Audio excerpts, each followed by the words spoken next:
What's going on, everybody? It is Coach Greg Adams back in here with another YouTube live stream. Shout out to the Coach Gang. And that's you. For being in here, being involved, and being active on this YouTube channel. And welcome back to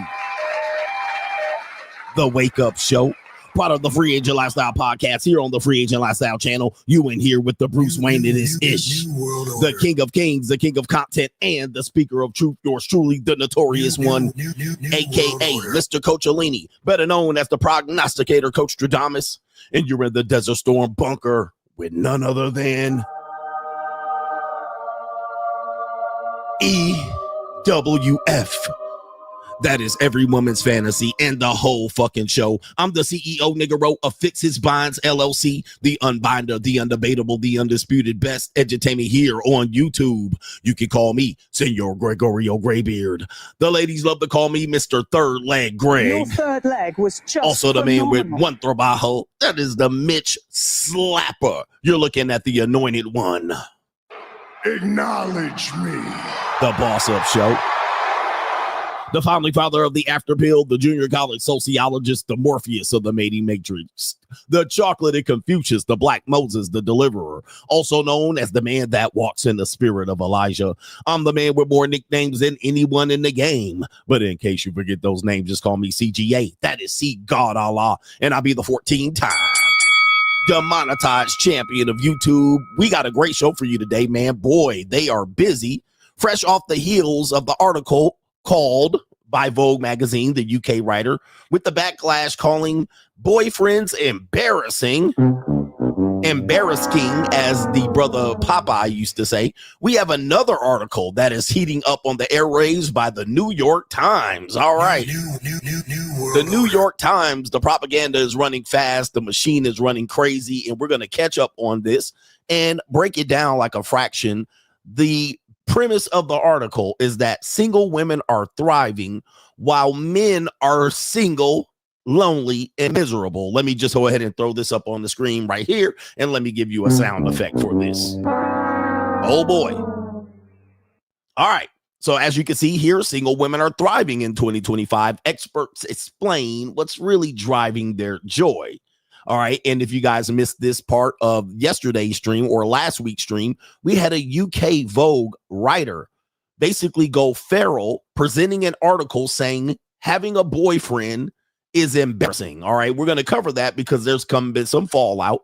There's some women sounding the Mitch alarm out here, and men are going crazy. Of course, men in the manosphere, red pill spaces are going crazy. And we possibly might have another man breaking this down, and we're talking about where women are gone and why men aren't adapting. They're not bossing up. They're not using any levels of strategy of the new woman. We have a new woman in front of us. You call them the modern woman, but a lot of guys are just trying to bring these women back to a position in which they can control them. And if they can't control women, they feel like women are useless. Then you don't see them boss up. But what do we see from the women? Everything but the money. All right. The final tab is always going to be paid by the taxpayers and the men. But these women are saying we're enjoying our youth. We're enjoying our independence. We're enjoying our new rights. We're enjoying being single. And the last thing we're going to do is we're not going back to the kitchen, of course. Okay, we're not going back to the kitchen. So we're going to discuss this, and we're going to also take a look at the goalposts being moved on what they're called thriving. All right, the goalposts being moved in order for them to win. We're going to break this down so you can understand it thoroughly about what's going on here. And as you can see here, I'm going to show this is preview of the main event since it's hours in. The single friends after Vogue said having a boyfriend is embarrassing. All right. As you can see here, there's pure joy, elation, and celebration from this group. These are the group of women that somebody wants you to marry. All right. You need to marry these women. As you can see, these women are looking at their lives full of joy. All right. And guess what? Yeah. Larry Bird's not walking through that door, fans. Kevin McHale's not walking through that door. And Robert Parrish is not walking through that door.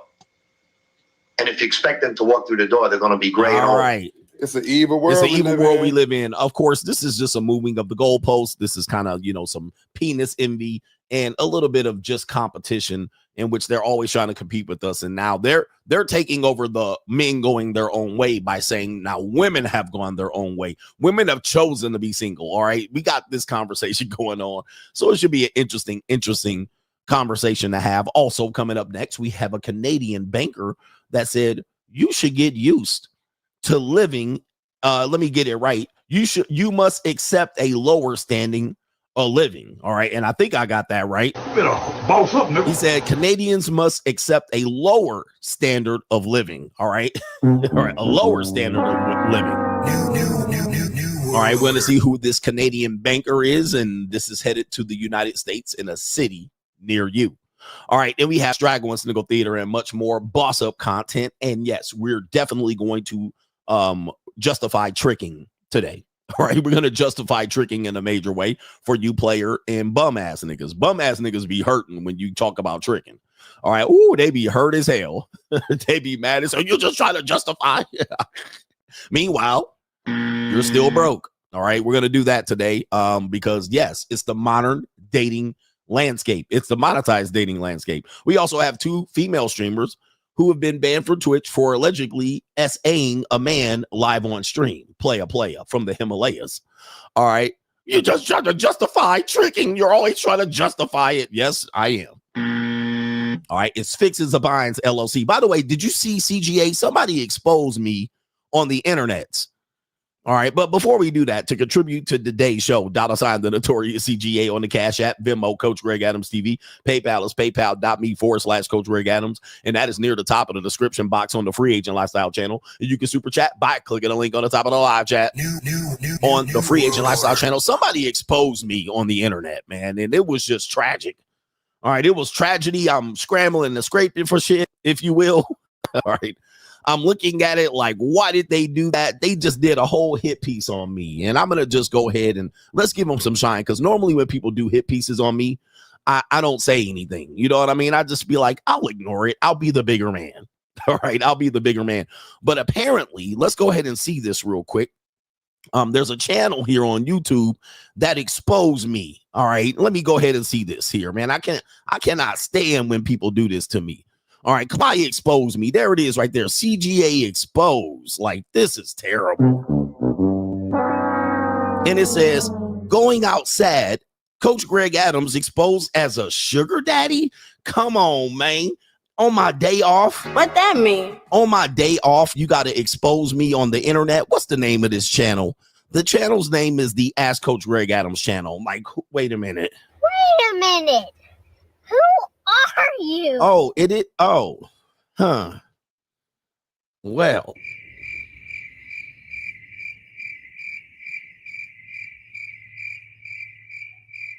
it looked like I exposed myself. That's interesting. I mean, I tried. I don't know. That is me over there. Oh, and that's you. That is me. Oh, I exposed myself. All right. How did I do that? All right. That's crazy. All right. See, Coach Greg Adams exposed going outside here. Who hacked my stream? All right. What's going on? Relationship, you better known as Sugar Daddy. Look at that. Sugar Baby. Get him Sugar Baby relationships, as I should say. All right. It is. And hey, as you guys, it's Get Him Daddy season over there. Look at your boy. Get him, Daddy. Ooh, wait. All right. It is. Okay, Daddy. All right. It is okay Daddy season over there. I told you it was Get Him Daddy season. Get him, Daddy. All right. It is Get Him Daddy season over there. 18,000 views, the most views of any video that I had over there in 1 year.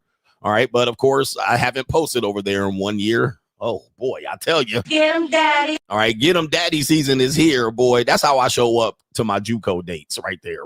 Get him, daddy. All right, and they do what I want them to do. Okay, Dad. We're going to justify tricking. CGA's taking all this money and you're paying them to trick. All right.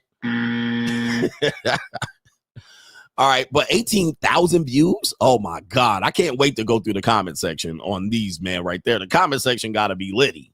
All right, this is crazy over there. All right, anyway, CGA exposing himself these days. I beat you to the punch. All right, anyway, we got our brothers here that are on the Cash App and the PayPal, and the Venmo says, the control on you is crazy, lower standard living, and he says, expose this ninja, mo flatbacks for me, free agent lifestyle for life. All right, expose that nigga. Yes, expose himself. It is a crazy world, but it is an evil world we live in. It is indeed. All right, but I'm having fun in life. I'm having very much fun in life. All right, who is in here? Did I get these brothers? That was from 2 days ago. Coach, I have friends that are pro-blacks.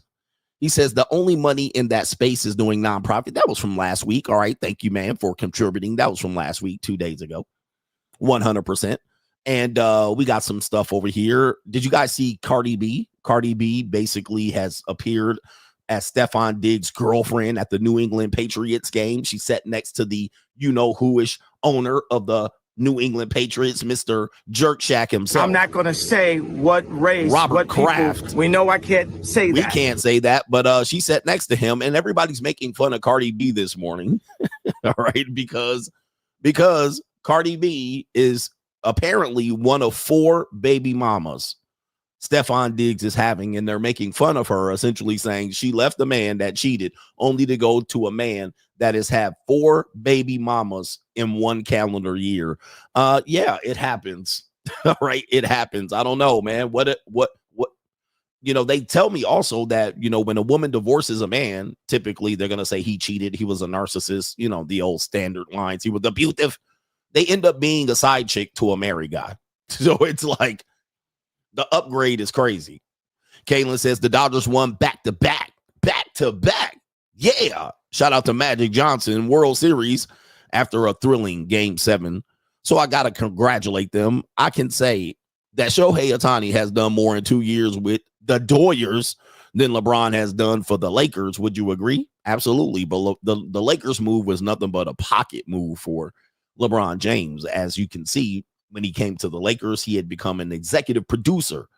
If you don't want the executive producer, all in the video, all on the radio, all on the songs, all on the records, come to death row. And that's what basically LeBron's move was for the Lakers. It was a come to death row. I mean, who wants to live in Cleveland? Okay. Who wants to live in Cleveland? Who wants to build a legacy in Cleveland and Akron? All right. Who wants to live in the snow? All right. Who wants to do business deals with executives and producers in Hollywood and move and shake and go to Diddy parties in Akron? All right. That was a move for him to make movies. He came out with House Party, Space Jam, a whole bunch of things. He came out. He has the Netflix series with the NBA players that they follow around. All right. That was just him making a business move. That wasn't about no championships. He got 1 championship. All right. All right. He got 1 championship, the Mickey Mouse championship. That was about it. It wasn't about winning no championships. And I mean, he would like to have done it, but that ain't it. All right. All right. So that was a move. And Shaquille O'Neal made the same move. Shaquille O'Neal went from Orlando to Los Angeles to become a rap star and a movie star. It just makes it easier. So, yeah, you know, I'm sorry that they used the Lakers, but they used the Lakers. He used the Lakers. Shout out to our brother, no government name, says locals, money mindset. They're both great. These coochie commies and Mitches are priced out trying to find a Royal 10 for free via the mouthpiece, wanting while living on $3K a month. Meanwhile, CGA not bragging about his wins. All right. Shout out to you. Hashtag the shield. They do. Men are trying to convince you out here. The mouthpiece is it, and game recognized game. And that's a whole level of game. You don't need game when you got money. I mean, guys, every dating coach has said that. Every dating coach has said that. The best dating coaches, Neil Strauss, Alan Roger Curry, all right, you go down the line, they have all admitted that game is a broke niggas sphere. It's for broke guys. It's for broken women. So, you know, you keep trying to show them that and they will never agree to it. All right. They just think that because Tracy Morgan is going feral right now and the mouthpiece niggas are hurt in the comment section. Let me show you this. Alan Roger Curry said game is for broke niggas. Like, it's very apparent, but they always try to drag you back into it because they want you to play with the same rules that broke niggas play. It don't work like that. It don't work like that. Let me show you Tracy Morgan. He's going feral on Al Gore's internet. Let me see if I can pull it up. Tracy Morgan. I don't know if I can pull it up, but we're telling you to boss up. But Tracy Morgan walking around with a little baddie Latina, and dudes, the game niggas, the mouthpiece niggas is hurt in the comment section. Well, he wouldn't have her if he worked at UPS. Exactly. Like, we know that. This is apparent. That's the obvious. Like, that's obvious, guys. Let me see where I can't find the video here. All right. People were talking about it earlier. Here it is. I got the video right here. And she ain't even that good looking to me. I was like, all right, that's what I'm saying. Most dudes are being just slump busters. So this is Tracy Morgan, 56 years old. As you can see, the Latina that he's with. All right. She might be a Mexican too. All right. But she looks Latina. All right, bro. I bang way. This is who y'all mad at. Really, nigga, dude. You know, bro. I'm not saying she's ugly, but this is who dudes are saying, well, she only with him for money. Huh? Like, that's standard issue in the Dominican. That's standard issue in Colombia. That's standard issue in Costa Rica. I mean, way better chicks like this in Costa Rica. I mean, come on, bro. Even in Bronx, that's a mid. She mid to upper mid. The only thing she's got in this romper is a booty, a BBL. I mean, that's the only thing quite impressive about her. All right. This music keeps playing. I keep turning it off. All right. And then they're like, well, he wouldn't have her if he didn't have money. Obviously. Obviously. And she looked way older for me. She looks too old for me. All right. Look at that. Now, listen, I'm not shitting on her at all. She's a good looking, good shaped, small, petite woman with a BBL, and she's too old for me, bro. This woman is in her 30s. All right. You know me, bro. You know me. I need them in their 20s. All right. She got definitely 3 kids and 2 baby daddies. All right. But that woman is old for me. I mean, that's a practice. That's a no money. I don't trick on girls like this. I don't trick on girls like that. All right.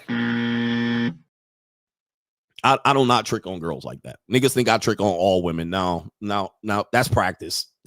There's no way I'm paying anything for that. All right, not even in Colombia. Right? Okay, maybe in Colombia. I mean, maybe just for a night. But nah, bro, that's lower tier tricking. But let me see the comment section. She ain't bad. All right, but I'm gonna fold her up. It says right here, that's what I'm gonna be doing at 56. Shout out to you. He says, don't know 50-year-old single man, won't know 50-year-old single woman. All right. Shorty and Crocs, that's an escort, not a girlfriend. It don't matter. It don't matter. Tracy defeated the Matrix. Yeah. And Tracy Morgan's an ugly nigga. So yeah. All right. I mean, that's a come up for an ugly nigga. All right. And he an ugly old nigga, just like me. All right. I ain't mad.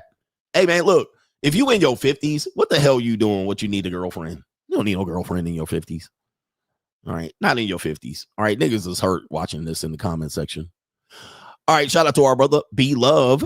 That's what we gonna call you. Jab Man says, if your wife girlfriend wants to go out with her single friends or family, give her a choice. But if she really respects you and the relationship, she will respectfully decline. All right, that's there's a basketball player going through that right now. All right, they got him crying on Al Gore's internet. These are stories that I wasn't gonna cover because I didn't want to really cover it. But there's a guy named Murray going around on Al Gore's internet crying that his girlfriend went out to the clubs, and you know, I can't really get the gist of the story, but she's a skeezer. All right. Those days are gone, gentlemen, where you're gonna just keep control of your woman. Oh, here it is. It's is it DeJounte Murray? All right. What kind of name is this? DeJounte. All right, DeJounte. All right, DeJounte Murray's going through this. He breaks down after girlfriend Jania Michelle was out clubbing in Houston despite promising to quit that whole life. All right, yeah. Brothers, you guys got to learn how to separate hoes from real women. There ain't that many real women out here, man. So You got a whole schizoid, and some of these women be looking like straight dudes. We got to have a conversation about this.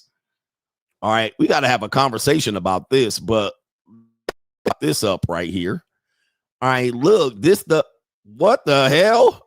All right, this the bop he trying to not keep out of the club. Come on, bruh. Hey, guys, chill the fuck out. Men need to grow up for real. I'm gonna quit the club life. Let's see how old she is. All right, she's right here. Ex-girlfriend. They reportedly separated. Got in physical altercation. Allegedly, right here, with someone allegedly had a romantic interest in Murray at his own birthday party. I guess there's a whole write-up about it. Okay, men are down bad, bro. All right. And what is it going on with this page? All right, this page keeps jumping around. All right, I can't even put it up there. Let me see if I can click on it. Pause. All right, this page keeps jumping around on me. All right, goodness. Let me see if I can do it now that I'm blinded. All right, there it is right there. This is the player right here. All right, this is the player's write-up. Bro, if you ever write some shit up like this on social media, you're gone. You're cooked. I don't care what it took right here. All right, look at this, man. This is the basketball player. So look, if these guys are going through it, you already know what's happening to the regular dude. You're a regular dude. And these skeezers running circles around you. Man, it's cooked out here. All right. And y'all be out here trying to turn bops into housewives. Keep these bops in the bop position. She want to be a skeezer? Let her be a skeezer. All right. You trying to tell me right here she'll respectfully decline. Okay, if she goes out, let her be a skeezoid. All right. No government named men have been trying to impress other men on how they get pussy. He said this would be a great show topic. It will be a great show topic. Men need that conversation here. All right, because I'm on the side right now. You guys know I'm in my villain arc. I'm in my villain era. I'm in season 8. I'm in my Get 'em Daddy season. I told you we're leaving the red pill behind. The red pill relationships are still going to be the conversation here, but the red pill talking points, it's not going to be the entire show. We're in a new era over here. We're in the Get 'em Daddy season. You should know this. Get 'em Daddy. If you don't want to be here, you certainly don't need to be here. We're in the Don Gregorio. We're in the Malo Poppy era right quick. All right. We're covering all aspects and topics of conversation. We're in our have fun era. We're moved on from the miserable life of the loser men of America. All right. We've moved on, but we're also not going to argue with broke niggas. All right. That's what we ain't going to do. I'm enjoying triggering broke niggas. Like, they're easy to trigger. Like I told you, I said this on my villain stream on the Coach Greg Adams channel. You red pill rangers, you broke niggas, man. Look, you guys are full of content. I can make a lot of money off of you. I'll make way more money off of triggering broke niggas right here than I would trying to educate broke niggas. Okay. I will make more money triggering broke niggas and exposing the lives of broke niggas than I will try to help you broke ass niggas. Like, it's going to be fun. This is going to be fun. I mean, whatever. And I'm not going to argue with broke niggas in the comments. Niggas be trying to give me a whole 8-paragraph argument about what's going on. I'm like, I ain't trying to argue with no broke niggas, but I'll make more money triggering broke niggas and loser niggas. And I tried to help you guys. Believe me, I had tried to help you for a long time. So I felt like I gave back. I tried. Y'all didn't want to do it because y'all wanted to get off board. Okay, well, he talking about going to seeking arrangements. All right, I can't deal with it. Okay.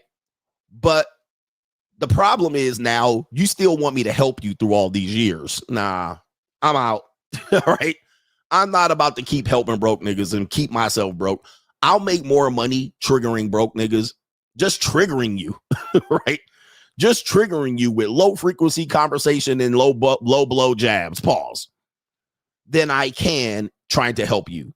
All right. So that's where I'm at in the phase of manhood and the manosphere and the red pill. I'm done. All right. Somebody said it in the chat on the Coach Greg Adams channel. They said Coach Todd tried to help them. He said, Coach is tired of helping men. Yep. I'm tired. I'm tired. I'm tired of helping you motherfuckers. I'm tired of helping.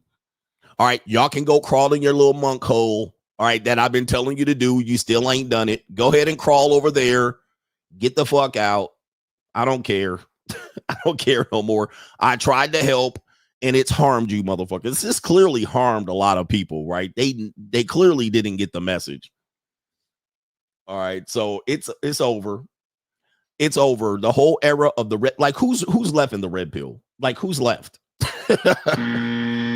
Like what content creators are left? Like that are like, we're gonna beat. Like who's left? Just think about this shit. Who's left in the manosphere? The minute I just literally just like walk out the door and just be like, man, fuck y'all niggas. Who's left? All right. All y'all got is everybody under about $60,000. I mean, 60,000 subscribers. 60,000 subs. These are your heroes. All right, these are your heroes. Nobody's going mainstream anymore. Nobody. Hey, all of those Manosphere guys that tried to ride the coattails of Andrew Tate and Kevin Samuels, Myron for a minute, to where they tried to get famous off of it. There's no more people getting famous off of it. It's over. So that whole trajectory is done, is cooked. And what you're looking at is a smoldering place where men are just getting lapped and left behind. They're getting lapped and left behind just in society's mindset. Because they're waiting for like, what are they waiting for? Like Sharia law? Cook. Sharia law. They're waiting for World War III to happen so they can prove that women need men. All right. But World War III will not be fought by men. It'll be fought by banks and drones. Banks and drones. That's who's going to fight World War III. Bombs, banks, and drones. No men will be on the front line like warriors and 300. It's not going to, this is over. All right. They don't need you fat motherfucking dudes to go out there and fight wars. They don't need that. You guys will just be motherfucking cannon fodder at this point. So anyway, so yeah, it is what it is. It is what it is. It's a fading, distant memory and a path to where to nowhereville. We want you to boss up. We want you to boss up, but guys are still out here doing trad conservative content, trying to convince you niggas to marry reformed skeezers and hoes. All right. You guys need to marry these Christian conservative women. You mean them reformed skeezers that used to suck dick under the goddamn bleachers? Okay. That sounds like a good idea. All right. And they got the same ridiculous standards as everybody else. So now what? All right. Anyway. So they're still, they selling you a fantasy out here that there's going to be women out here that love to bake and cook. All right. Not between the ages of 18 and 30. All right. And if they like the bake and cook, it's literally going to be for like a day or two. All right. They're going to do that maybe a day or two a month where they're like, I just want to cook. And if they then try to cook for multiple people continuously, they don't got the discipline. Sorry to burst your bubble. All right. But anyway, let's get back to the fun part of the show that the people are now tuning in for. You know what time it is. It's time for the laughs. It's time for the warm up. It's time for Straggle and Sniggle Theater. Like, ride with me if you ride with me. You can slide with me if you feel like 550 on the 5 sticky. Come get high with me. That's a deal, right? Straggle and Sniggle Theater. Hey, line up that like button. Line it up. Straggle and Sniggle Theater. Let me go back to my tabs over here. Oh, we're going to justify tricking here for the broke niggas. All right. So you were going to hurt your heart right quick. Straggle and Sniggle Theater. They want a sugar daddy with a boat. All right. A lot of men take shortcuts in life, but one of the biggest shortcuts you can take is getting a boat. And as you can see, somewhere near Fort Lauderdale, all right, they got a sugar daddy with a boat. Daddy. And somebody's husbands are going wild out there. That is a small boat, by the way. You don't need a big boat. Oh, my goodness. All right. White girls go crazy about boats. Boats and hoes. Boats and hoes. It says they say money can't buy happiness, but look, they look pretty happy to me. And there they go right there. That's their side chicks, all right, in Miami. All right, woohoo. That's definitely not their. Oh, he grabbing the honkers. Oh my goodness, he on them itty bitty titties. Get him, baby. It's get him daddy season. Get him, daddy. All right, I need a sugar daddy with a. Of course, she's vaping. That's definitely not his wife. These are not his wives, man. These are definitely the side chicks, the sugar babies. There's definitely an age gap, and those are somebody's daughters out there. All right, those are somebody's daughters, coach. Definitely somebody's daughters. All right. White Wolf is still at it. All right. White Wolf is still at it out here. The best thing they always say, man, the best 2 days when you buy a boat is when you buy it and the day you sell it. All right. Those are the 2 best days. So rent your boat. If it flies, floats, or fucks, always lease. All right. Straggle and Sniggle Theater. We're on the boat theme. We're going to talk about Burning Desire. Let's take you to it real quick. We got the boat zone, and let's take a look at this. CGA's justifying tricking. Yes, he is. All right, it's sugar daddy season. Let's take a look here. Left at 12 p.m. All right, here we go right here. Let's take a look at what's going on. Oh, she got her feet out. Oh, there you go again. The boat zone. Here we go. We know what she knows the assignment. And arriving back at 3 a.m. Yes, indeed. I just wanted to say. Oh, that was a quick trip. Thanks. 3 hours. I'm glad you came along, partner. I want to sing a song. Oh, yeah, we know what time it is. Because you're my special friend. She understood the assignment. Yes. 3 hour cheek clapping. And there he is. Get him, daddy, up there. Get him, daddy. You're my special friend. And there she is, skedaddling off with that cash. Oh my goodness, that's somebody's daughter. All right, look at her get out of there quick. All right, she got that money. She going right to Sephora right there, feet out and everything out there. Look at her. She looks very happy. She's like, yes, okay. Are you a freshman at the university? No. You look like a freshman. She said, Gotta get my bag and run. yep. She said, I totally tricked that guy. All right. Yes, he tricked her. She tricked him. All right. All right. She's headed. The money's already gone, and he's already got that nut. All right. Shout out to them on Straggle and Sniggle Theater. What an evil world we're out here promoting. I didn't do it. All right. We got another evil world. Well, this is Straggle and Sniggle Theater. It's not an evil world yet. We got Straggle and Sniggle Theater. A woman can't decide between rich and poor. As you can see, rich is small, still got the girth, and poor, well, a little bit long and strong and can be down to get the friction on. Let's see what she chooses here. What do you want? What do you want? It's not that simple. What do you want? Oh, no. What do you want?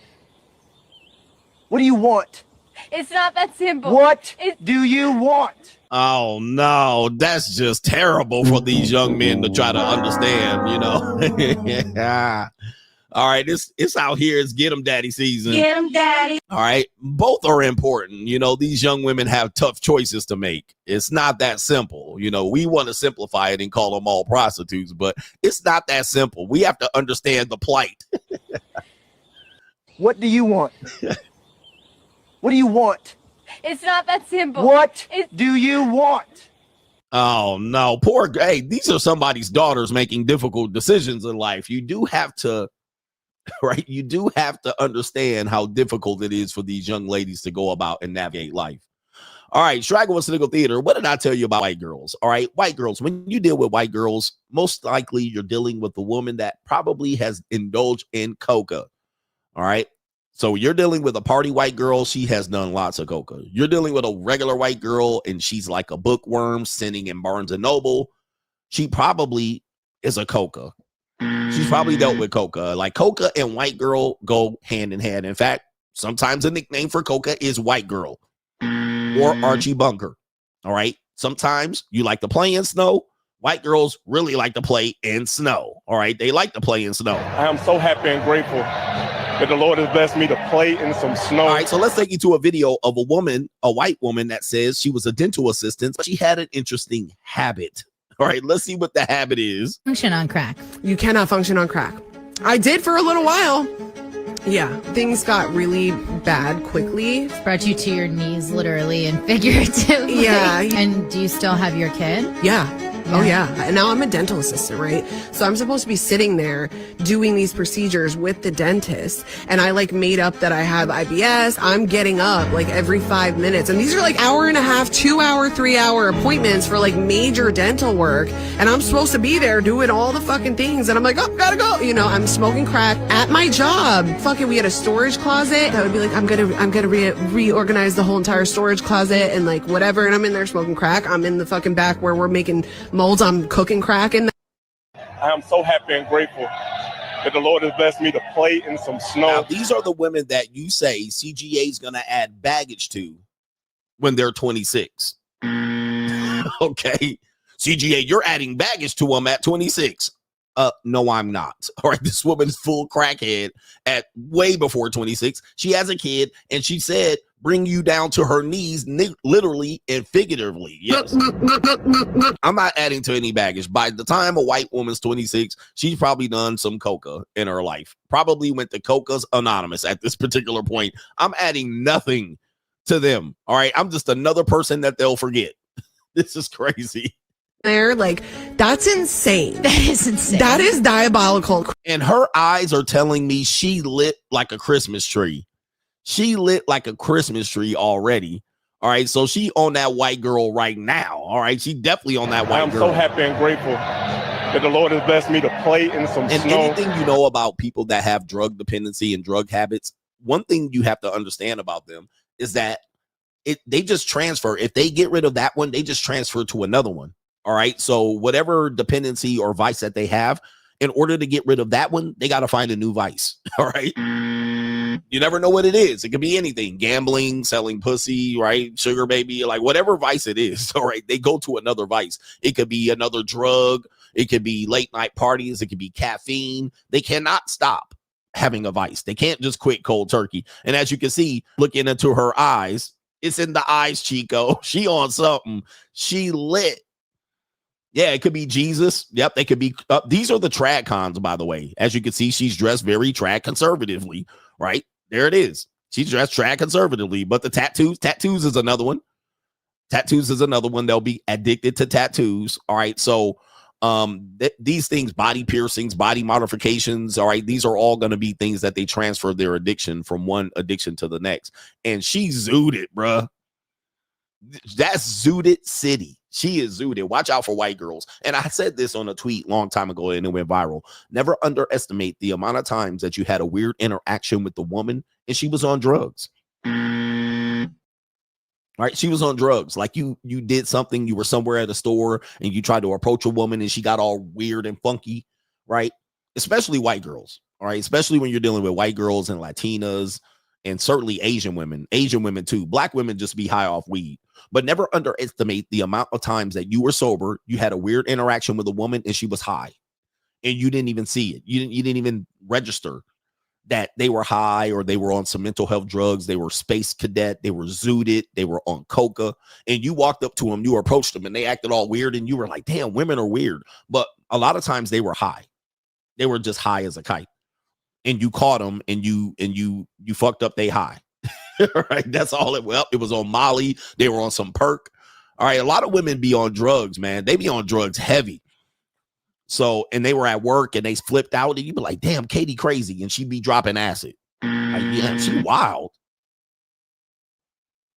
So, never underestimate the amount of times you had a weird interaction, and she was hot. All right, we got more Straggling Cynical Theater. Goodness gracious, how much do we have here? All right. We got a lot. All right. We got a guy, American man, like our brother here, Rosie. He's in Morocco. Shout out to him. And I was showing you my Moroccan chick that I had on payroll at the time. An American man goes to Morocco and he finds out the baddies just want to get paid. So here it is. An American man, a guy, again, he thinks he's going to go to Morocco, which they're saying is a third world nation. It's certainly underdeveloped in the standard of the United States. But he goes there and he goes to a club. He tries to run mouthpiecing game, but the women are charging him and he doesn't understand it. So let's go ahead and play the video full of bruh.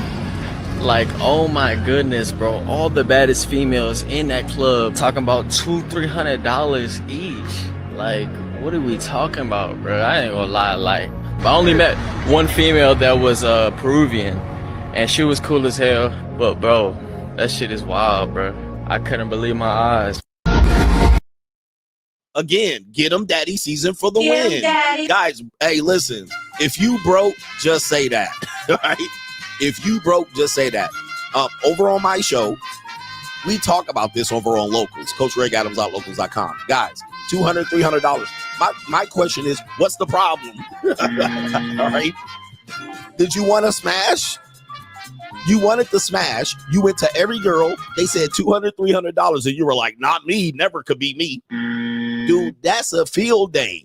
All right. You should have had at least $200 or $300 times however many days you should be there. You should have had that much cash when you left America.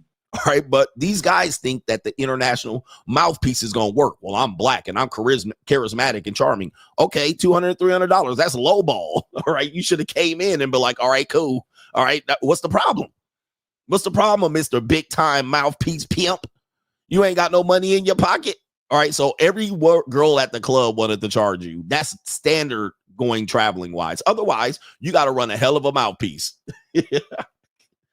All right. That's easy, man. That's gringo prices. And I know people think gringo is just white boy. That's American. All right. You're American. American is gringo. I know they only think that's for white people. It does originally. But if you're American, they're going to give you American boy prices. All right. So this is easy. That's easy business. But why you ain't look? That's a baddie. In America, that would be $1,200. That's $1,200 in America. That's a cool $750 in Las Vegas. In Miami, that's a cool $1,200. $200. That sounds like a discount to me. All right. Yes, when you go overseas, it's mahi. And dudes are still out here trying to figure this out, and you keep bumping your head. You're going to keep bumping your head over here or wasting a hell of a lot of time running over there and then finding out that them girls just want some money. That's all.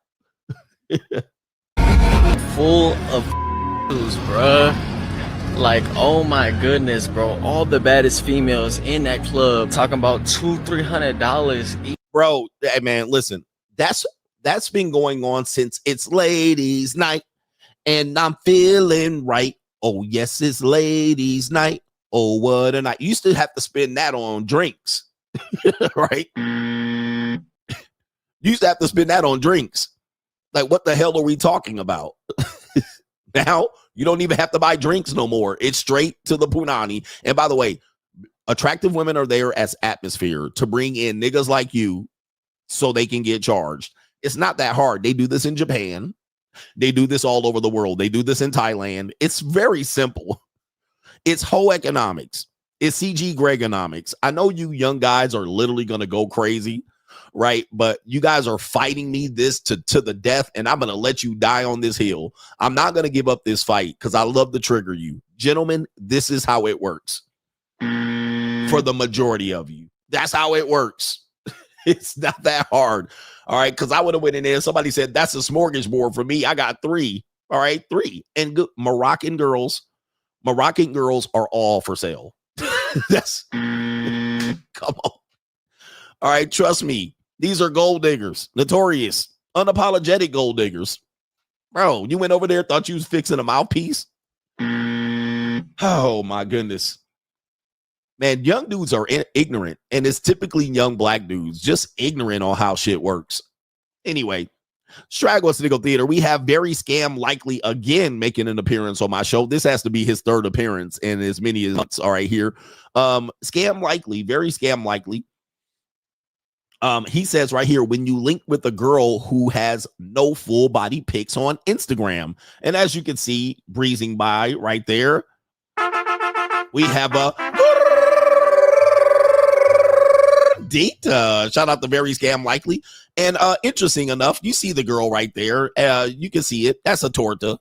All right, that's on the low level. That's kind of like the same thing they were trying to show me with the Tracy Morgan. That's a whole gordita. Look at them kneecaps. All right, that's definitely in the free zone. CGA could never pay for that. The torta here.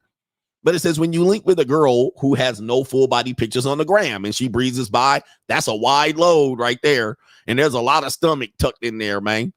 There's a lot of stomach tucked in there, but that's not even part of what we want to talk about today. Here's the part right here.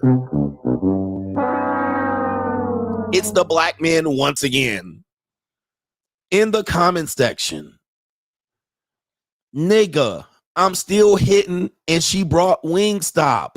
Oh, broke niggas in the comment section. Here we go. My steak is too juicy. My lobster too buttery. Head ass. This one says, you ninjas are gay if you think she not fine. Oh, no. He says, you never beaten the gay allegations. Shorty got a wagon. Okay. Wagon? Oh, my God. This is why I'm going to always trigger broke niggas. This is why I'm always going to trigger. This is why I keep telling you, when men say they get free pussy, this is what they're talking about. I keep saying this. This is why I will tell you I'm going to die on this hill. When these guys say they're saying they're getting free pussy, this is what they're talking about. I will die on that hill. It's never, ever, rarely, ever going to be a baddie. Ask them to show pictures. They're literally in here caping for this. A tort, guys. This is a standard issue Santa Ana Mexican in California. This is a standard issue Santa Ana Mexican. I have these women just like waking. This is easy work. It says the men in these comments. All right. Oh, Code, that's the girl right here. She's happy. Look at that doubled up chin, bro. Wow, we in bad shape. What's wrong? She looks good. And she pretty as fuck and brought you Wingstop. What are you complaining about? This did not hit its target audience, and I love it. This is the ideal body type right there. Ideal body type right there. She bad on my mama. I'm cracking with precision. When you don't have enough meat for all that, bruh.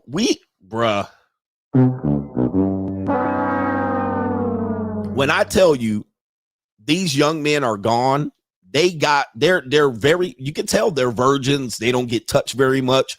They don't know how to, boss up and get to a better quality woman. It's not that she's bad. All right, come on, man. Come on, man. We cannot be pedestalizing this. All right, cannot be pedestalizing this. Cuddle with a big girl gonna change your life. What's her at? I swear it's always the ones that think they're fine. That's the best. She fine as fuck. All right, she fine to me. The fuck? She fine. Yeah, she gonna be nasty, but yeah, bro, that's free. That's a freebie, man. That's gonna be freebie category. Whew. Good Lord, men are down bad. Men are down bad. Speaking of down bad, we have Jeruski coming in. Yeah, that definitely is a Taco Bell eater. All right, wowzers, low level niggas. All right, what do we got here? Drewski makes goes viral again. Drewski was ready to risk it all when a shorty pulled up to his Boston audition until she said her age. All right, let's see what we got here. Here we go. Now we talking. Hey, hold on now. Hey, let's get him out of here. Hey, get him out of here. I ain't no point in talking to you, nigga. I got white chocolate here. Hey, there's some white fine shit in here, man. What you doing? Hey, come sign this right here. Okay. Mm-hmm. Yeah. Just Madeline. Okay. You from out here? I am. I'm from Boston. Okay, how old are you? I'm 18. Hey, appreciate it, man. Listen. Yeah, we go. Yeah, appreciate it, man. Yeah. They gonna end up in prison. Yeah, she has some years on. Not doing it. Not doing it. Your ass is out of here. They gonna ship you on a boat.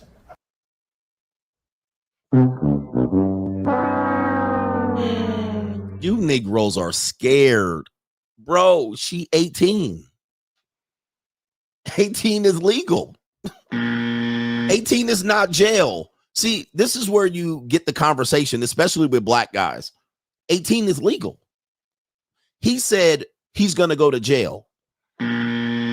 No, you don't go to jail for 18. Not anywhere in the world do you go to jail for 18. Now, if you would have said 21 and older, let another nigga molder, okay, I would have went for that. I don't go for women under 21. All right, I would have went for that. But 18 would be legal.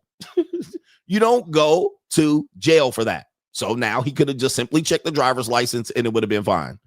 Okay, but this is where the conversation gets a little bit murky and weird because he attached jail consequences and prison time to it. All right, and that's not true. Now, of course, black men do this to pander to their audience, right? Who are mostly going to be low educated black men, all right, broke niggas and black women. All right, so now he can't go out there and say, oh, 18, just right. All right, can't say that because I say it and you guys think I'm weird. So then you got the weirdo thing. Oh, he was out there with somebody's child and somebody's daughter. All right, but let's take a look at the young lady again. All right, you're telling me you're not going? All right, let's take a look at this. But y'all, listen, this is the comment section. You're telling me no on her, but yes on this. This is what we're saying. This is why you men are down bad. This is a go. This is yes.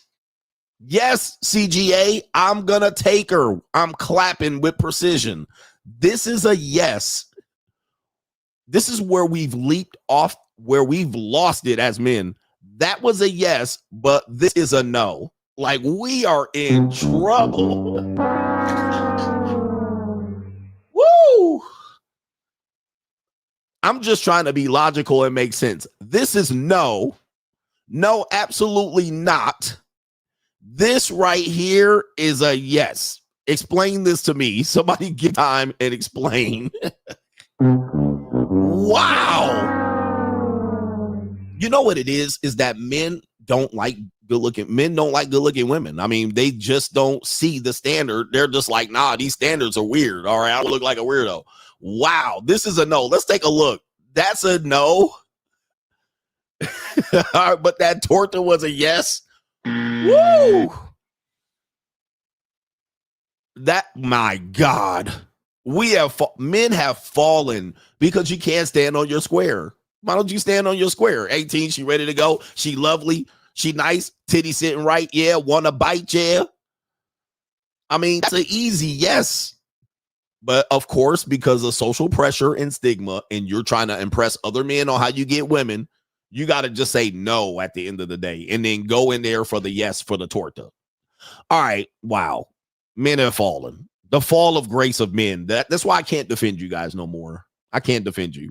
Like, ride with me if you ride with me, you can slide with me if you feel like 550 on the 5 sticky, come get high with me, that's a deal, right? All right, do me a favor, hit the like button. That was Straggle and Sniggle Theater. Okay, we're warmed up. Coming up next is Fuck You, Boss Up. We got some boss up moves ready to go over here.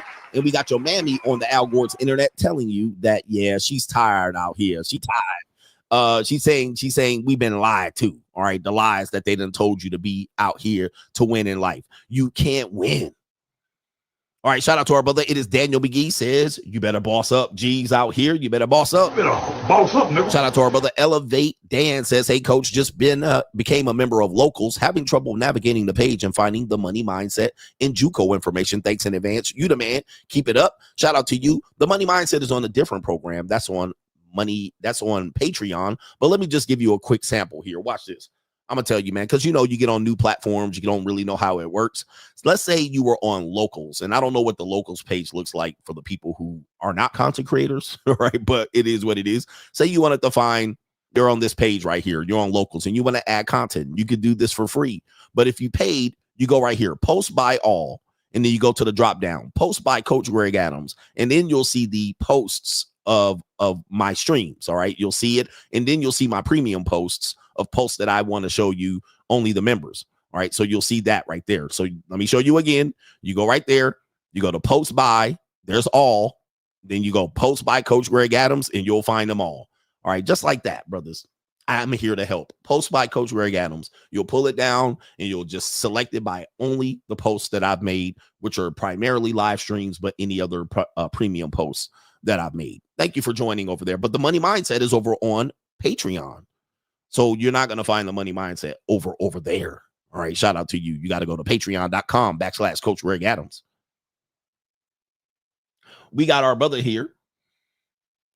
Blue Jays in 2026. He says, boss up season. What are your thoughts on Argentina for the free agent lifestyle? And would you visit? Also, have you looked into some protocol for content creators to monetize followers directly? Let me check that out. I'll go ahead and look. I haven't looked into it. Argentina, I've heard great things about. And if you like European Latinas, you're going to be in heaven, which is not a bad thing. All right. It's not a bad thing. Oh, it's a form of cryptocurrency, I believe you said. All right. I used to take crypto donations. I don't anymore, but I'll look into it. Shout out to you. Argentina is a great place for European Latinas. All right. European Latinas. A lot of people over in the Germans fled to Argentina. And Argentina is great because they have several different climates that you can enjoy there. So very good. Shout out to our brother. It is, let me see here. The Shield. He says, despite having 2 different black women supervisors last week, it says they are the worst fucking thing to happen to the workplace. Boss up time for real. Disputes with 2 different black female supervisors. Oh, yeah. That's difficult. Shout out to our brothers. Dispute with 2 black female supervisors. Yeah, man. It bees like that. They're difficult to work for. I've had a lot of black female supervisors. They're tough to work for, man. You know. Shout out to our brother Hombre Lobo Love W says right here, Coach, 44-year-old cousin said he's hit the big lick. He's met a 6-figure, never married, no kid black woman who lives alone in a $350,000 home. Says he got the box in the back of her SUV in the parking lot after the second date and that she's going to pay him big money. Your take. Not at 44 doing this. All right. Is he broke or what are we doing here? How old is she? I don't know how old she is, but she's single and never married for a reason. All right, guys, it'll be fine. It's going to normally end up in flames. Okay, that type of woman definitely is not going to be the type of, I mean, he's going to have to be a guy that 44 and be a, what did he call him? 44-year-old gigolo. All right, I mean, it can happen. They're there, but I hope it ends well. I've had women like that in my life, and then normally, oh, she's 38. I've had women like this in my life. A lot of times when I speak out against things, people think I never had it, so I don't understand it. I have had it. That's why I can understand what's the best way to do it and what's the best way to go through it without peace. It's not that I've never had it and no woman has ever gave me free sex and no woman have ever been better financial position than me. I've had all of those things. Most of those things don't end very well. All right, they don't. They don't. It's not worth it in the end. It's always kind of like, sometimes it ends like tragic. It's a thin line between love and hate. Look at that movie with Martin Lawrence. Sometimes they doing this to control you. All right. They want to, like, I use money to control women. Women use their money to control men. I mean, you're going to be knocked out of your hustle. Okay. Women try to do this all the time. When you're a guy, everybody can speak to this. You meet a woman. She probably doesn't have a lot going on for herself. Right. She might have been laid off, or she might be in transition of career. She might just have a job that's going nowhere, and she has too much time on her hand. And you, on the other hand, you're a go-getter. You're like doing this. You got appointments. You got, this and that. You're in the gym. You're meeting all your goals, right? You got it all lined up. When they come to your life, they are confused as to why you're not giving up those things to hang out with them.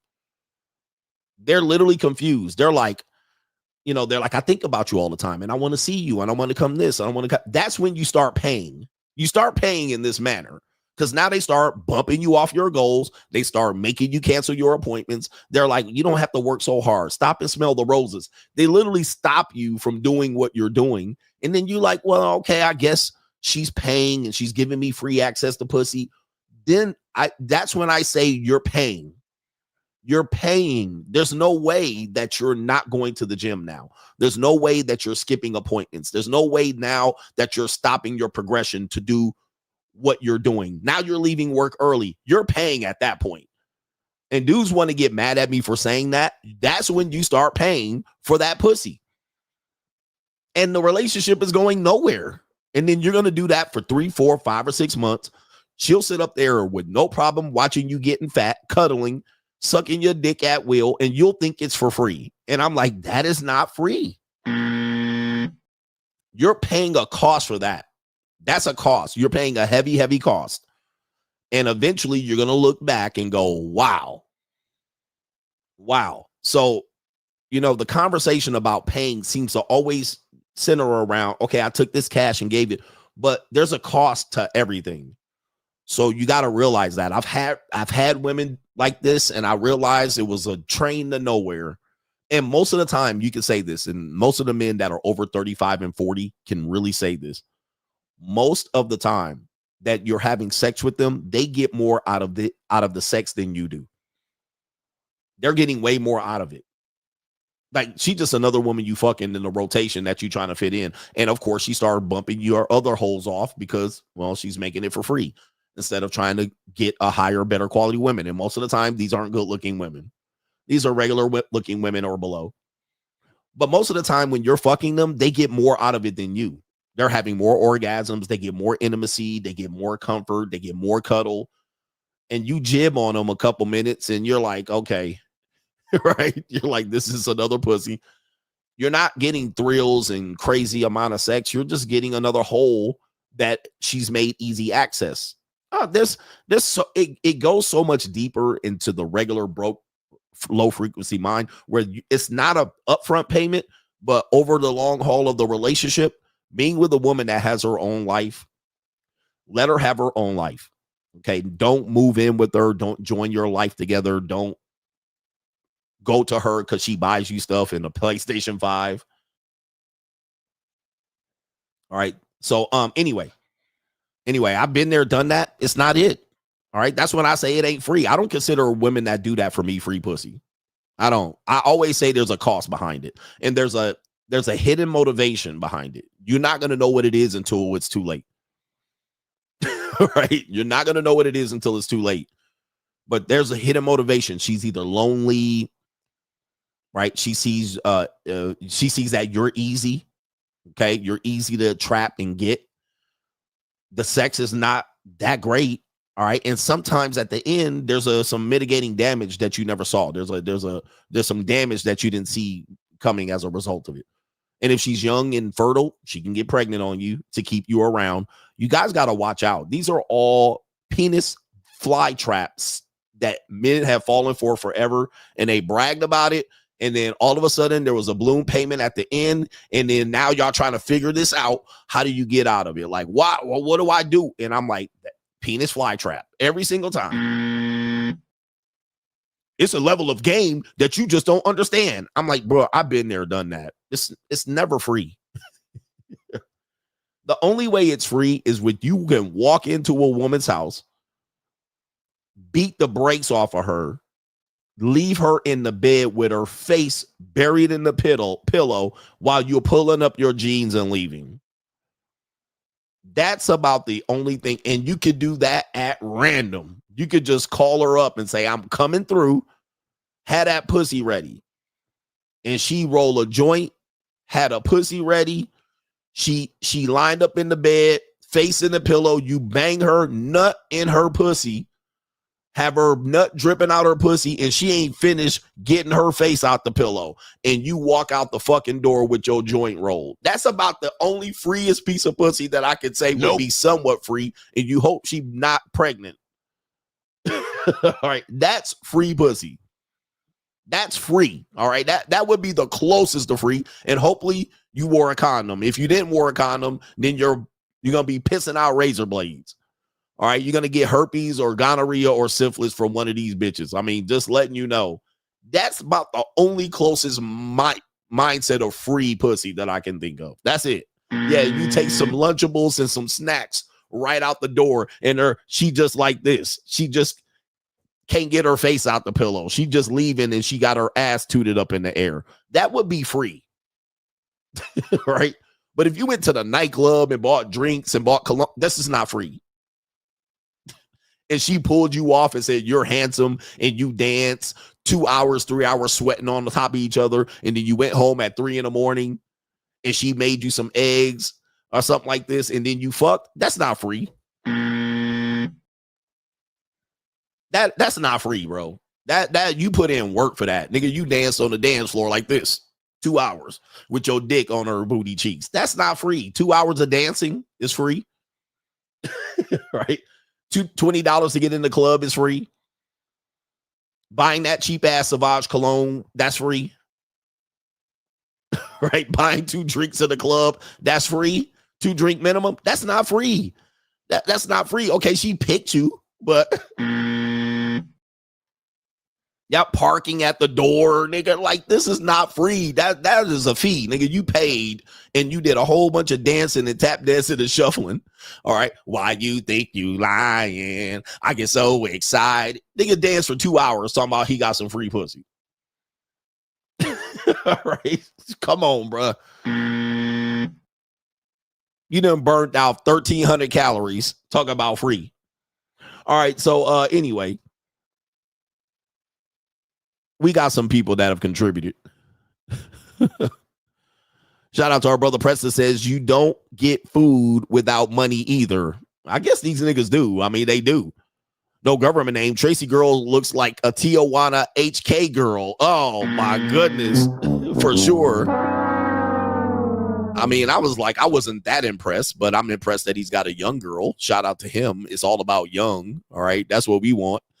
Hustle every day. Cardi B has found her actual spot as the 4th baby mom. Shout out to Cardi B. We love it for her. I love that for her.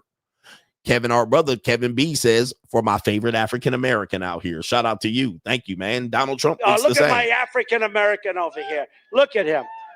Are you the greatest? You know what I'm talking about? Shout out to our brother. It is Terlonius. Terlonius says, supporting great content. Thank you, man. Shout out to John Lacey says, you are the realest in the game because we keep it real. All right. We keep it real over here. We don't let people come around here skating on half truths and shit like this, bro. Half truths to make yourself feel better about, listen, man. Make yourself feel a bit better about coming off of $350 at the nightclub. Okay, $250, $100. All right, $100. At least $100. And we got our brother here. It is G. Miller says, keep at 'em, coach. Just join the money mindset. Been sad bagging and hard park for a minute. It's the authenticity. He says, got the foundation. Let's build. Let's build on top of that foundation, man. It's this authenticity, he said. Let's build on top of it. Let's be real out here.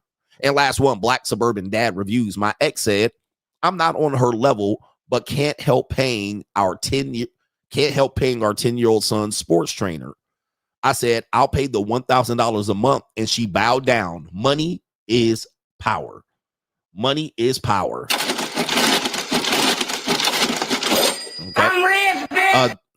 Shout out to your ex-wife or ex-baby mom or something like that, trying to do her best to keep up with you and give her son good opportunities, but she couldn't keep up. All right. She couldn't keep up. And the money is always going to be the power. And then when you get enough money, then you'll want power. You have to understand how people move. All right. She had to give it a level of humbleness and shut up in this. All right. I'll cover that.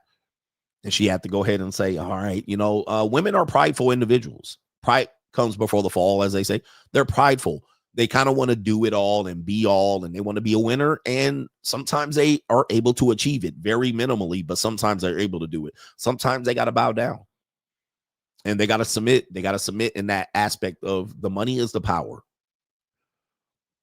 Okay. The money is the power. That's where it is. And you will find that men will try to fight this. And the more you try to fight this and take shortcuts, you're going to realize you could have just got some money.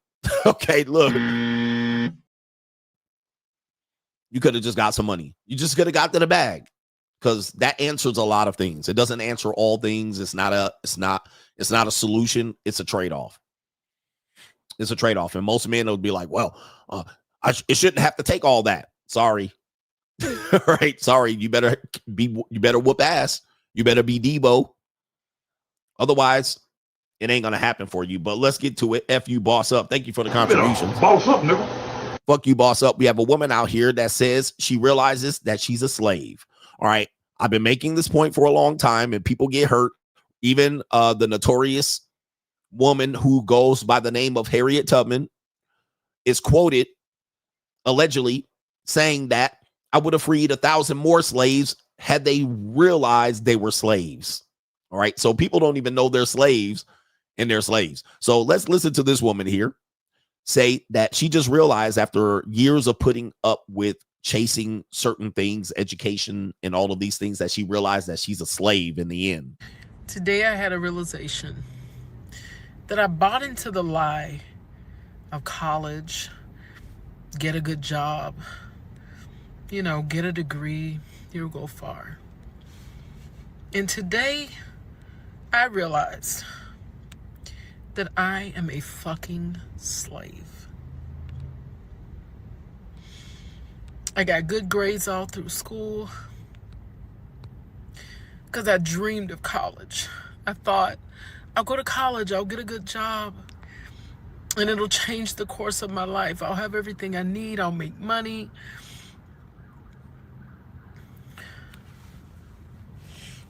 Because I grew up with nothing. And probably like most of you, my parents pushed college. And I saw college as this, this savior. I was going to take all the problems away. It was going to set me up for life. But we all believed a lie. I know I'm not the only person. I believe that lie. Real freedom is not just chasing money. Real freedom is the opportunity to wake up when you want to wake up. To eat breakfast when you want to be able to go see your nephew on any day that you desire.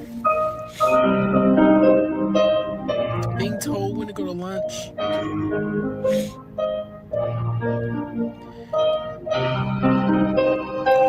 Being told what time to arrive, what time to leave. Being overworked and underpaid. It's no life at all. I'm not necessarily complaining about the job. Guys, we've got a bigger problem. This is our only trip to Earth. And instead of living, we are surviving. And I feel that strong. I've never felt it like I feel it now. New world order. If you're out there and you're surviving and you're awake and you're aware, then you know what I'm talking about. All right. Shout out to this young lady out here. We all have a wake-up call at some particular point. And here's the thing, man. This is what you fought for. This is all of this, education and degrees and jobs and careers. And now you get about 5-10 years into the career and realize, wait a minute, I got to do this for 20, 30 more years. All right. I can't afford to go on 2 vacations. I'm chained to this desk. All right. I can't decide when I go to the bathroom and go to lunch. This is basically high school extended. Okay. That college degree means nothing. All right. It means very little, especially after 20 years. I don't care what your degree is in. After 20 years, it doesn't mean the same because what they're teaching you 20 years ago is pretty much probably obsolete now. All right. And I graduated from college damn near 30 years ago. Let me do the math here. No, it's 20. All right. It's getting close to 30 years ago. All right. So, it's getting very close to 30 years ago. So my degree, if I went into somewhere and said, I have a degree in this, they'll be like, okay, great. All right. Now we have a certification class that you're going to go through and we're going to teach you the new updated version of this. But yeah, those degrees don't matter after 20 years, especially when you don't use it. So you have a communications degree, not working in communications, don't think that communications degree is going to mean anything 20 years from now. All right. So it does happen. And a lot of people get this reality and wake up call that they're just a spacely sprocket. They're just a cog. You're caught in the middle of being a person that is on the hamster wheel. And all of us are a slave. I'm a slave to social media. Right. So I can't stop it. If I do stop it, well, then I'm working at Popeyes in a month or 2 or in 10. So then they realize that they got to do this for 20 or 30 more years. And then now you realize what you're lost. What have you lost? Your opportunities for families, friendships, travel, destinations. Sometimes even going back to be a stay-at-home wife or a suburban wife looks fine. I'll go back to that, but you can't go back. All right. I'll go be a sugar baby. Well, sugar babies are 18 to 28. You could go back and join, but you're not going to make top dollar. All right. They've given up their fertility. They've given up their freedoms. So this is all of us go through this, and shout out to her for going through this and sharing it, throwing nothing but crocodile tears out here. But it's the truth. Really, at the end of the day, you want to control who you are. For me, I'm looking at it and I'm going, dude, who can do what I do? And at the end of the day, 1 o'clock, I can just control my own schedule after that. I'm still a slave to continuing to do social media type work, but I can go to lunch for 2 hours. I can fuck in the middle of the afternoon, right? I can take a date. I can take a lunch date. I can go drive my car. I can do whatever I want, wash my car. So a lot of people don't have this opportunity and they're looking for it. But unfortunately, people don't want to put in the work, or do they have the discipline to ever get it? All right. The discipline's not there. So this is why people don't boss up. All right. They don't boss up. Shout out to that young lady there. And the music was great on the background. All right, what do we got here? Apparently, there's a video saying, fuck you, boss up, for truck drivers. Who thinks this is true? They have a driverless truck. They've just now done the first driverless, what do they call it? Driverless truck in Houston. It makes history. No driver, no remote joystick.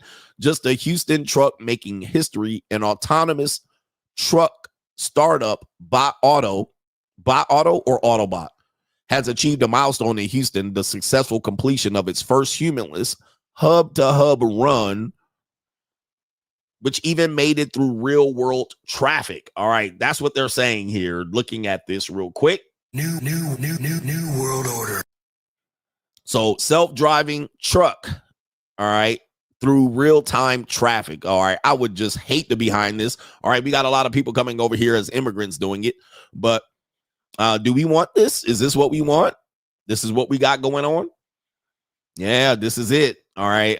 They're working on it. I know people think that it's not going to be a thing in the next few years, but in 20 years, certainly in 20 years. All right. But it says Bot Auto. Yeah, Autobots would have been better. All right. But yeah, this is going to be crazy. All right. Crazy, crazy world. Yeah, I said that's going to start happening. They're working on it for sure. All right, we have Elon Musk chiming in about this. This is an old clip from Rogan Joe. He's talking about that work will be optional and we will need UBI, Universal Basic Income, and we have no choice. Let's go to Elon Musk, Donald Trump's favorite African-American. Look at my African-American over here. It used to be. Him. Are you the greatest? You know what I'm talking about? But yeah, like cars are going to be autonomous, but there's just so many desk jobs where really what people are doing is they're processing email, or they're answering the phone, and just anything that isn't moving atoms, like anything that is not physically, like doing physical work, that will obviously be the first thing. Those jobs will be and are being eliminated by AI at a very rapid pace. World order. And ultimately, speed this up. Working will be optional, because you'll have robots plus AI, and we'll have, in a benign scenario, universal high income, not just universal basic income, universal high income. All right, so universal high income. All right, this is going to be true, and I hear a lot of people say, AI is going to create jobs. Oh, certainly it will create jobs, but if you're a person over 40, 45, 50, 55, you're cooked. All right, you're cooked, because you're not going to be, most likely you're going to not have a chance to rebound. So you're going to probably be stuck or in some universal basic or universal high basic income. There's no choice. They have to do this and they're ready for it. He also says driver cars will be autonomous. This will be true. We're seeing this now. If you live in a municipality or a metropolis, I should say, all right, you're seeing driverless like Uber type cars all over the place. And I saw one holding up traffic like a motherfucker, trying to get over and pull over to the right, holding up mad traffic, but they'll get better. Anyone can have any products or services that they want. So but there will be a lot of trauma and disruption along the way. So you anticipate a basic income from that the economy will boost to such an extent that a high income would be available to almost everybody. So we'd essentially eliminate poverty. No. In the benign scenario, yes. So wow, eliminate poverty to a benign scenario. This is interesting, but this is not something that I would not have expected. But we're just going to give people a basic standard of living, but they will have to do nothing for it. All right. So will people live longer? Will they be healthier? Will they, work to become better and get out of that position and become wealthier, or will they just accept their fate? I think they will. All right. All the experiments show us that most people will just settle in with the bare minimum. All right. We see this with EBT and WIC, if you will. Most people they like that. All right. They like that. So anyway, Fuck You Boss Up continues. We have the next presentation of a Canadian banker says Canadians must accept low standard of living. All right, let's take a look at this. We don't know if these are AI videos, but we'll go ahead and Bank of Canada. All right, from Bank of Canada. And unfortunately, what that means is that unless something else changes, our incomes will be lower than they otherwise would have been. They'll grow, but they'll grow along a lower. This was the old path. Now there's a new path, which is below the old path. There are things the country can do to try to bend that curve up, but those aren't things monetary policy can do. These are more structural changes. I mean, fundamentally, as a senior deputy governor has hammered many times, we need to get our productivity growth up. And if we can do that as a country, we can bend that curve up. So, I mean, I think what's most concerning is that unless we change some other things, our standard of living as a country, Canadians, is going to be lower than it otherwise would have been. Oh my. All right. That's crazy right there. Just to think about it. Oh, the humanity. All right. For the people in the back of the class that didn't want to hear that, she basically said, new world order. Well, he basically said, well, incomes will go up, but not fast as the need to raise your standard of living. So you're basically going to go up slippery slope lower, even lower than we've had for the most part, because the politicians can't control it. We control it, the banks, and we want to take our money and invest in things that are going to be more productive and beneficial back to us. We don't care about your goddamn. We don't care about you and your money. What you're going to do is accept a lower standard of living. Oh, the humanity. Goodness gracious. Right in your face. In the face. All right. He said right there, in the face. He said, banks, we're not politicians. We care. New world order. All right. We don't care. We're not politicians. We're not responsible for your economic growth. We're responsible for our economic growth. Damn. New world. All right. And nobody. Wowzers. And by the way, Americans, same thing. All right. I don't know. This is our friends from north of the border. It sounds funny like we shitting on them, but it's the same thing for us. All right. They're telling us the same thing here. So the reason why I wanted to feature it is because, yeah, it says Canada. All right. Oh, Canada, our home and gracious land, true patriot love for all of that maple leaf syrup and the Blue Jays and no hockey teams winning any major league championships in the history of the 2000s. But that's neither here nor there.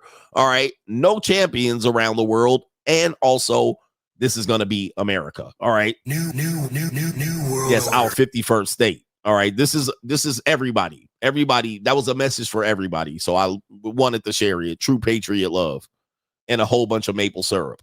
All right. What do we got here? Fuck You Boss Up. All right. Let's see here. We have a guy that says, well, if this is going to be the case, there's going to be a revolution. Yes, he said it. New. And he said there's going to be a revolution by this particular group. What particular group do you think will be the lead of the revolution? Will it be the black Americans who are going to go get their reparations? Will it be the boomers, the Gen Z? Will it be women? Who's going to lead the revolution? New world order. All right. Who's going to lead the revolution? Well, this guy says the revolution will be televised. All right. Here it is right here. The government is conditioning you. Why are they doing this? Do you want to know what led to most of the revolutions in modern history? Not economic collapses. Those happen all the time. Not authoritarian governments. No, that happens all the time. Young people who are broke and have nothing to do. The way I wrote that may make it seem like I'm shitting on people in this situation. No. When people are unemployed, they have no money, and they have time, they're the ones who are likely to actually get change and get done. All right. So there it is right there. He says broke Gen Z men, or maybe broke Gen Alpha, all right, are the people, the men, young men who don't have shit, who don't got money, who don't got hoes, who all they got is time on their hands. They're the ones who are going to lead to getting things changed. All right. We kind of seen this with Occupy Wall Street. This is in kind of a younger group of men who are trying to make a change. All right. Whether they made change or not, who knows? But this is where he's saying are the people who are probably going to be the ones who do the revolution. All right. Incels, red pillars, if you will, across the board, men who can't get pussy. They got time. They don't got jobs. AI's replace them. All right. They can't keep up. Over time, he's saying these are the people that are going to want to make changes. All right. And they're going to do it in a more violent way, a more revolutionary way. That's what he's saying. For better or for worse. This is an inevitability. All right. When you have younger people who are always the ones that end up being the brokest, obviously, because you're starting out in life, but they don't see an opportunity, then they start realizing something's wrong. And if they're not distracted by working or having money to do something, they start looking up why. All right. So and we're seeing this kind of kids don't go to college anymore, especially young men. Young women are going to college a lot more than young men. Young men are disenfranchised. They're displaced. They're discouraged. All right. They're told that they're losers. They don't want to boss up. Yep. This is their only outlet. Unfortunately, in America, it's going to be very tough to carry this out. All right. Drones and banking is going to fuck you up, and the Wi-Fi, and you're going to get fucked up really fast. So it's going to be difficult. I don't see that there's a time where a French Revolution could happen. All right. I don't see there's a time where the young people can pull the Tiananmen Square. All right. If you will, you're going to get ran over by a tank. You're going to get smushed by a tank. All right. More than likely, you're going to get smushed. So, I see what he's saying here, but it's men who simply don't want to boss up. So they don't see any other way. Is it Tiananmen Square? All right. Look it up. All right, look it up. All right, I think that doesn't look very good. All right. And then they realize that it's rigged against them. Eventually, they say, let's go do something about this. Eventually, they feel like they're not being heard or seen, frustrates them. And so they lash out. And then that causes a little bit of chaos. And that brings out the chaos bringers. The chaos bringers. Yeah. The saboteurs, the chaos bringers, the crash out warriors, the, if you will, the incels, are the Antifa. These typical group of people feel like there's no way out. Well, there is no way out. There's new world order. Okay. New world order. And so they hit the streets. They lash out. They get threatened with curfew. They break into things. They set things on fire. They destroy things that they need. So it's kind of what they expect people to do. And trust me, there is going to be a plan. Let me just say this real quick. There is a plan. Don't think that there's not a contingency plan for any military university or any military or service, that they don't have any protocol plan for these people to crash the fuck out. Let me just tell you that. All right. I just want to warn you before you guys get all amped and hype. I'm not suggesting that you do this. I'm suggesting that you boss up. Don't think that they ain't going to be ready for you. All right. Don't think they ain't going to be ready for you. They're going to be locked in. It's going to take 5 days, and it's going to be over. All right. So they're already ready. They have a contingency plan ready for this. They've already trained for this. They've trained not only because if you look up, I believe in the Constitution, it says right here to defend against any enemies, foreign or domestic. And I want you to realize that. I want you to hear that again. They are trained to defend against enemies who are foreign or domestic. All right. So even though you're in the country, even though you are part of the citizenship of the United States, your military trains to fuck you up too, not just foreign enemies, but domestic enemies. So you would be an enemy of the domestic type and they will fuck you up too. They are planned to fuck you up. So you better have an organized situation. And I don't think just because of how the American landscape, how we are laid out as a country, you don't have the opportunity to organize. All right. This is why America is so great in that we are defended by two borders, which are the Pacific Ocean on the left west coast, and on the right coast, you're defended by the Atlantic Ocean. So it makes it hard to be penetrable, if you will. Then you also have the landscape of the Rockies. Okay, you have several time zones, which are 4 time zones, all right, which you're going to need to be able to organize very well, which will be difficult if you're not funded. Okay, so you have that. Then you have the middle of nowhere. You have the desert. So it's going to be hard to organize. All right, you wouldn't be able to organize effectively and efficiently. So they would definitely just close in on you and circle your wagons really quickly. All right, really quickly. All right, so I know what he's saying here. There's a sense of frustration amongst people, men and women alike, but this revolution would be I would love to see it televised because it would make for a good game show. New world order.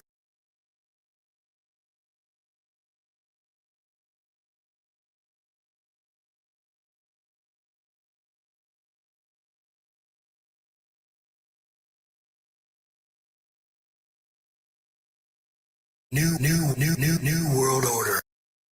All right, who muted me? All right. Who muted me? New world. All right, they're gonna have to. What I said the same thing. All right. Anyway, that's fuck you, boss up. All right. Who muted me? I didn't do it. New world order. They're gonna have you in FEMA camps and overnight, bro. All right. You know that Costco facility that they built in your new neighborhood? All right, go to Costco. That's gonna be your house, Nick. They built 5 Costcos in the last 5 years. All they're going to do is they're going to move all of their food. You know, they can move all of that food shit like this to the side of the corner of the room. Yep, old malls. I was in Eugene, Oregon, and it was an old mall. And I was like, said back in the day, they're going to have abandoned malls. And there's a whole bunch of abandoned malls. All they're going to do is just move you in and have 3 hots and a cot. Not even 3 hots. It's going to be a gulag. All right. And it's going to be over for you. I want to know who this guy is talking about. He says the government is conditioning you to crash out. All right. And you will have a gulag in there in a minute, guys. It's only one decision that you have to do. Boss up, nigga. It's boss up. I mean, sorry, man. I love all the revolutionary talk, but sit down, bow down. What do we got coming up? We got this evil world we live in coming up. Boy. Oh, man. We got some really evil shit on this internet to cover. All right, let's see here. I'm taking down Tracy Morgan. I'm taking this down. I got just so much stuff here open. All right, it's going to start slowing down my stream. All right, it's an evil world coming up. We have a guy that says, we have 2 female streamers that allegedly got a SA claim, a sexual assault of SAing a man on a stream in 2024. They got Me Too'd. All right, Me Too'd. What do you think about this? We're going to see if this is real and see what the people are saying in the comment section. The comment section is full of goodiness. Goodiness. Shout out to our brother Junior says driving to her house isn't free either, coach. Facts. Like, I don't get it. I don't get it. Now, what is free is that you didn't give her money. All right. But I get that part. But when you drove to her house, you had to put some gasoline in the car. All right. Come on, man. All right. Come on, bro. Some of y'all be driving an hour and a half to a bitch's house in traffic. That's not free. Especially 3-4 times a week. All right. It adds up fast to the point where you're going to be like, why don't you come to my house? Or I can't make it because it costs $25 worth of gas. All right. Let me see here. What are we doing here? Shout out to Hombre Lobo says, coach, my 44-year-old cousin says the 38-year-old girl that's financing him met through mutual friends that the guy she dealt with before him swindled her out of $12K, and that it should have been him to get it, so he could have put it all on crypto. All right, you got a loser friend there. That's a loser friend. So he's trying to date this woman to swindle her out of $12K. All right, this is what I would tell him. Okay. This is what I would tell him. Tell him to go watch this movie. And I'm not big on using movie as evidence because it's very low frequency. If he wants to know how this ends, they made a movie about this. All right. You fuck around with you mess around with any person's money. I don't care, man or woman. At some point, they're gonna have a breaking point. You mess around, keep messing around, guys. All right. At some particular point, you might be the last one. She's gonna be like, all right, this is the last time. This is the last time I'm gonna let somebody do this. All right, shout out to our brother Leo, says Coach made money this weekend. Free agent lifestyle for life. All right. Did you make money? I made money. I hope you made money too.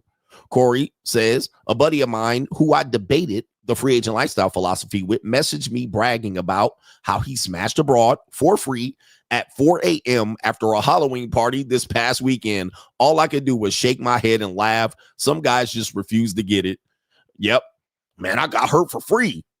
Right? All night, 4 a.m. after a Halloween party. Let me guess. You got dressed. You stayed up.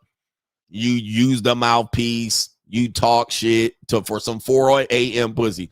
Let me tell you, bro, that same girl, I sent her to that party. I was asleep by 9:30. I sent the woman to a Halloween party. She came over half dressed in her costume. I smashed. She got dressed in her costume and went to the party, and I went to sleep. 9:30.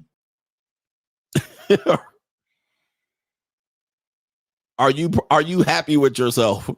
I went to sleep and I was able to wake up with extra hour of sleep because of daylight savings time. I'm fine, bro. I didn't even leave the house.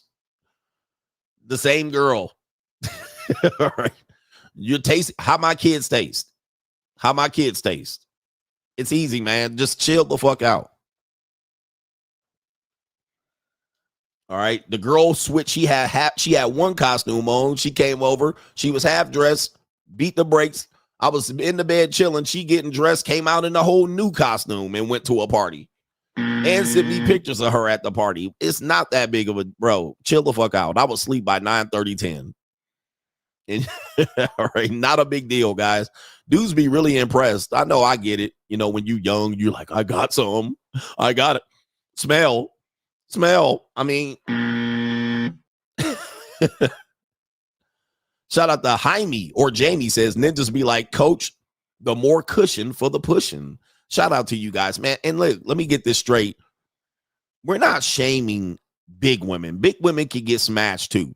All right. Listen, I'm not saying she ain't smashable. She's wreckable. She wreckable. She definitely defileable. All right. She definitely beat upable. If she came over with that stomach tucked in them little tight booty shorts, she getting smashed. Everybody knows that. And this is what guys don't realize. Like, look, she getting smashed, but I'm not going to brag about it. Certainly not going to pay. All right. It's what it is. And I'm certainly not going to say, damn, she was so easy. I got it for free. All right. I wouldn't even really tell anybody about it. All right. I wouldn't claim it in public. I wouldn't be caught in broad daylight with her. I wouldn't be on a date with her. I would just be like, all right, it's okay. You know, I get it, young bucks. But I definitely wouldn't call her bad and she's a baddie. All right. I'm telling you, man, that's easy. Easy peasy. It should be easy work. That's a nice little gordita. All right. She would be a nice gordita. I had a gordita like this in my rotation before. She was a sweetheart too. But something about their fupa and that gunt, I cannot see forever. I mean, I can't unsee it. Like it'd be like a monkey hoof. It'd be like a hoof. It'd be like, it's so fat. Like it's just a fat layer of of pussy huff muff. Like, I can't even describe this area, front upper pubic area. It'd be like it's like two moose knuckles together. And it's all kind of extra pouchy and fat on the top. And then I'll just be like, and it's never shaved up right. I don't know.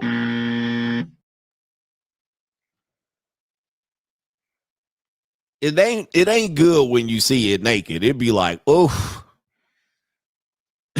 All right. But it'd be smashable. I'm a smash. I'm a wreck it. I'm a still wreck. Anyway. Yeah. But it don't be trimmed up and nice and neatly manicured. It always be looking like porcupine stubble and shit like this. It'd be like, man, you can't look it directly in the face. Ninja said, I'm not picky. All right. Rose Poppy says, shout out to you, Coach. Morocco has been a dream. Why broke niggas always got to record and post that they're broke, ruining ish. I swear lames will be lames no matter where. And they'll call you a lame for it too. They'll call you a lame. Well, you had to pay. All right. I smashed 3 girls in here. Right. So how many did you smash? You go home mad. Shout out to Iggy B says, sad lady video should have froze the blood of every man watching. This is your destiny if you don't boss up. Life as a normie sucks balls. You are just a slave. Get your money up and live free on your passion projects. CGA shows you the way with the free agent lifestyle. Hashtag the shield. Shout out to Iggy. It's that easy. What people don't realize is that when it comes to boss up, okay, you got to work your way out of it. Especially as a man. You know, I was going to do a video of my years, my decades, how it's tough in my teens, tough in my 20s, and really built it up. My 40s and 50s were my best years. But a lot of people don't want to take a chance. They don't want to risk. They don't have the work ethic or the discipline. They don't have the ability to recover and get back to it. And they simply don't got it. So they revert back to safety. All right. Safety, security. Everybody reverts back to safety, security. It is innate in us to do that. That's what separates the men and the boys. So when it gets scary, right, we have the fight or flight, adapt. What do? And most people revert back to safety and security because I want to eat. I don't want to go without meals. I don't want to be in the street. I don't want to be. But there's some people that overcome that and say safety and security is not enough. All right. I want independence and freedom. I find more women saying this in relationships, right? But they want independence and freedom. That's way more important than safety and security. And after time, if they have the work ethic and the discipline, they will achieve safety and security and independence and freedom. Now, I want you to think about this. Do you have a job where you can self-start and do things that you're not told to do? Like, you don't need a meeting to be told what to do. You don't need a job description. You can just self-start. Your boss doesn't care. You can work however many hours you want. And your boss doesn't care if you take a smoke break, a lunch break, you don't come in on a Tuesday. Do you have a job like this? No, most people have a job where they're constantly told what to do. Sometimes you're being measured by what you do, meaning that you're a cog. All right. So if you're a delivery driver, they're timing you between deliveries. If you work in a fast food restaurant, they're timing you in the drive-thru, right? They're timing you constantly and you're being measured. Your performance is being measured by your last performance. All right. The last drive-thru was only a minute. This drive-thru was 2 minutes and 30 seconds. All right. The last delivery, we gave you X amount of packages. You're supposed to get back by 5 o'clock. Whereas if you get back and you beat that time, you can go off and take the rest of the day off. All right. You beat that time. Most people don't have that. You'll come back to the office. Well, you go to the office and the office will say, type in all of these in a word processor in a database and you complete it. Hey, I'm done. Can I go home? No. All right. If you're done, you did good. Here's some more work. All right. So they give you more work. Okay. You did well. All right. And you were able to do that last time. Why aren't you as fast this time? These are things that you don't know are slowly eating away at your soul. These are things you don't realize how much you're giving up. These are things that you realize that they're getting more out of you than you're getting out of them, even though that they're paying you for an exchange of time into money, right? You're turning time into money. You can seem to understand that. But when it comes to getting pussy, you don't understand it. You trade time for money all day long. All right. But when it's time to turn, when a guy says, well, I'd rather trade the money for time and getting access to women, now you don't understand. Right? So that's what separates the men from the boys. That's what we talk about, boss up. And then what'll happen is it'll eat away at your soul repetitively over days and weeks and months and years, to the point where you don't have enough energy, money, energy, attention, and time to pursue your passion projects, to pursuing your freedom. And they call it just over broke for a reason. The child support industry works the same. What does the child support industry do? It is not rigged against men to prevent you from being a father to your kid. It is rigged against you to procreate and spread your seed. So what do? They make it so you can barely afford to support one kid or two kids on child support, or three or four, to the point they don't want you to have more kids. All right. So they're trying to disable your ability to make more families and procreate. All right. And they're also trying to equalize payment to the woman by having you pay for her to take care of the kids on her time. So they're literally trying to disable you from pursuing freedom. What do? The minute you get behind a couple of payments, they start restricting your driver's license, your work license, your passports, and all of these things. They restrict your freedom. All right. Same thing as your job. Your job restricts your freedom. They get you in for safety and security. You want benefits. If you get sick, if you have kids and they get sick, we got you covered. You only have to pay X amount of dollars, and you only have to pay the blah, blah, blah. They get you in there and say, we're going to pay you a salary. They get you in there and say, we're going to give you $15 an hour. And then you lock in safety and security. And then guess what? You sit there, basically nothing to do, twiddle your thumbs until they lay you the fuck off. All right, we ain't got enough work for you. We had enough work for you a year ago. Now we don't have enough work for you. You're laid off. We got to trim the fat. Then you didn't have enough time to work on your passion projects to make money. Now you're stuck out here. Now, the people who do this, typically when you do this, they scare you from doing it. What about benefits? What about dental? What about health insurance? What about this? What about your kids? What about your family? What about eating? What about going out? They scare you away from it. Oh, man. You crazy, man. You better keep this job. They scare you away from it. They say you're going to lose. You're going to be out there floundering. You're going to go homeless. And many times you do. 2012, I made that choice. I left a career that I thought was going nowhere. I jumped over here for my freedom and independence. I said, fuck safety and security. And I said, I'm going to be up in 6 months to a year.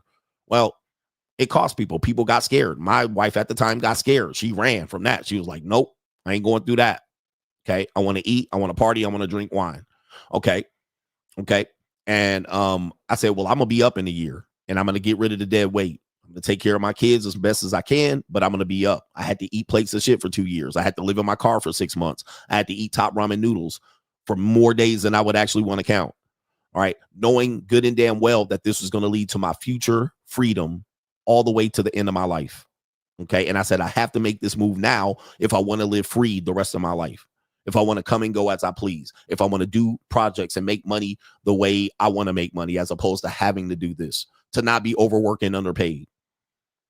Okay, I had to make this move. Fuck safety and security.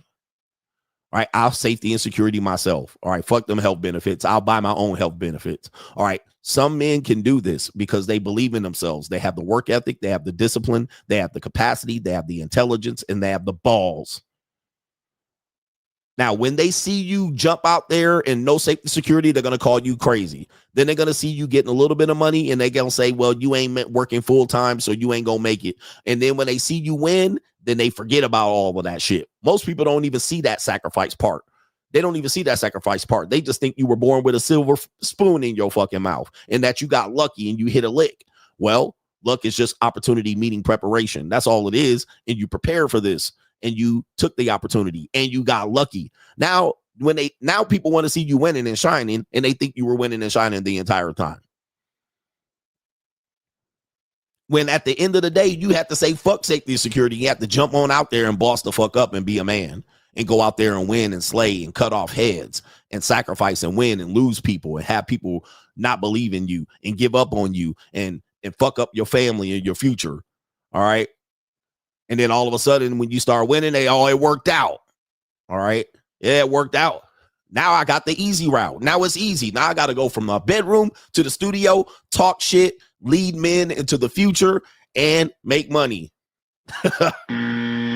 What did that take? 14 years? It only took 14 years. Now I got haters. Now I got men talk about he tricking, and they want me to do the broke man's life. It ain't that easy, coach. You just don't understand. I do understand. I lived in my car holding a goddamn steak knife, watching my iPad off of Wi-Fi from a hotel, hoping nobody broke in my car so I didn't have to stab them. I did that many a nights, and everybody got a sob story. Don't feel sorry for me. That was a choice that I made. That's a choice that I made, but there was also a choice for me to go fuck fat bitches and claim that I got it for free, or I can just say, let me not fuck them and then go out there and build my life and see where I'm at. Oh, now the money up. Now I don't have to fuck fat bitches for free. Now that's not a win for me, right? Now I'm trying to fuck something young and in their prime and good looking, all right? And if it costs me a couple dollars, it costs me a couple dollars. It ain't a win to get no free pussy no more, because free pussy is low quality pussy. Like 99% of the time, free pussy is low quality pussy. It's a guy that's handsome banging a 4, 5, or a 6. All right. I'm not impressed with that anymore. Been there, done that. I want some goddamn hot pussy. Hot, young. That's the only pussy that matters. Hot and young. All right. Hot, wet, and young. Who cares about no regular looking bitch giving you some free pussy? All right, that been there, done that, bro. That means nothing to me, all right, at all. I want it hot, young, and wet. That's the only pussy that matters. And if I can get some for free, fine. But sometimes I ain't got time to chase a hot, young, wet piece of pussy around the world, all right? So I got time to get her to my hotel room and then give her a free meal and then bang that hot, wet, and young punani out until I turn that shit inside out and I push her inside to her esophagus. All right, that's all I care about. Young, fresh, and green and clean. That's all I'm worried about. It don't even have to be that clean. But anyway. All right, but guys don't understand this. All right, they out here struggling and striving, getting free pussy but broke at the end of the day. Like, how does that make sense, bro? Like, look at your life. How are you at the end? Look, hold on for a second. Hold on for a second. This is how y'all be. Will never pay. Hold on for a second. Let's look.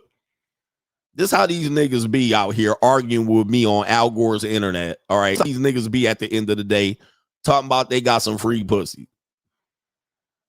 sleeping on their mama sheets. You don't even have your own sheets, nigga. All right, you're sleeping on a twin bed, full size bed, and you still got your mama sheets on the bed, wondering how you're gonna make it in the world. This is you right here. This post says men can stay up till 2 a.m., wake up at 6 a.m., be in debt, broke, alone, and still have faith that one day everything will work out, and still be out here dreaming and scheming, thoughting and plotting, scamming niggas, all right? Taking shortcuts in life. Yo, weirdos, nigga, like how you out here saying you getting free pussy and you broke at the end of the day? That don't make sense.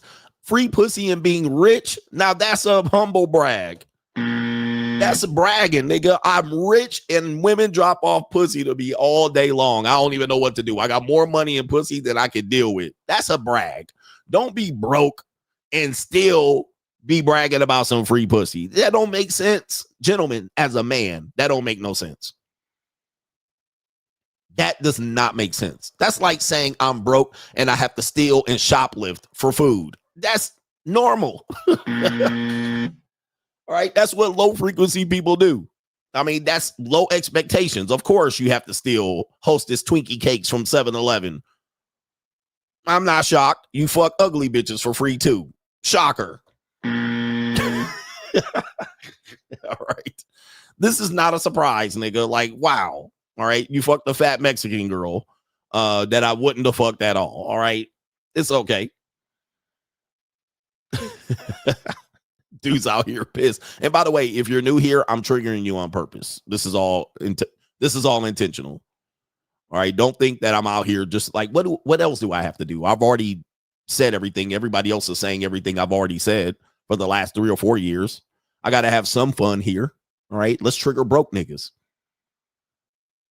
Let's trigger broke niggas. Like, I'll make a lot of money triggering broke niggas. I'm going to write a book about broke niggas.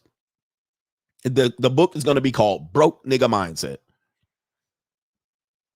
All right. Why men and broke niggas are going to lose the rest of their lives. I'm going to sell 10 million copies of this.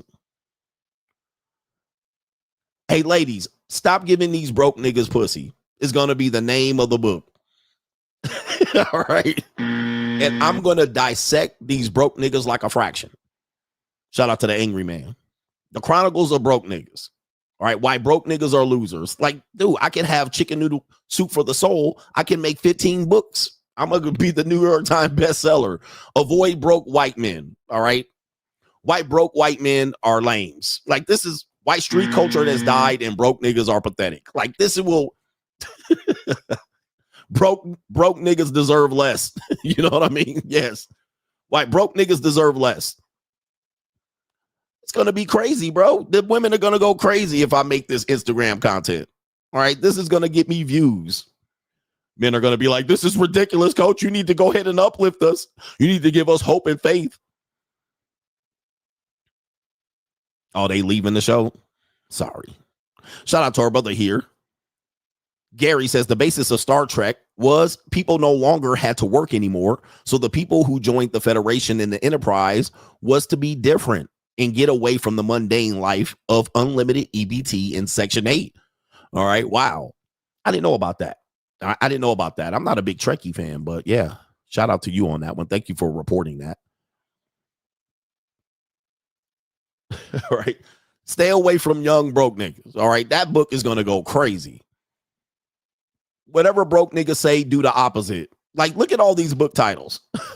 Whatever broke men say, do the opposite if you want to win in life. Type that in there. Whatever broke men say, do the opposite. You'll win in life. All right, look, shout out to Officer Brayon, and then we'll get back to the show. All right, shout out to Brayon says, I recently watched one of your old videos about you talking about your 5 or 6 favorite books. I'm curious to know, what are your current favorite books? Well, what I'm reading today is I'm reading Psychology of Money. I'm reading the $1 Million Habits by Brian Tracy is what I've been reading. And Power in Money. I've been reading that. It's a book that I picked up in the airport. It's one of these books that really doesn't have a famous author. It has a really broader based title here. All right. But The Psychology of Money and The $1 Million Habit, I believe, are 2 books that I'm reading right now. I have one on audiobook and one on physical book. And what I also do is I buy one on audio and I'll buy the same thing on physical. So sometimes when I'm listening on audio on the plane, I don't have the book in front of me. Then I'll go back and use the book as a reference. All right. It's easy for me to use the book as a reference. I like to use the physical book as a reference. All right. But when I'm listening on audio, I'm trying to figure out and pick out things, and I'll bookmark certain things and go, oh, okay, I want to remember that and use that. All right. So anyway, shout out to you. Go ahead and get those books and get the Free Agent Lifestyle and De-Evolution. The links are in the description box below. Let's talk about this to the next subject matter. And it's going to be, it's an evil world we live in. We have 2 female streamers that allegedly, these are all alleged stories because they're being reported by social media. So I don't know. It says they're being banned from Twitch for allegedly sexually assaulting a man on a stream in 2024. The clip is disturbing. I don't know. Can I play the clip? Streamers Nina Lynn, that's the Ling Ling over there. You see her? That's the Ling. What kind of fuck you give And the other me? woman is named Zoe Spencer. All right. Let's see what it is here. It says, this is disturbing. The younger brother came out and said he didn't like what they were doing. Props to the young man for coming out and standing his ground. You were a strong king. Let's play the clip here. We'll play it. Here's the video. Oh my God. Saeed. Hey, come here. I got you. Hey, come here. Zoe, you can't. Zoe, you can't. 23. No, consensual. No, he's not. All right. So what you're seeing here, I'm trying to break this down. This is a stream, typically an IRL stream. You're seeing for some, with Gen Z, the women are very aggressive. Okay. The women are very aggressive. All right. In comparison to the men today. And they're also more experienced. than the men. So as you can see, there's a young man hiding behind an older guy. The younger man seems to have, he seems to be a nerdy, lamey guy. He falls into the normie category. And the other guy's Chad, Pookie. And so they're trying to get at and grab at the younger guy here, but it seems like he's not with it. Yes, he is. They said he's 23, it's consensual. Okay, but remember, they want to raise the age of consent to 25. All right, but they said it's 23 and consensual. Nothing. He's 23, he's consensual. And then she says, the black woman said he likes it. Now, just to frame this, and I have to stop and pause it. The woman is saying the very things that they claim men have said when they've enjoyed a date grape or a situation where they knew a woman and then she went through it. She didn't fight the sex off, and then she liked it. She's old enough to consent. She was drunk, but she wanted it. But she's basically saying he likes it. He should like it. He's 23, so it's consensual. He's not a kid. He's not a child. And they're literally grabbing at him right here. And listen to what they're saying here. So I would say men are becoming the new women, but women are becoming the new men. Very hypersexual and aggressive and damn near predatory. Oh, no. I don't think he wants to. Sorry. As you can see now, I know a lot of people don't agree with this, but a person putting their genitals on you is a sexual assault. Okay? So if a woman twerks on you and you don't want her to twerk on you, that would be a sexual assault, right? So this is what it is. If you have a lot of women basically trying to tell and educate men on what a sexual assault is, well, I don't think that's a sexual assault. But a woman that does this, holding you down, one woman holding you and another woman putting her genitals on you, that would be a sexual assault, all right, by all definition. But of course, he likes it. He's a man. He should like it. He should have some game. Why is he complaining? Well, he don't want it. Not everybody's hypersexualized. He doesn't want it. It's okay for a man to not want it. And now, look, where everybody leaving, right? They leaving the stream. They don't want it. So at that point, if he says no, no means no. No means no, right? According to the law. But of course, it only applies one direction. It doesn't apply to when women do it to men. We're supposed to like it and take it. Let's continue. Yeah, stay right there. Stay right there. Stay right there. Stay right there. Hold on. All right. And you know his dick is on brick. You know what I mean? He bricked up in them gray sweats. Listen. He's bricked up in the gray sweats. You know he bricked up. He might even bust a little nut in there. All right. He might have a little dribble coming out of his little, anyway, chorizo. He's embarrassed. He don't want to be bricked up in front of everybody in gray sweats. All right. So he definitely is embarrassing. And by the way, that's still sexual assault. If you brick a dude up and he's embarrassed by getting bricked up, all right, that's sexual assault. Right? Don't brick up a dude and he want to be bricked up on camera and in front of a group of dudes. You know what I mean? And he ain't gonna smash. He already know these women ain't gonna let him smash and run that double team. He ain't gonna get that one man. So he already bricked up and he don't want to be on camera bricked up. That's easy. Hold on, sit down. Yo. Okay, sit down. You remind me of that one video. It's like a cartoon when the niggas start throwing out. All right, so let's take a look here. Now, we've heard women describe men doing this to women and the group of men laughing, right? They just laughed and they didn't help or none of that. Same thing's happening to him. The men are laughing, the women are laughing at him, and nobody's helping him. So, yeah, they definitely should be charged, because if this was one woman and several men grabbing at her and nobody helping her, they certainly would have any Twitch streamer would be banned for this. Okay, so yeah, the guy, they're laughing at him under his circumstances, and he clearly looks uncomfortable. He don't look like a guy that got game, that's used to having that happen to him, who has definitely got more than a minute of stroke ability. So he definitely gonna be out. He knows you're playing with him. You ain't gonna give him no punani. You're cock teasing him. And now you got the man bricked up with no pillow.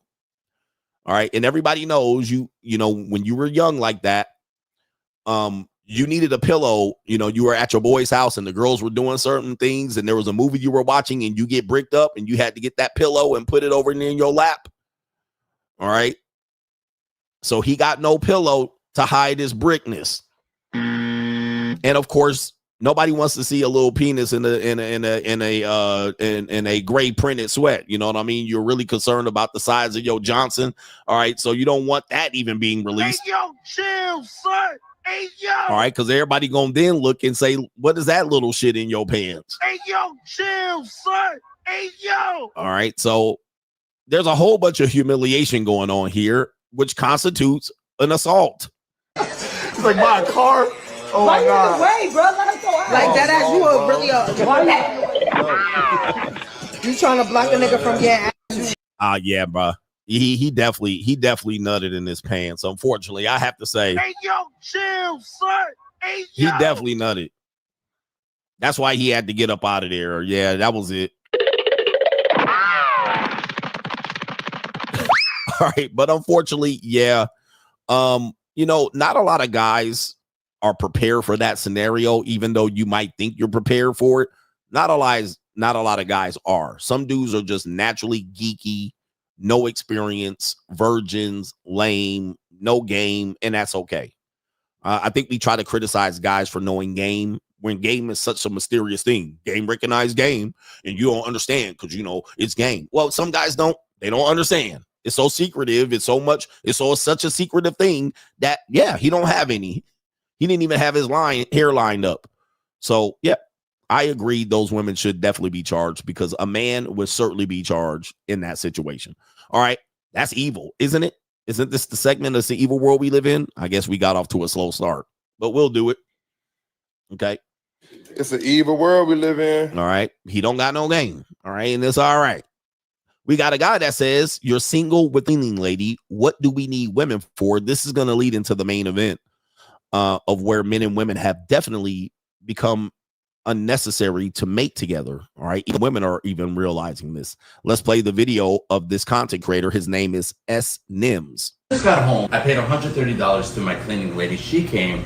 She cleaned my entire apartment. She mopped the floors. She vacuumed the floors. Kitchen countertops looking squeaky clean. The last set of laundry is in the dryer. The rest of the laundry has been folded and put away. She made my bed, reorganized everything, and my house feels like a home. I didn't have to hear her nag. I don't have to hear her delusions. I don't have to put a G-Wagon in the driveway. I didn't have to get her a Birkin. I didn't have to get her a Chanel bag, gold, jewelry. I don't have to hear that she's hungry every 3 hours, and I don't have to deal with her delusions. Life is amazing. Peace, quiet. I feel like I'm at home. Now you girls offer the same thing for marriage. I can cook, I can clean, and I can make the house feel like a home. Sweetie, I just did that for $130. All right. This is definitely people just taking the free agent lifestyle, which is a concept that I guess anybody could have came up with, and they're saying everything but calling it the free agent lifestyle. So, this is how men have adapted.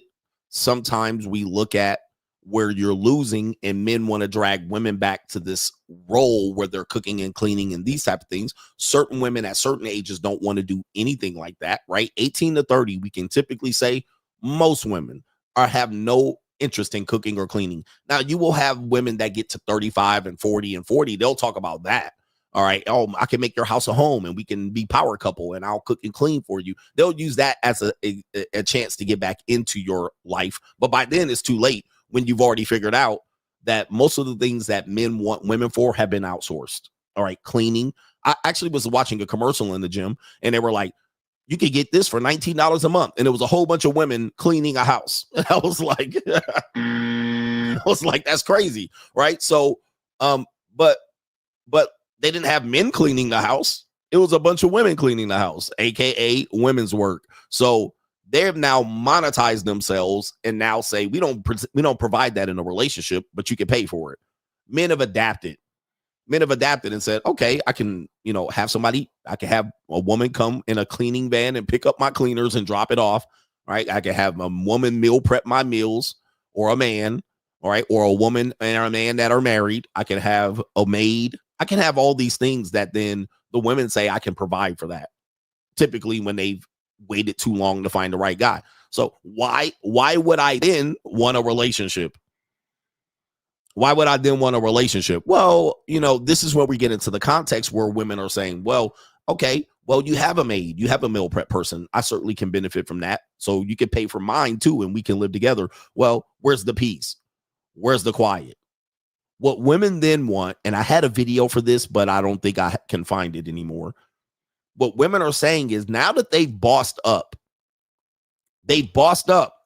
and more power to them. They bossed up. They got their careers, their friendships, their social element. They've got their body count up. They've been tricked on. They got their own purses and handbag and jewelry. They've flown themselves to Paris. Now that they bossed up and have their education and bought their own condos, what they're saying now is that what they want from men is genuine connection, being able to emotionally provide and be emotionally available, being able to listen, and so forth and so on, which is not in the man's wheelhouse. That is not in the man's wheelhouse. You could pay a therapist for that, but men generally didn't lead with, oh, I can't wait to listen to your story so I can emotionally bond with you and try. So they're being frustrated. So we're going to hear from women later, and I agree with them. They're frustrated that men don't accept them as an independent woman that has what she has, and that the man is not sitting there waiting to come home and listen to what happened when you got a mani and pedi, and what happened when you went to work, and how you had to deal with so much trauma in your past, and how men not built for that. And listen about how Dexter and Chad and Tyrone ruined your life and sent you into therapy and to be able to empathize with you. So what then is now you're seeing a group of people that are available and single that don't need each other. Men don't want to listen to bitches bullshit because that's all she's bringing to you. Then you add on, now you can pay for pussy outright and not get shamed for it. You can get that dropped off for a couple of hundo. No big deal. So she ain't even bringing good pussy to the table, or she's there with the punani and she's like, oh, I got diarrhea. I'm on my period. You didn't earn any tonight. You didn't listen to me tonight. So then you end up here where then it's the free agent lifestyle. Like what? All right. I can hire my own maid. So for the most part, everything that we used to provide for each other, male and female, is now outsourced. Women use therapists like they would use their man. All right. They don't have men to talk to and trauma dump on. They pay therapists for this. Okay. So now, not only that, they have their female friends for that. They have their male simp friend, their beta male orbiters, their work husband to trauma dump on. They've outsourced it. Men also have women's outsourcing of cleaning, cooking, all of these things, sexuality. It's completely outsourced. This is why the available people that are single don't look at relationships as being beneficial on the male or the female side. No man has time to sit here and listen to some BS. All right. Unfortunately, that's just where we are. And it's going to be hard for us to beat this. So let me go back, pause, beat this, pause. Let me go back to the next video. And I think another guy saying something else. We have Mr. Ling here, Mr. Ricky Tan saying, dating when you've bossed up or your ambition is cooked. Okay.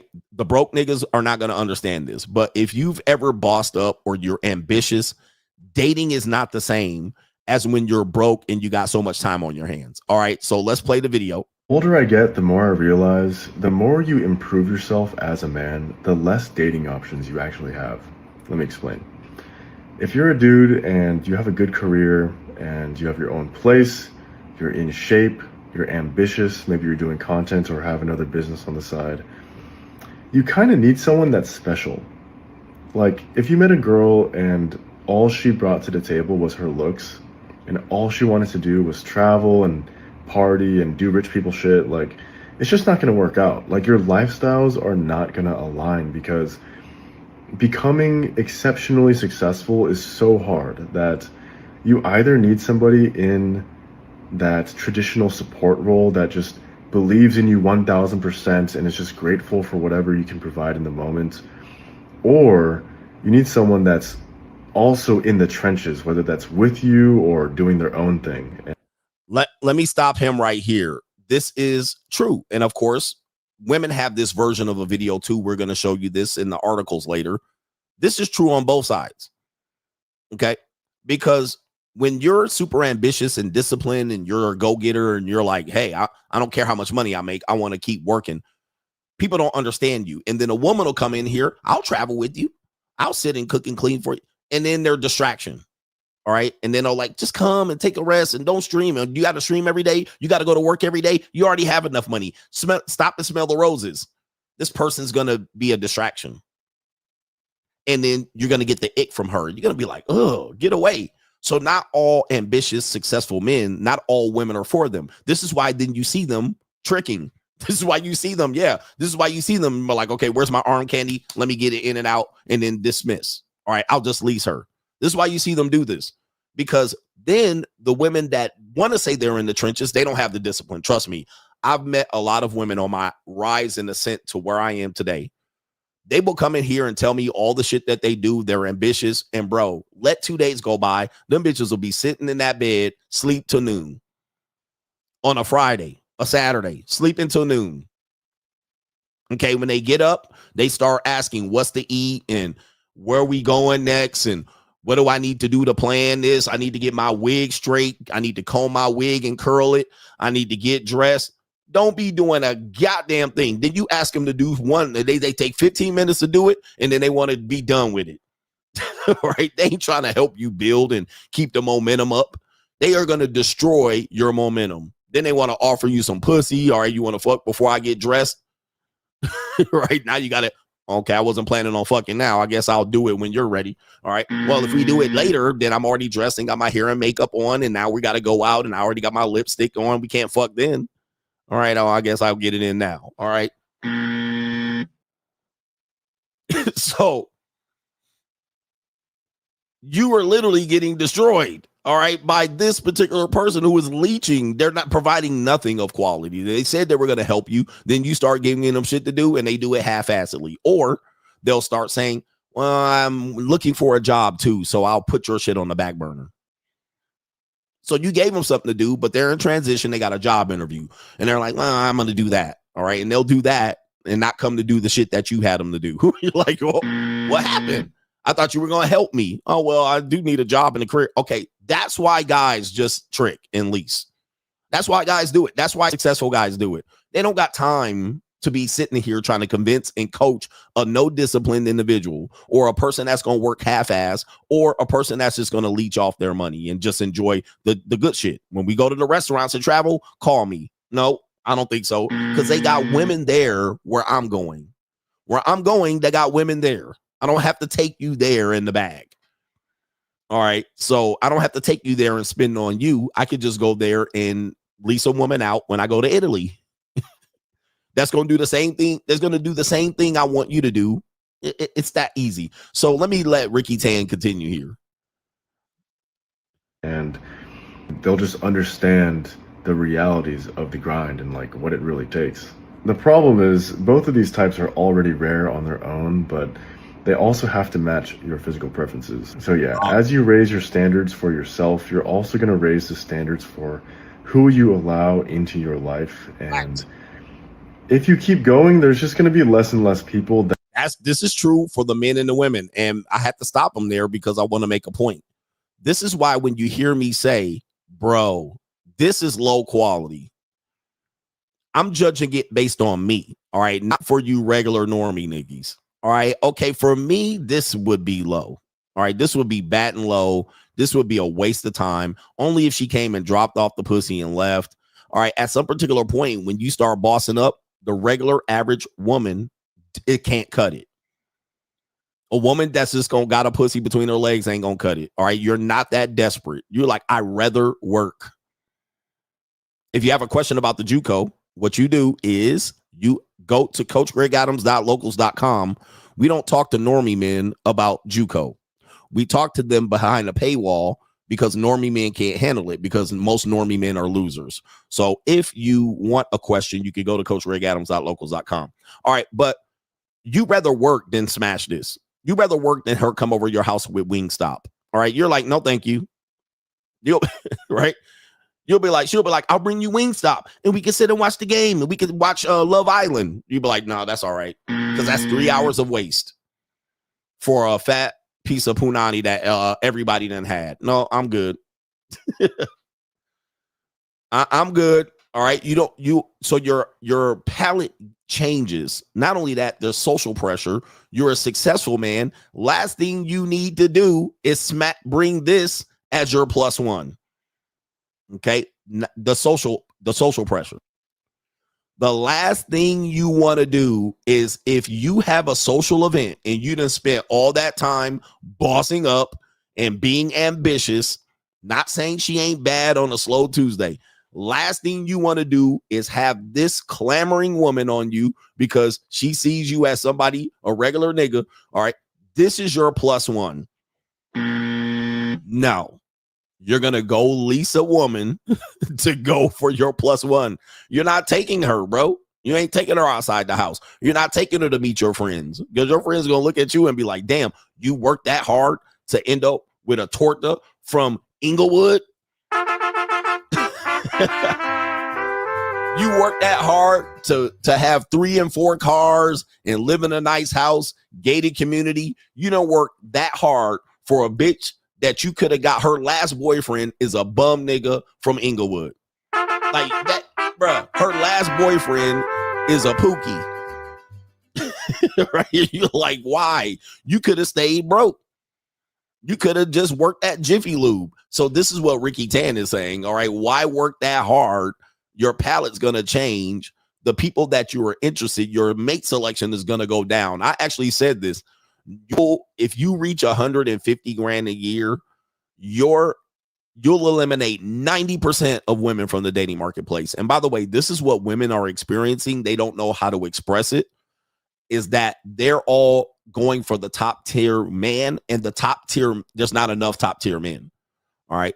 There certainly is not enough handsome top tier men. There's not enough top tier men that are handsome, top tier, and want to get married. So they're just saying we rather stay with no boyfriend. All right. We rather not deal with bums and regular guys. And they will to get their meat fix, or, they'll deal with some poverty penis every now and then. All right. And they'll give out some free pussy out here and every now and then. They'll jump on a dating app. Nothing is permanent. So they'll say this and they'll have these moments where they go test it and then they'll be validated and they'll come back and be like, I'd rather not have a boyfriend. Okay. But once you reach a certain status financially, your numbers of available mates will reduce significantly, and rightly so. All right. Rightly so. So he's experiencing this now. He's like, what is going on? But I've said this for years that this is what would happen. That are going to meet those requirements. The older I get, the more I realize, the more you improve yourself as a man, the less dating options you actually have. Now, unfortunately, women believe that because they're a woman that they're dateable. And I showed you this on Locals. I showed you the amount of abundance that a man has when he becomes successful or he can afford to date. Now, women don't understand this. They don't know how to explain it the way I'm explaining it. I'm trying to help them because I think most dudes are bum niggas, right? At this point, they're bums. All right. But then they go out and go, well, I'm a woman and I got a good relationship and I'm a queen and I bring this to the table and I have a pussy.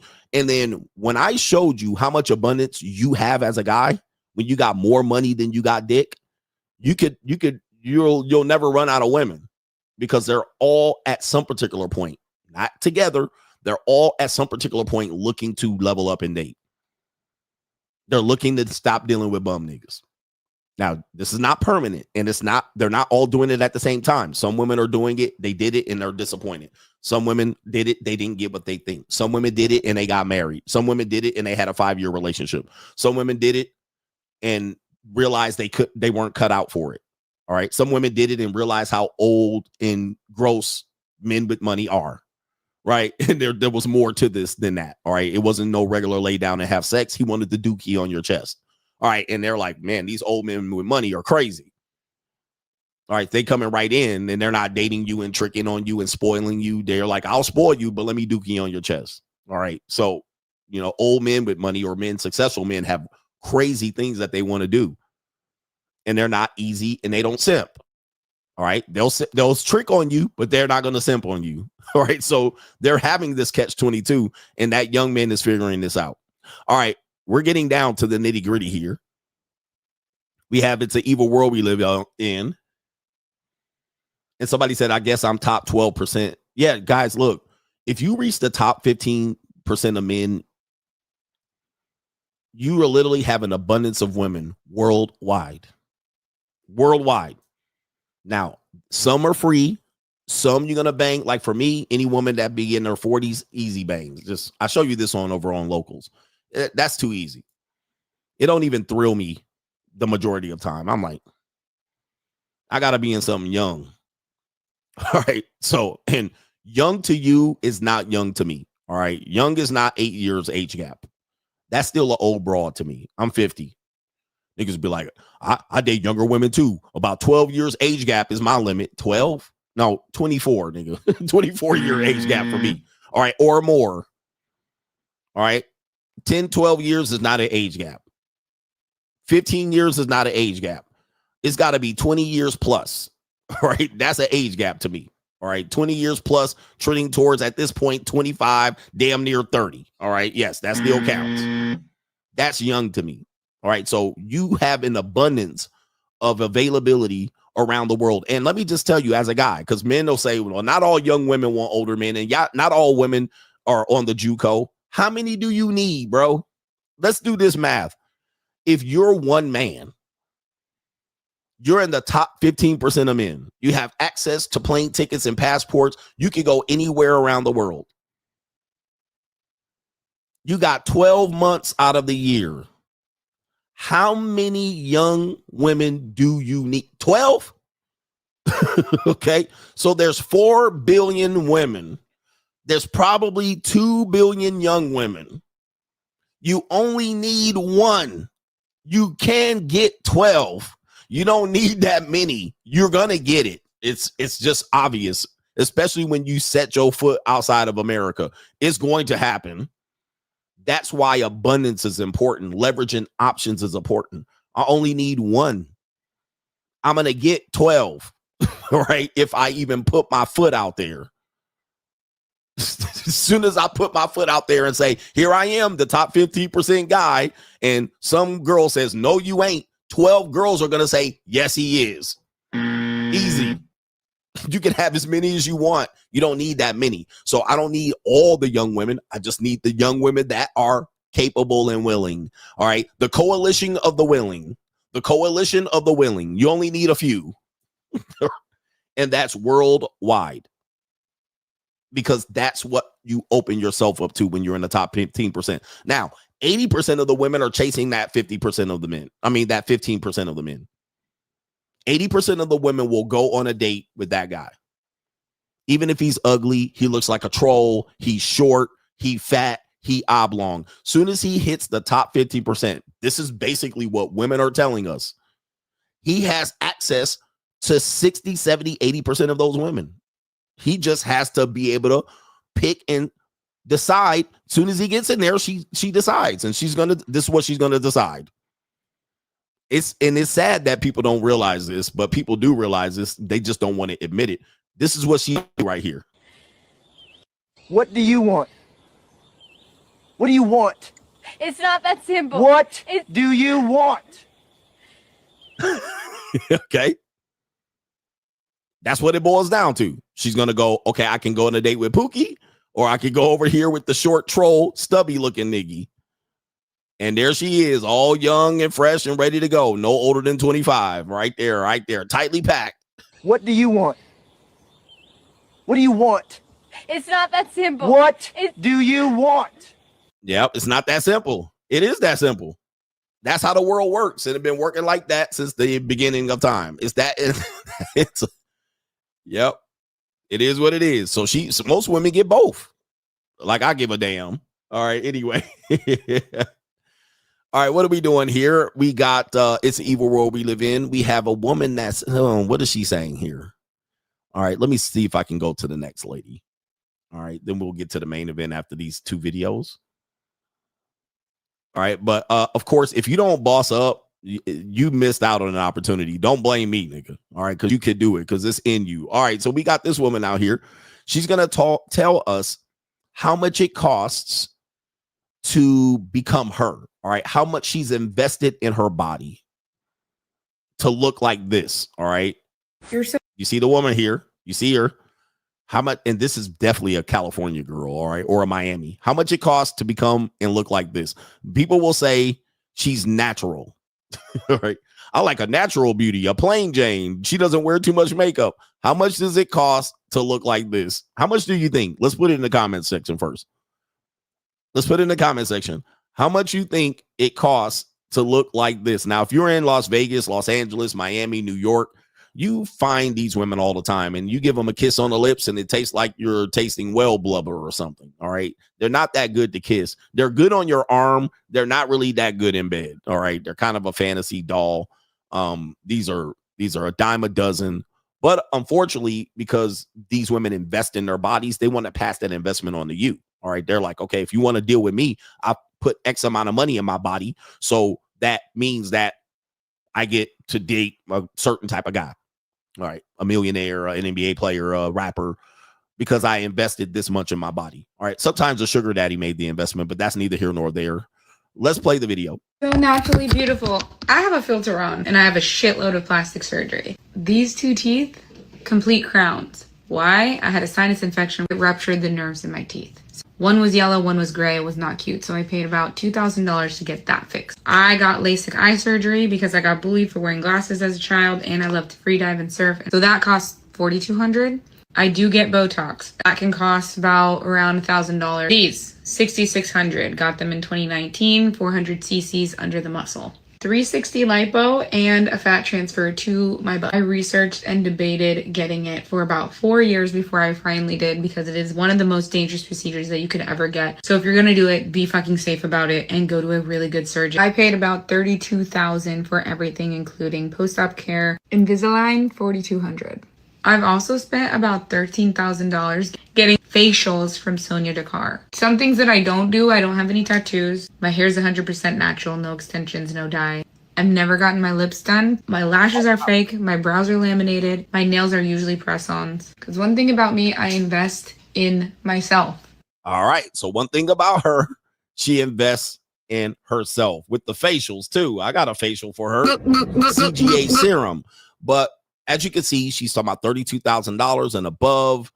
This is a woman that invests in her looks to date a certain type of guy. All right. And if you're not that type of guy, she might be willing to say, well, I can't date you. Right. So we've seen and heard this type of conversation here. And I shout out to this woman and her transparency. It says her name is Zavinia.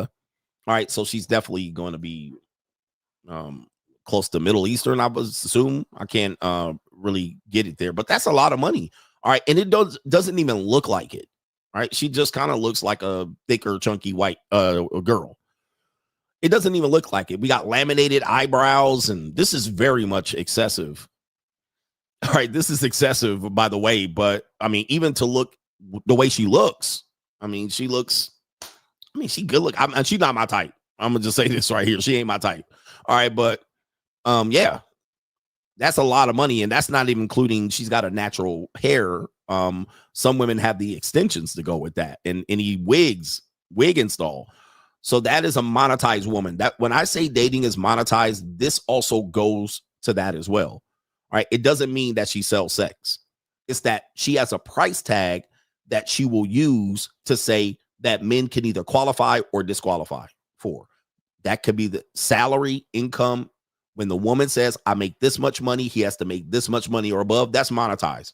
All right. So she does a monetized job, a bottle service, a flight attendant. That's monetized. All right. Then even going back to the JUCO, she has the JUCO as a side hustle. That's monetized. So dating is monetized. Whereas there was a time where this didn't exist to the lengths that it does. Okay. Women were somewhat natural. Women didn't use their jobs as a measuring stick. They didn't say, you know, women's jobs were supplemental income. They always thought that they were marry a guy and be able to complete the financial picture. Whereas today, you have a large group of women that are monetized right out of the box. All right, he can't make below this. I can't date a guy that makes this. He get right. He has to have this. He has to have this ambition. He has to have the potential to make that much. I've invested this much into my look. So this is now monetized dating, to where men are still trying to drag women back, and women don't want to go back to that. They're literally have invested many amounts of years in education, in job training, at their job, with their bodies. They're not going backwards to date bums. This is a classic example. This is a lot to look like a regular. I would just hope to see what she looked like if she did nothing. All right. Because that's what your kids are going to look like. Your kids are going to look like not this in you. They're going to look like whatever she looked like beforehand in you. No matter the cost, I get what I want and I do what I want. I got into the mindset of like, why not me? Celebrities can go to Bora Bora and get BBL. I can do that too.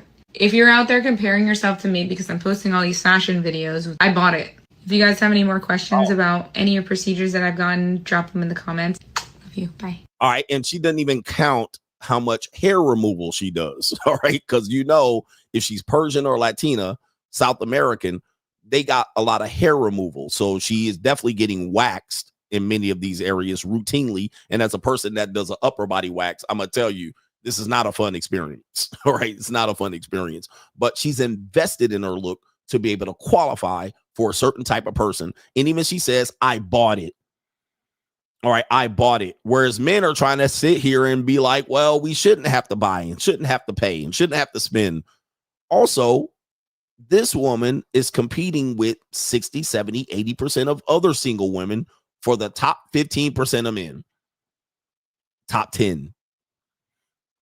Okay, top 10. So think about how difficult it is and frustrating for her for her to have made this investment only for a guy at the top 10% or 15% to just trade her in like baseball cards, because he will have access to many women like this. Many.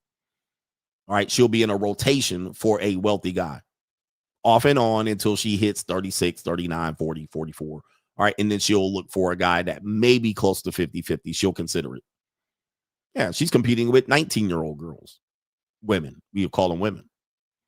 And she's in her 30s. Matter of fact, she did mention that she's been posting things. And I think this is one of kind of a wake-up call to her audience, because the audience members were the ones saying she's a natural beauty, right? And she says, natural? Oh, you know what? The page that it links to is not the actual page of the person on there. I'll just post this. So she posted this from another person's page, right?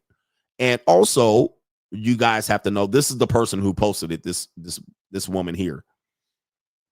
Can I add this, if you don't mind me riffing? When you hit a certain level of boss up, or you're a certain level of man, you carry yourself. It doesn't mean income. Bossing up doesn't always mean just the income. You are a certain caliber of guy.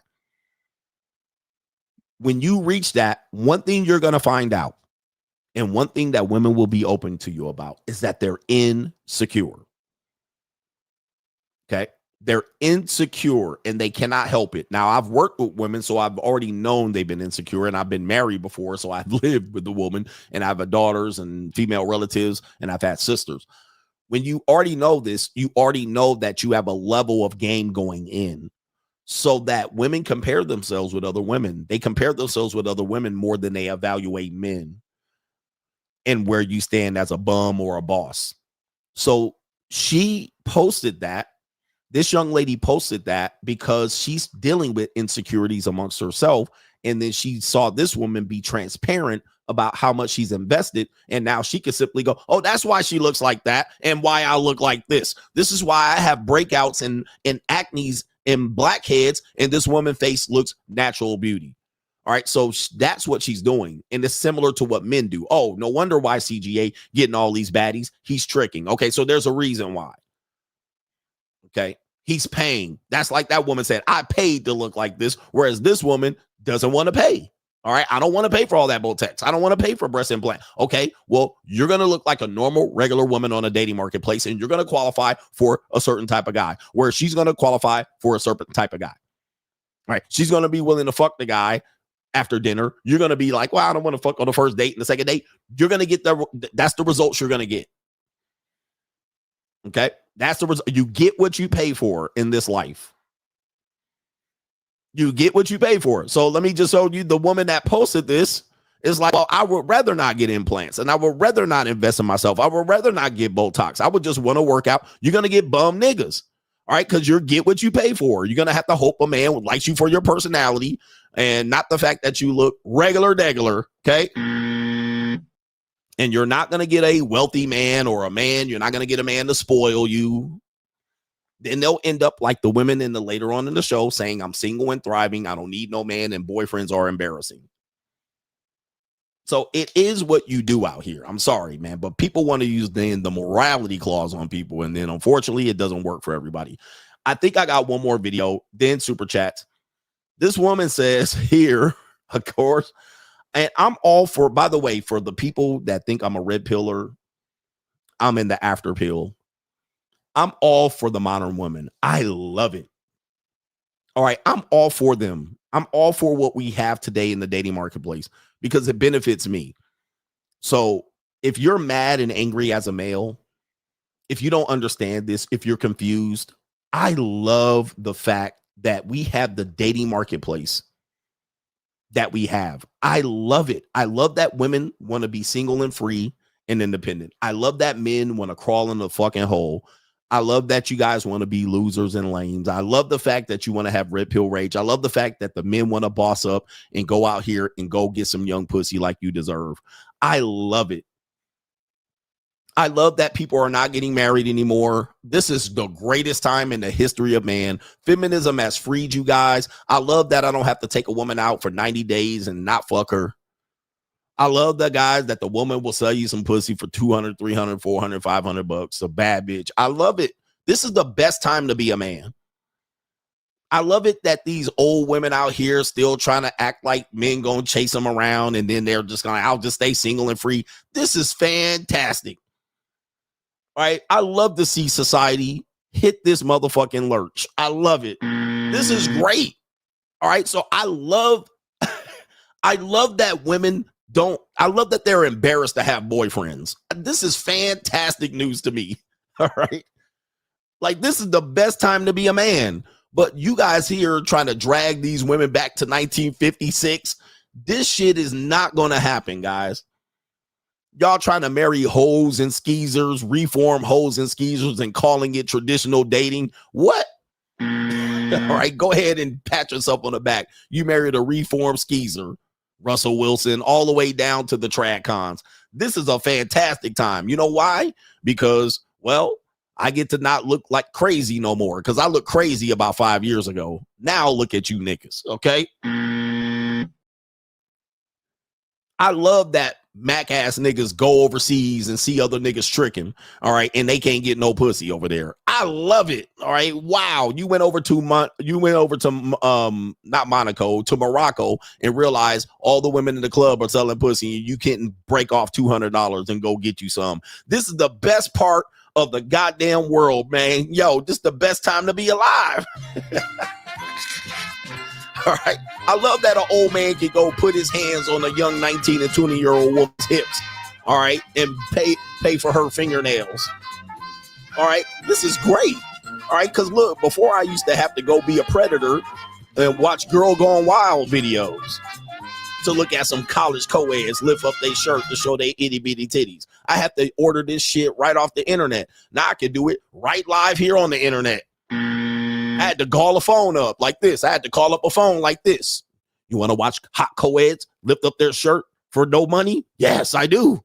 I do. I want to see the itty bitty titty committee. I want to see some young, fresh and green girls. I had to call up 1-900 Hot Girls Gone Wild and get a VHS test and see the bitches do this. Woohoo! Now I can get her to come straight to my crib, order it like it's a goddamn DiGiorno pizza. All right, let's go.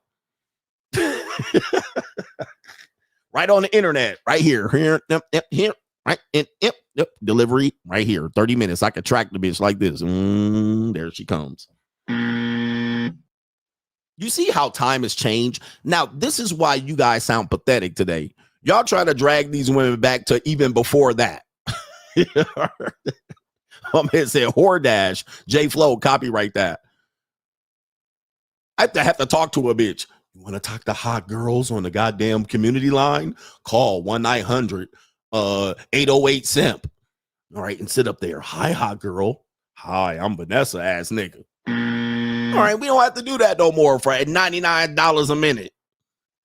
Talking to a fat bitch in Tuscaloosa on a party line, running game. Bitch can come right there for the same amount, $99 a minute. 99 for the first minute, $88 for every other minute afterwards. I could just get her to come right to the crib. This is the best time in history, bro. Try to mac on a party line ass nigga. I used to run game on party lines in AOL chat rooms. Not anymore. You don't need to do that no more, guys. You've been freed. These skeezers have freed you. All you got to do is get some money. It's the easiest shit ever. All right. Yeah. All right. Let me see here. Let me go in here. I'm really trying to trigger y'all people, man. All right. Look, but y'all know I'm right. Y'all just want me to be wrong. This is wrong, CGA. Too bad. All right. We got another one right here. This woman said time is money. 3 financial moves to pivot fast. All right. So you see the woman there? Okay. All right. Yeah. Okay. Okay. I see her. She nice. She nice. All right, here we go.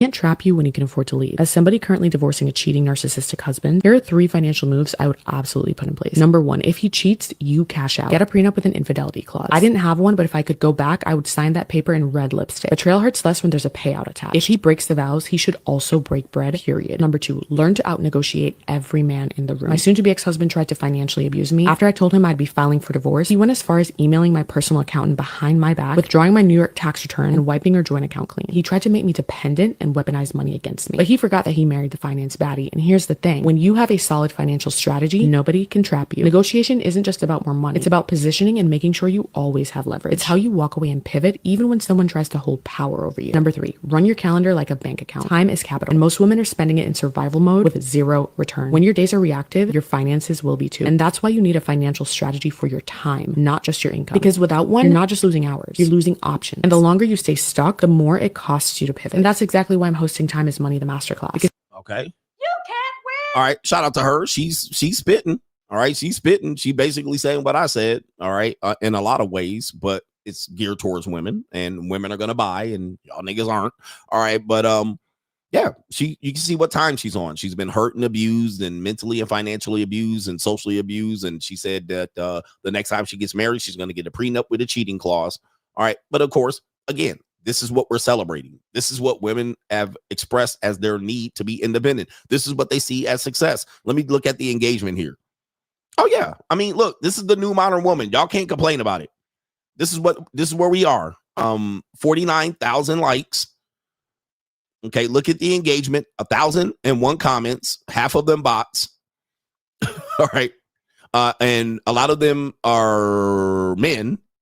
This is way too much for me. Such a pretty girl. Why you doing so much? All right, here we go right here. Skin is flawless. They're talking about her skin. This post is I'm going to ask the question, did you get your money back?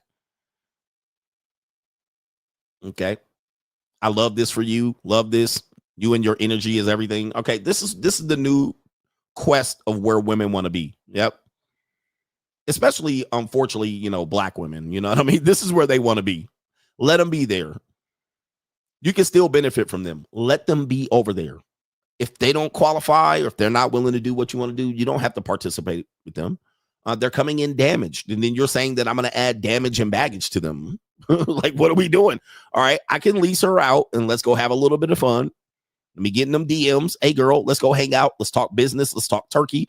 I like what you're doing financially. And will you drop that neck at the end of the night? How much? There's barbecue in there. Let's talk turkey. I can have a little bit of fun and we can be friends afterwards. All right. But yeah, this is where we're at. She's protecting herself. Men are protecting themselves. We're in protection mode because we've been damaged and hurt so much in relationships that once you get to that point, the available single people are not moving forward back into marriage. They're barely moving forward back into relationships. Right? That's what the data is showing us. All right, if you want to use statistics. So that's the evil world we live in. It's an evil world we live in. And people want to protect themselves. We're retreating back to protection. And then we want the other person to take a leap all the way over there to her side. The men, you want the woman to take a leap all the way over to her side, to your side, and give up something. Whereas that's how you make relationships work. You're sacrificing. All right. But most people don't want to sacrifice these days. We're going to talk about that in the main event, as the main event is going to feature 2 articles. We talked about one, which was boyfriend embarrassing. We have the fallout from that. We're going to show you that. And then a new article saying single women are thriving in 2025. What the experts explain what's really driving women's joy. All right. Wow. Whew. Whew. It's an interesting manic Monday out here. By the way, I'm going to be busy this week. I got a busy week, appearing on a couple of podcasts, doing a debate. That's all today. So it'll be me talking all day. I might not have a voice for tomorrow. So bear with me as we climb through. Feel free to contribute and support the show. We have our brother KP that's in the building. KP says, Guru, the most gut punching moment when you said not even good dick and oral skills keeps a woman loyal. He says, I gave up on long-term relationships right then and there. My only disappointment with you is on children's debt towards the parents.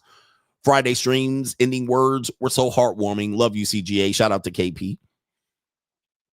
Yeah, good dick, guys, good dick and loyalty can't keep a woman because they literally have had that and they don't have a man today. Okay. They had a guy that was loyal, wasn't so good in bed. They had a guy that was good in bed, wasn't so loyal. Then they find a guy that was loyal and decent in bed. They don't have that guy either. They don't got that guy neither. All right. Every woman you meet has had those guys. A decent guy in bed, a decent guy that provides, a decent loyal guy. They gave up on that guy too. They leveled up on that guy. They were like, maybe he ain't it. So that ain't going to be enough. In 2025, that is not enough. All right, trust me. It is not enough to be the nice guy and come home and pay the bills. It's not even enough. And again, I'm making a very general concept. For a woman that, let me say, if there's a woman listening to me, she said, I would take that right now. Let me ask you something. Have you had a guy that did that? Because now you fucked already. Now I know how to screw you over in a question. You can't win in that question now. Because look, she's a woman listening to me. I'm not like any of these women you talk about. I'll take a guy that pays all the bills now. Okay, number one, have you had a guy that did that? Okay, if you say yes, okay, why aren't you with him? Why aren't you with him now? If you said that's what you wanted and you got it, why aren't you with him? Okay, let's say you say, I haven't had that. How do you know that that's enough to keep you? How do you know you've never had it? What happens if you get it and you don't like the guy? And you say, well, it ain't enough. Exactly. Like I said, it's not that hard to figure out. You can call out most people's bullshit all day long. All right. How do you know you will like that guy? What if he's a guy that, he got the chicken pox or something? I don't know. Because women will get that guy, trust me, and they will literally be like, I can get a better guy than that. He does this, but there's something better out here. They're gonna double dip on you. Now, again, let me just say this. We're not talking about people in relationships now. Okay, this is an important thing. We're not talking about, so if you're watching me and you've been married for 5 years, 10 years, 15 years, we're not talking about you. And the reason why that's important is because you are already mated. There's a half chance most of y'all won't be mated in 5, 10, 15 years. We're not talking about the people who have a relationship now because you're not even in the conversation. You're not in the field. You're happy. You're content. Whatever it is, you're writing it out. We're talking about the available single people today. Everything we've been talking about are people that are single today, which makes up almost half of the U.S. population. Half of the U.S. population are single. When then you hear me say what I'm saying, you look at those single people today, they fit exactly what I'm talking about, because they had men and women. You had a good girl and you fucked around on her, and now you want another girl that's going to be traditional and cook or clean. When you had that and you didn't support her, you didn't want to give her $12 a week for snacks, you lost her. She leveled up and hypergamously chased or dumped your bum ass, and now she with another guy, and now you want another woman to come cook and motherfucking clean. You had that, but she was fat, oblong shaped. She had a big, fat, wide ass nose. She looked like Fiona from Shrek. Okay, and you thought maybe you could get a woman that could cook or clean and looks better. Then you realize it costs money out here, and you didn't want to pay. So you had it, and you gave it up for something a little bit better. Same thing as the women. They had a guy that was the guy, and then they were like, well, maybe I could get a little bit better husband store, and they went out there, dropped this nigga. Now she doing DoorDash at 46. All because she wanted to fuck the guy who was exciting, and he rode a motorcycle, and he this, and he's fun. He ain't all boring like the discipline guy, and he ain't trying to discipline me. They all had the rich guy that didn't care what the fuck that she did. All right, I had a rich guy before. He would pay my rent, and he didn't care whether I went to the club, whether she was a stripper. They all have that story. They had the rich guy that didn't give. Okay, where is he at now? Do you still have him? The answer is no, because you fucked it up. Or he really realized you was a hoe out here. All right. And he said, let me go ahead and save my money and give it to another girl. Or there was another girl that was better, younger, bigger titty, bigger ass, little ass. You were a dime a dozen to him. And he now doesn't support you. And now you don't have that rich guy that was so secure. And he didn't try to control you and let you go out to the nightclubs and the bars and hang out. And you try, he realized you tried to get another sugar daddy on his backside. And he was like, no, I'm not going to pay you to find another guy. All right. So everybody's had, for the single people that are out here, you've had enough from what you were going to get. You just wanted more. That goes for the men and the women. You wanted more, and you hedged your bet to get a little bit better and caught your ass hand in the cookie jar. Hand in the cookie jar. Men and women have been caught doing this. That's why y'all out here single. That's the people that are single that saying, well, I'm going to just go my own way, and I'm going to just do this because these people ain't doing X, Y, and Z. No, all of y'all got your hand caught in the cookie jar, and now y'all had to explain why the fuck you out here still single. Okay. Now you got to cope. Now you got to cope. You had you a down ass bitch, but you abused her. It's all good. Let's be honest. Let's be honest. And if you're in a relationship today, there's a high chance that you won't even be together in 10 years.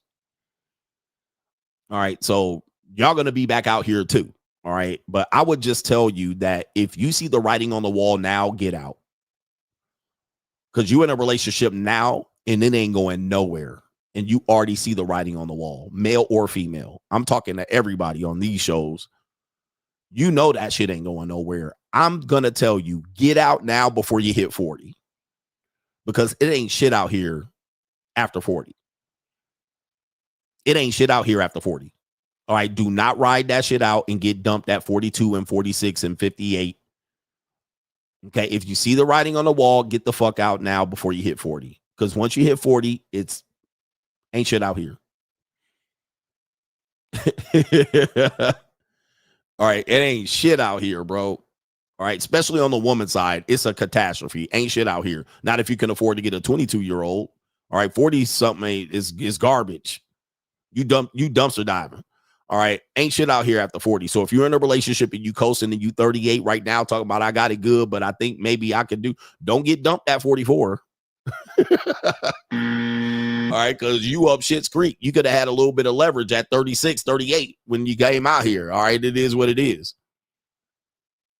Yep, it ain't nothing but sharks, piranhas, and whores and repackaged whores and skeezers. That's all that's out here. There ain't no traditional wives that got dumped and just sitting out here like, why ain't no man want me? I bake apple pies and blueberry pies and pumpkin pies, and I'm Betty Crocker, and I love to clean and cook, and I'm submissive and completely only had one man my whole life. Ain't none, the bitches gonna get scooped up and remarried. Ain't shit out here, man. He said even after your 30s. Ain't shit out here. Really, 35 ain't shit out here. All right, so anyway, all we gonna do is share and touch on each other and slob and fuck on each other. That's all we doing at 35 and up. All right, anyway. Shout out to Leo says, shout out to the coach and the coach gang. Shout out to you, David. 4K Vegas says, at what age should I stop vetting niggas for my daughter? Should you stop vetting or start vetting them? All right. Or what age should you stop vetting them? Yeah, we've lost that sense of vetting guys for your daughters, but if you still have the ability to do so, you better know a lot about her. And also she has to be open to be willing to share what she's doing out here, which can hurt your heart, guys. So I would suggest that you always have the idea that you're going to be involved in the mate selection process. But if she keeps you out of the mate selection process, then just go ahead and let her hit her head. Okay. Even for your daughter, do not be a Captain Save-A-Ho. All right. Even for your daughter, do not be a Captain Save-A-Ho. All right. Your daughter going to do what her daughters do. All right. They're going to break your heart. And the best way to see this is see a daughter that doesn't have a father. See a daughter that only lives with her mother. And you see the type of shit that they do. All right. Daughters be letting the boyfriend stay over, letting the boyfriend move in, fucking the daughter in their own house. Now, I'll be damned if my daughter gonna fuck anybody in my own house. It ain't gonna happen. I don't care if she married to that nigga. Nah, you're gonna have to take that shit somewhere else. Take that shit somewhere else. Don't be in my house fucking. All right, you ain't paid nan bill up in here to be fucking in my house. All right, the only person gonna be fucking in this house is me. All right, I'm gonna just let you know, bro. Ain't nobody fucking in my house. My homeboys, be like, hey man, let me just use that bedroom, that spare bedroom to fuck this girl. Nope, nobody fucks in my house but me. All right, y'all want to fuck somebody? All right, I don't care who it is. Y'all gonna go somewhere to fuck else. All right, not in my house. Not even my son. Nobody fucks in my house, man. Nobody fucks in my. I better not be in town. All right, ain't nobody fucking in my house, beating the brakes off some girl. Nope, nah. Go somewhere else. Go to the parking lot, the Momo. Go pay your way, nigga. Don't be fucking for free in my house. Nope. Let me use your bed real quick. Nah, hell no. Nah. You ain't fucking in my bed. I'm the only one that fucks in my bed. All right, nah. Same thing with my daughters. You ain't moving into my house, hanging out with some nigga, fucking in my house when I'm going to sleep, waiting for me to go to sleep. Hell no. Hell no, bro. Don't wait your daughter in here. We're just going to hang out and watch a movie. And then I go up. You know how many daughters I fucked like that when I was in high school and college? Where they would just let me in the house, watch their mom go to sleep. Sometimes it was the mom and dad go to sleep and I done beat the brakes off. Man, please, man. That's why some of these dads are really, really shitty dads. How you letting your daughter get fucked in your house? Dude, that is the epitome of a simp ass nigga. Right here. When I go to sleep, you leaving, nigga. All right, get the fuck out. Fucking my daughter in my house. Hell no. You a simp if you let your daughter get fucked in your own house. Even if she married, nigga, you a simp. Nope.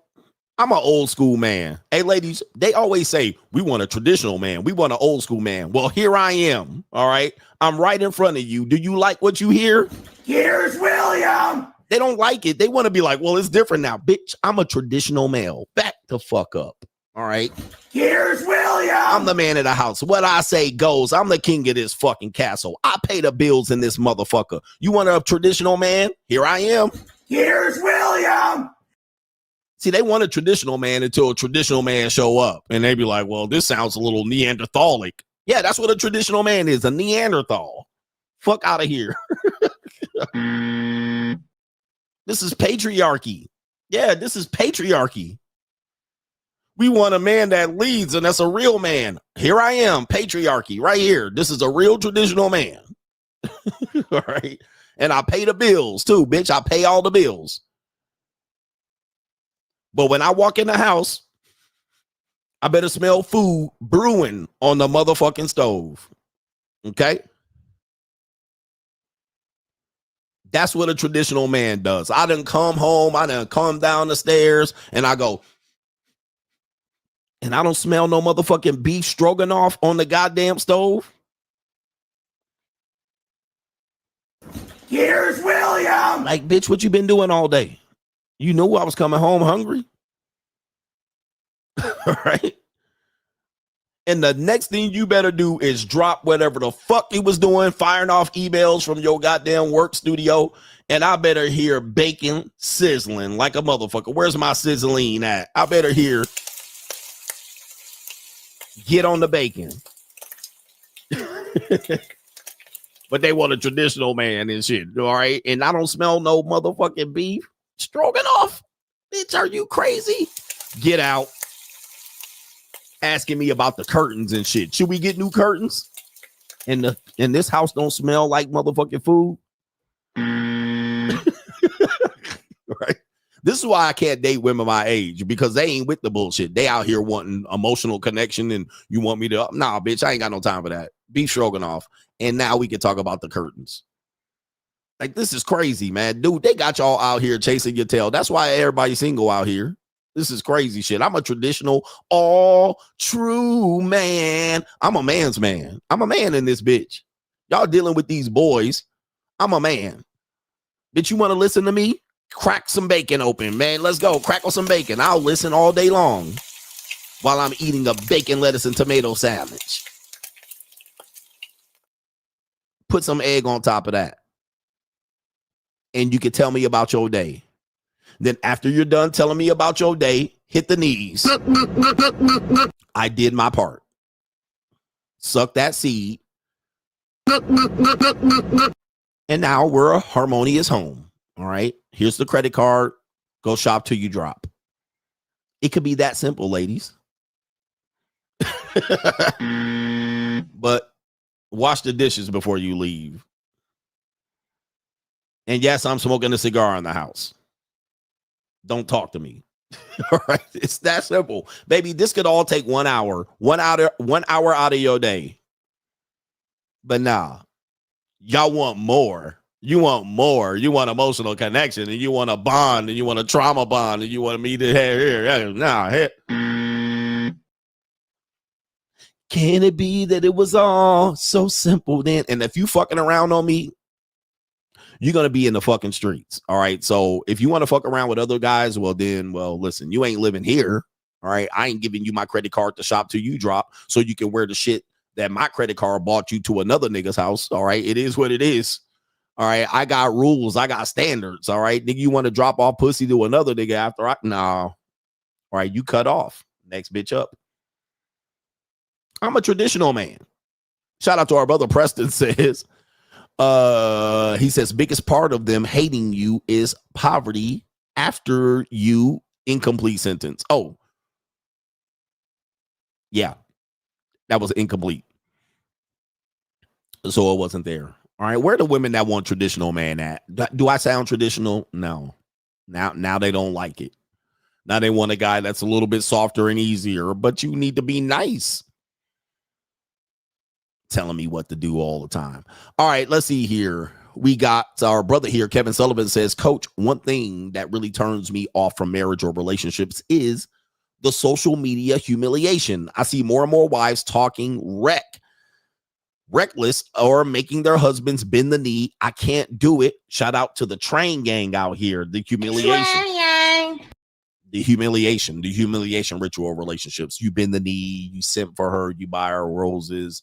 You know, you got to be the Homer Simpson. You got to be the dumb dimwitted husband. The humiliation. I can understand that. And women don't want to be humiliated either. I'm trying to take both sides of the argument.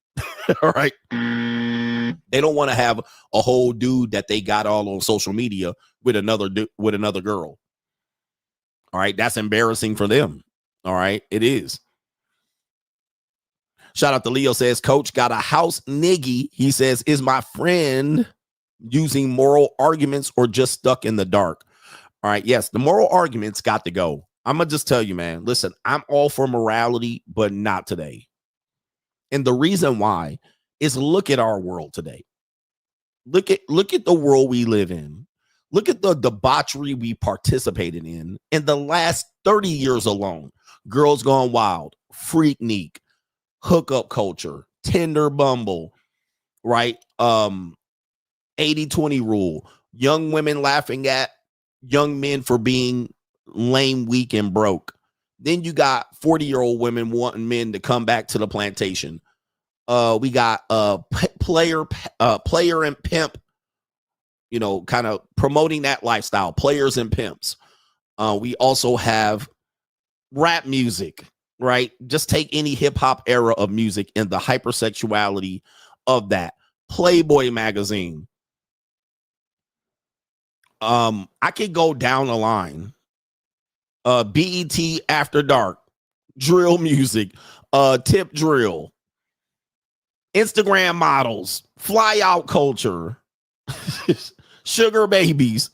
I mean, just go down the line, the last 30 years of the moral decay that we have lived under. Black Planet, porn, the Kardashians. I mean, just look at Cardi B, Nicki Minaj, Lil' Kim. Just look at the ridiculous moral decay that we've lived under, celebrated it. When the music comes on, the first thing to do, them bitches gonna run to the floor singing, hey, dude, I was somewhere and Baby Got Back came on. And you know who sung the lyrics? The women. The women were singing it. No dudes were singing. All right, when that itty bitty thing, you get sprung, want to pull out my tongue. The women were singing it and proudly singing the shit. Right? So now, look at the moral decay that we've lived under. What you're not gonna motherfucking do is try to get me back using a moral argument. Go work on the rest of the fucking world.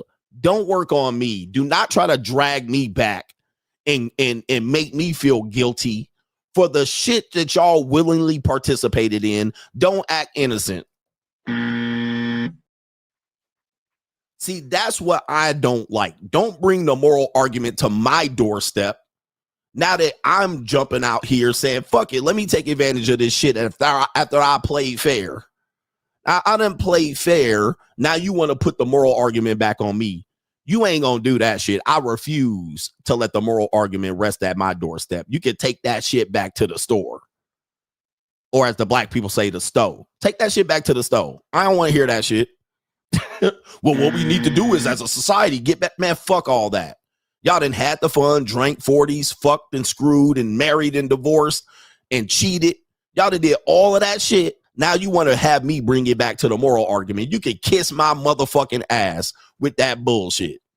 Now, we want to have a good conversation, talk about the rest of you motherfuckers getting back on track. Then maybe I'll reconsider. But what I ain't about to do is let you use a moral argument against me after you fucking whores and skeezers and you goddamn slut makers done fucked up society left and goddamn right. Don't bring that shit over here. Please. Please. Go fuck yourself. Go take a flying leap. Don't bring that shit over here. I'm going to swap that shit back like the Kebe Mutombo. Go take that shit back to Walmart. Fuck that shit. Fuck all that. All right? Hell nah. You ain't going to make me feel guilty and shit. Y'all was doing this shit for 10, 20, 30 years. Now y'all want to act good and holier than thou. Kiss my ass with a giant motherfucking set of lips. With a giant motherfucking set of lips. Kiss my ass. Fuck you guys, man. Please. So, yeah, no, I hear that shit, and the shit is a joke at this point. He said, too late for, yeah, we ain't turning back now. Now that y'all done had fun and wore out your pussies and dick, now y'all want to be out here. What we need to do as a society, get the fuck out of here. Fuck out of here, nigga. Just because you didn't become a born again Christian, now you want to come over here and shit and ruin my motherfucking parade. Rain on my fucking parade, you party pooping ass niggas. I didn't poop on your party. I didn't poop on your party when you were being hoes and shit and being slut makers and acting like you were a poverty pimp. Fuck that. Fuck all the bullshit. I ain't fucking helping society do a goddamn thing. All right, that's my standpoint. I ain't helping society do shit. Nigga want me to help the community and society. Hell no. Hell to the no, nigga. Y'all gonna have to deal with me until y'all ain't gonna have to deal with me. And nigga, I'm gonna be immortal. So you gonna have to deal with me, nigga. You have to deal with me. Get the fuck out of here with that moral argument bullshit. Don't you feel bad about? No, I don't. End the discussion, nigga. Next topic. Now that I'm having fun and y'all niggas see me traveling and I'm getting my money up, y'all want to have a revolution and shit. Now y'all want to make shit equal and make right. Now they want to make shit equal and money don't count no more. Now that I got my bag up and I'm traveling, banging bitches across every continent in the world, including Antarctica. Now them niggas want to make it, oh, we need to be fair. We don't use your money as an advantage. Get the fuck out of here, nigga. Fuck yourself. We need to stay together, coach. We need to hold the line together. We need to stay united. Nah, nigga, we ain't gonna do shit, you broke ass nigga. You fucked up your life. Go sit in the back while I fuck your daughter. That's the end of goddamn discussion. All right. And I don't feel bad that motherfucking bitch need to go get some books from her college class because your broke ass can't afford to give her no money. That's your fuck ass problem, bitch nigga. I don't give a fuck. Trying to fix this. You want me to fix the shit now that you broke it.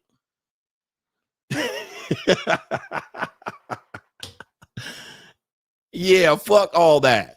All right, moral argument, moral crusader, Cape Crusader ass niggas. Get the fuck out of here, you goofy ass nigga. Fuck society and everybody else. Fuck the community too. Helping these bitch ass niggas. You need to give back. I did give back. I paid my son's college tuition, nigga. I gave it all the way back. All right, so fuck that.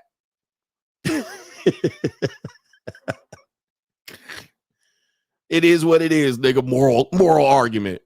All right, nigga, y'all wasn't moral when you was at the strip club throwing money on them hoes all through the 90s and the 2000s. Now you want to act like I'm doing it wrong. Man, kiss my ass.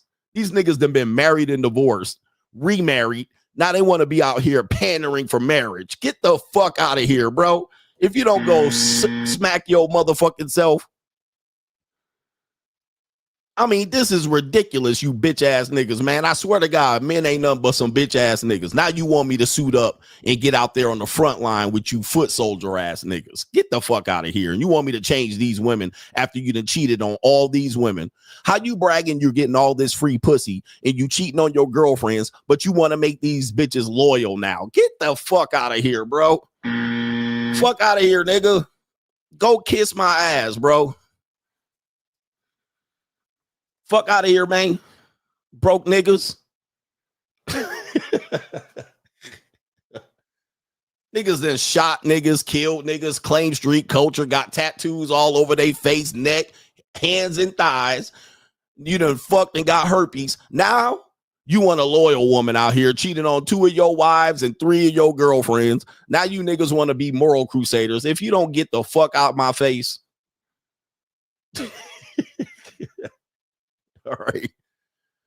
I want these women out here hoeing. I want to see titties jiggling and asses wiggling. I want these bitches working and walking the streets like they need to pay rent tonight, nigga. I need these niggas broke. I need these motherfuckers walking the street like it's a whole stroll. I need them leaving a regular job to go sell pussy later that night. I need this to happen. I need the moral decay to keep decaying, and it will. I don't even have to hope. It's going to. You ain't got no fucking choice. Yeah, we letting these wild horses run motherfucking free.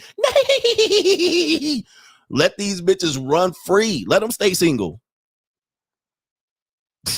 Let them stay single. I don't give a fuck. I ain't marrying these whores.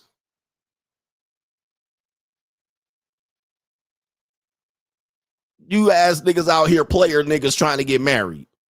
When you gonna cheat on your wife? Get out of here, bro. I don't want to hear it. I don't want to hear this bullshit.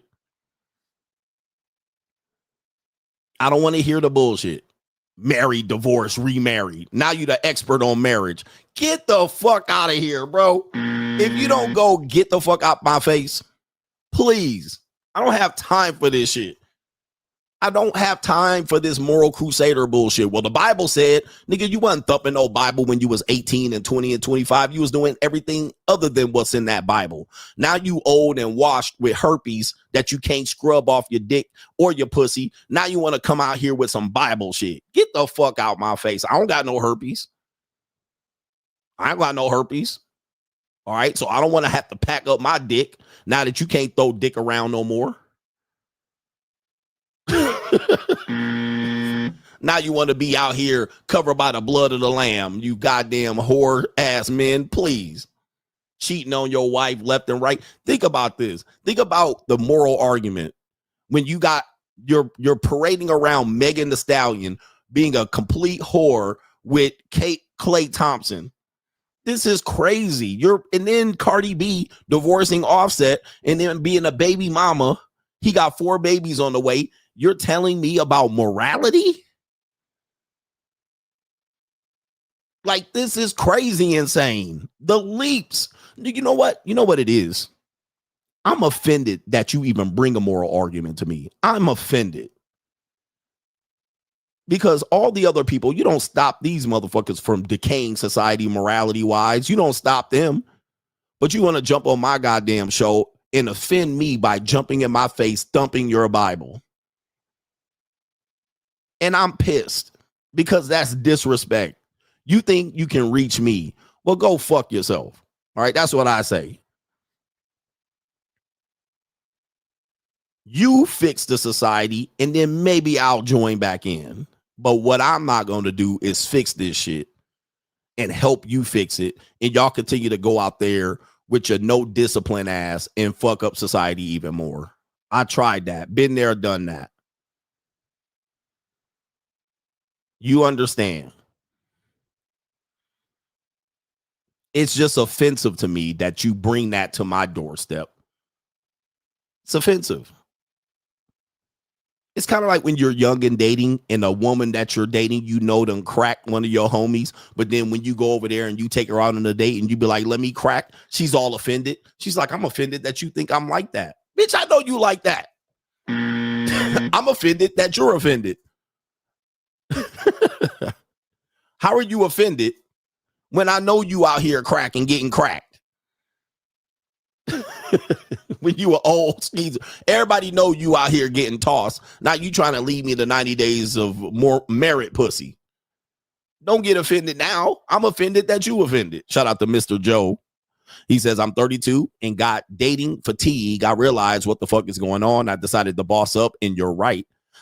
He says you can't live your life through women. I appreciate your content. Big ass wake up call. No more normie dating for me. 100%. Okay, you can't live your life through women. And men have not, guys, any guy that tells you men are supposed to chase is a dumb nigga. Any nigga when I say nigga, that means everybody. Anybody that tells you men are supposed to chase women, you're the dumbest nigga on the internet.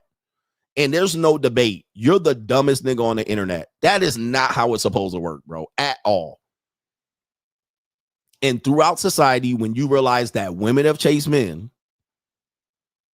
women position to be picked by men. Men don't chase no women. Men chase dreams, ambitions, skills, hunting, gathering. That's what men do. That's what men do. Men don't sit around motherfucking being Casanova chasing women. Now, do women supposed to chase men? No, but they're supposed to position themselves to find the best possible mate when they have the best possible advantage. Now, when their advantage is not there, they better do a whole bunch of chasing. So they didn't miss their window. They're not young or fertile anymore. They got a bad reputation. They better chase every goddamn man they see to lock his ass down. Or if they see a top tier guy, they better chase that nigga. Don't act like, oh, I don't see him and I hope he approaches me. Nah, men don't chase women. And if you do get involved in some chasing, you certainly don't do it 24/7, 365. Anybody telling you every day to cold approach women and jump into DMs and shoot 100 shots is the dumbest nigga on the internet. That's not how it's supposed to work. You're supposed to chase your dreams, ambitions, your skill sets, your craft. You're supposed to work on your whole goddamn situation first. You're supposed to build a nest,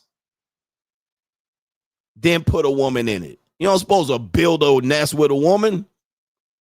All right. You're not supposed to. You're supposed to chase God, Sky Daddy, the Most High. That's who you do. That's who your loyalty is to. Then her loyalty is to you. Anybody that tells you anything different is lost. And it always works that way. No matter what they tell you, you can chase 100 women. Soon as you chase your motherfucking success, then 100 women gonna be sitting there looking like, they're gonna be around. Are they gonna be the best looking women? No, but they're gonna be around. They can smell it. They can smell it. They're going to want to position themselves. They're going to want to find guys like this. They're on the internet. Where do I find guys that are successful, high achieving, high earning? Then they'll sit there and they'll take their motherfucking heel and they'll put it at the end of their toe and they'll swing their leg like this and they'll flap their heel against the back of their heel. That's what they'll do. And they'll swing their legs and they'll shave their legs and oil and grease them up. Now, the black community is the absolute worst way to judge how to mate select.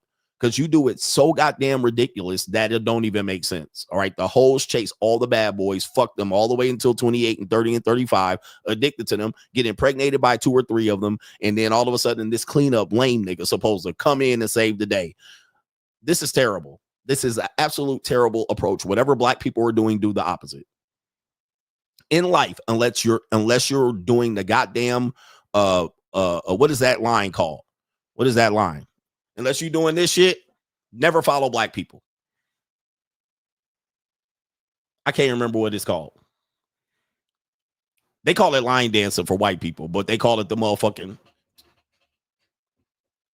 Unless they're doing that, that's the only thing you follow black people doing. Okay, let me see if I can figure this out. What is it called? The electric slide. Yeah, that's what it is. Unless that's the only time you follow black people. If they're doing the electric slide. That's because you want to see what the fuck we're doing. Okay, let me do this shit. And then there's a bitch with a fan doing some shit like this. All right. That's the only time you follow black people. All right. That's the only fucking thing you do to follow black people. All right. Is when they're doing the electric slide. Other than that, don't do it. Whatever the fuck they're doing, do the exact opposite and you'll be successful. Whenever they jump on the internet saying the community and black people, whatever they're saying, do exactly the opposite and you'll be successful. That includes dating, marriage, finances, politics. Do exactly the opposite of what black people are doing. If a group of black people are over here talking about something, about they're going to do something, do exactly the fucking opposite and you will win. I'm giving you facts upon facts. I'm giving you life-saving messages to get yourself through this life. If your family's together in a family reunion and they're talking about doing something, do the exact goddamn opposite and you will win. Do it without them knowing. You're going to be successful. Whatever they're talking about doing. What we need to do is don't do it.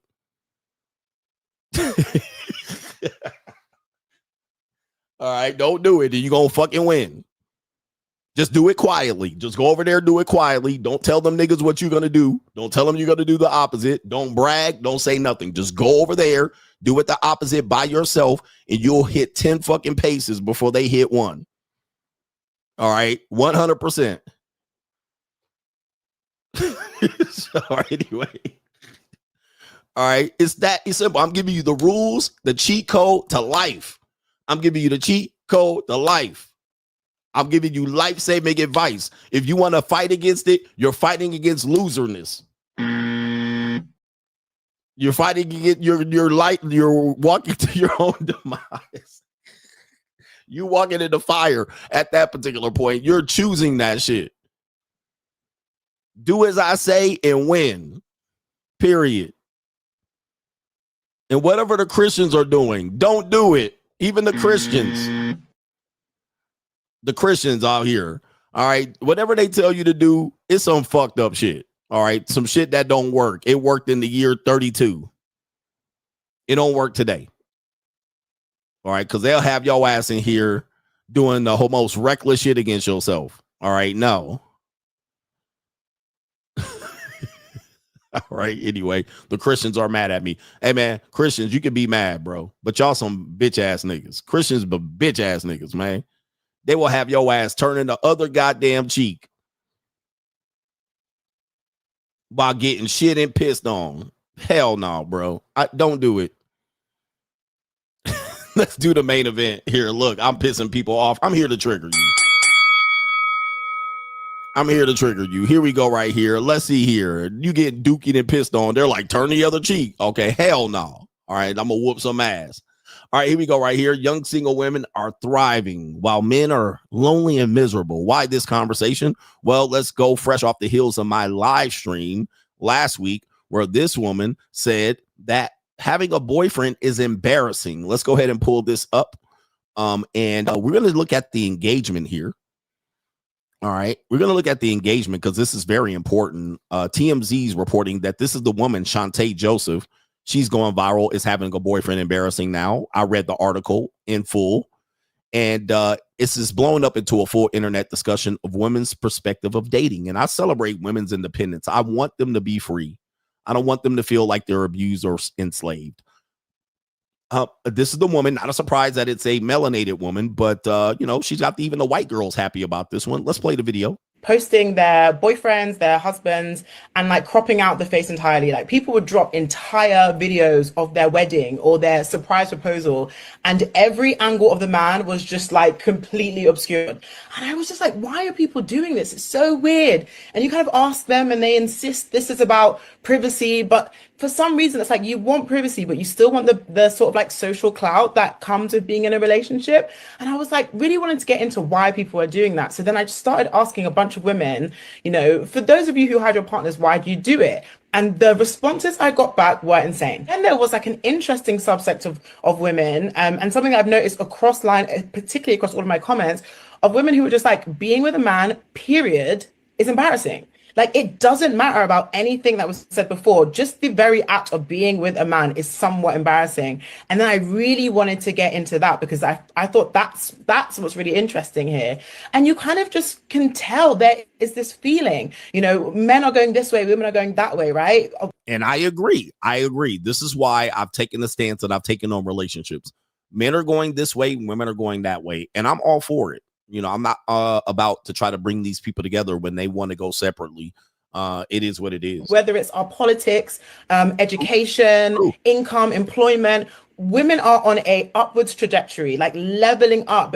Okay, so we're going to hear this quite a bit, that women are leveling up. They're getting better. And to an extent, they're getting better in comparison to where they were. All right, so they're leveling up from where they were. They're not leveling up past men. They're being pushed or propped up past men. So I do agree. Women are getting, they experience freedom and independence. They remove shame. They can sleep with whoever they want to sleep with. They can get married at the end of the deal. They can be traditional. They can be progressive. They can just change the hat and always win. They could just move the They could just move the goalposts and always win. All right. They can be independent up until a certain age and then be married. All right. When they didn't have that, they got more rights. Then they take away a couple of rights and then they want to fight for those rights. I'm all for it. I can't put the genie back in the bottle. So I'm all for it, meaning that then when people say, well, men need to marry ourselves out of this situation because it causes problems. Well, this is what that sounds like to me. Okay. All right. So again, men are supposed to fall on the sword. All right. I'm not falling on the sword. You can fall on the sword, sir. I'm not about to fall on the sword. I'm going to adapt. So if I see women leveling up, then I'm going to level up ahead of them. But what men are doing is they're like, no, let's make their standards lower and bring them back down to us. Nope. That's gone. All right. We can't get that anymore. And there's a variety of reasons why. Becoming the best version of themselves, and men are not keeping up. And so now when you see a woman who is just killing it in her prime, and then you see her with a man, it's like, whoa. Oh, the men have like, it's been a mixture. Some men have been like, I hear what she's saying. I agree collectively as men, we need to do better. Right. And, you know, but those aren't the most vocal voices. I think there are a lot of men being just kind of outraged and saying things like, this is why you're going to be alone. And there you go right there. And I agree, because that's typically the snapback. Well, they'll regret it. This is where I don't understand, gentlemen. Okay, because that's been a red pill talking point. They're going to regret it. They're going to hit the wall. They're going to do. Let me ask you something. All right, I'm 50 years old. I turned 50. There hasn't been many women regretting anything.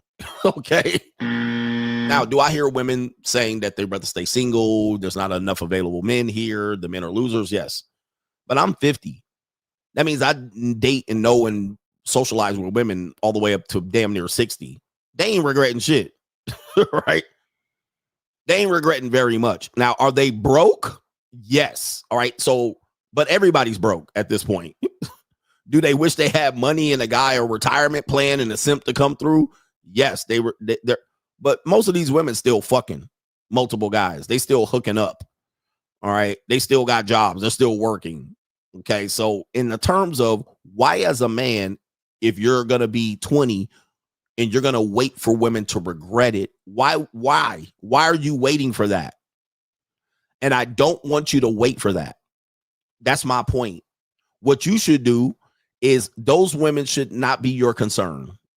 Okay, but you guys, again, the moral crusaders, you want to save society, community. Why are you worried about what happens when she's 50?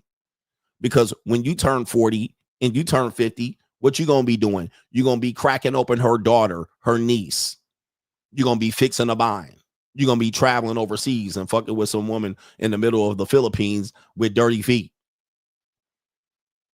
Who cares? So guys are out here still using that. They're going to regret it and, they're going to be single and alone and die. Who cares? All right. I don't give a fuck.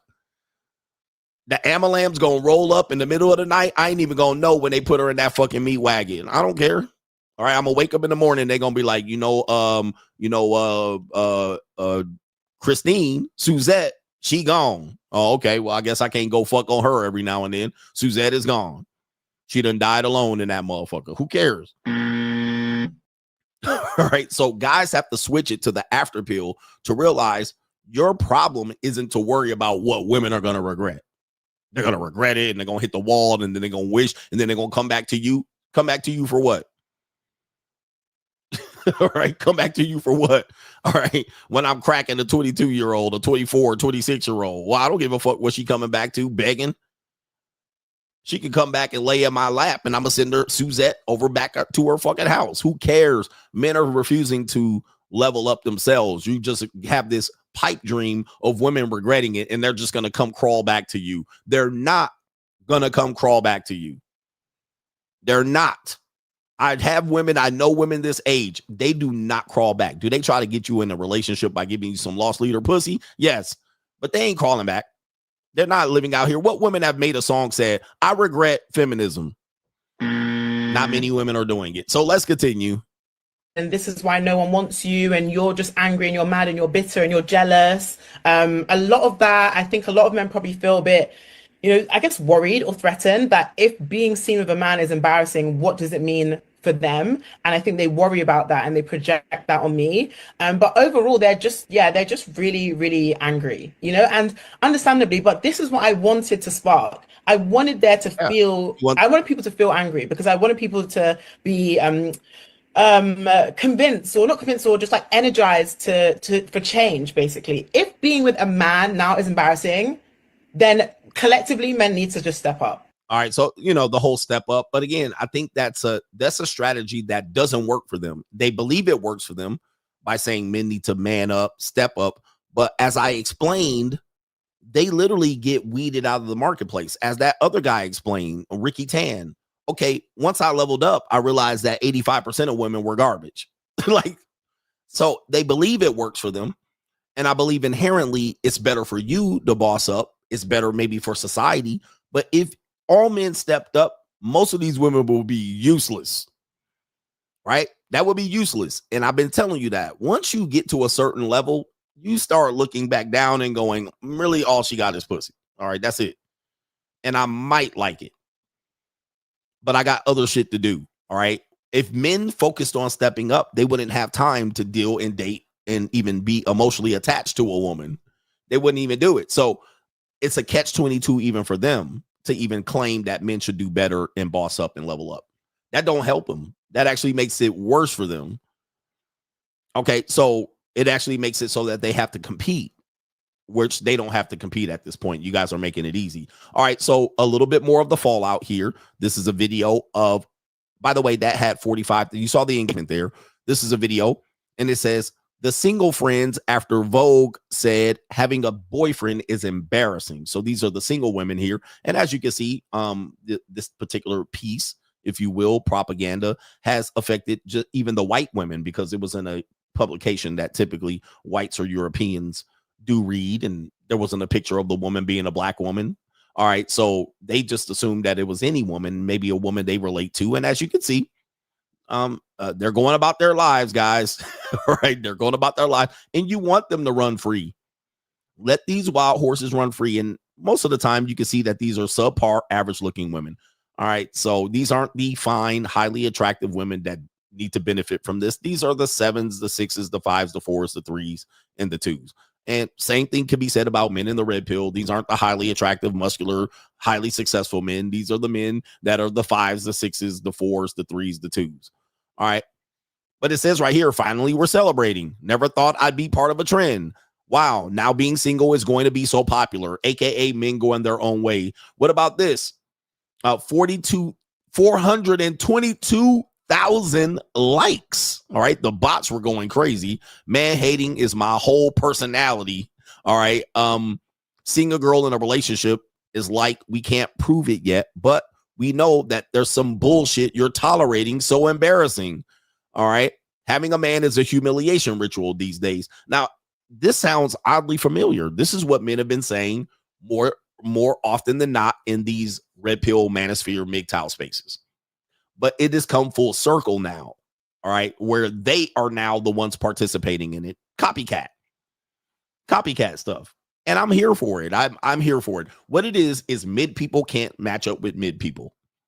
Because the people that are mateable, dateable, they don't have any problems. The people who are marriageable and not whores and skeezers, they don't have a problem. The men that are providers and traditional, they don't have a problem. All right. It is the people in the middle, which is everybody. So these women in the middle have fucked the top tier guys, and now they can't get them. Okay.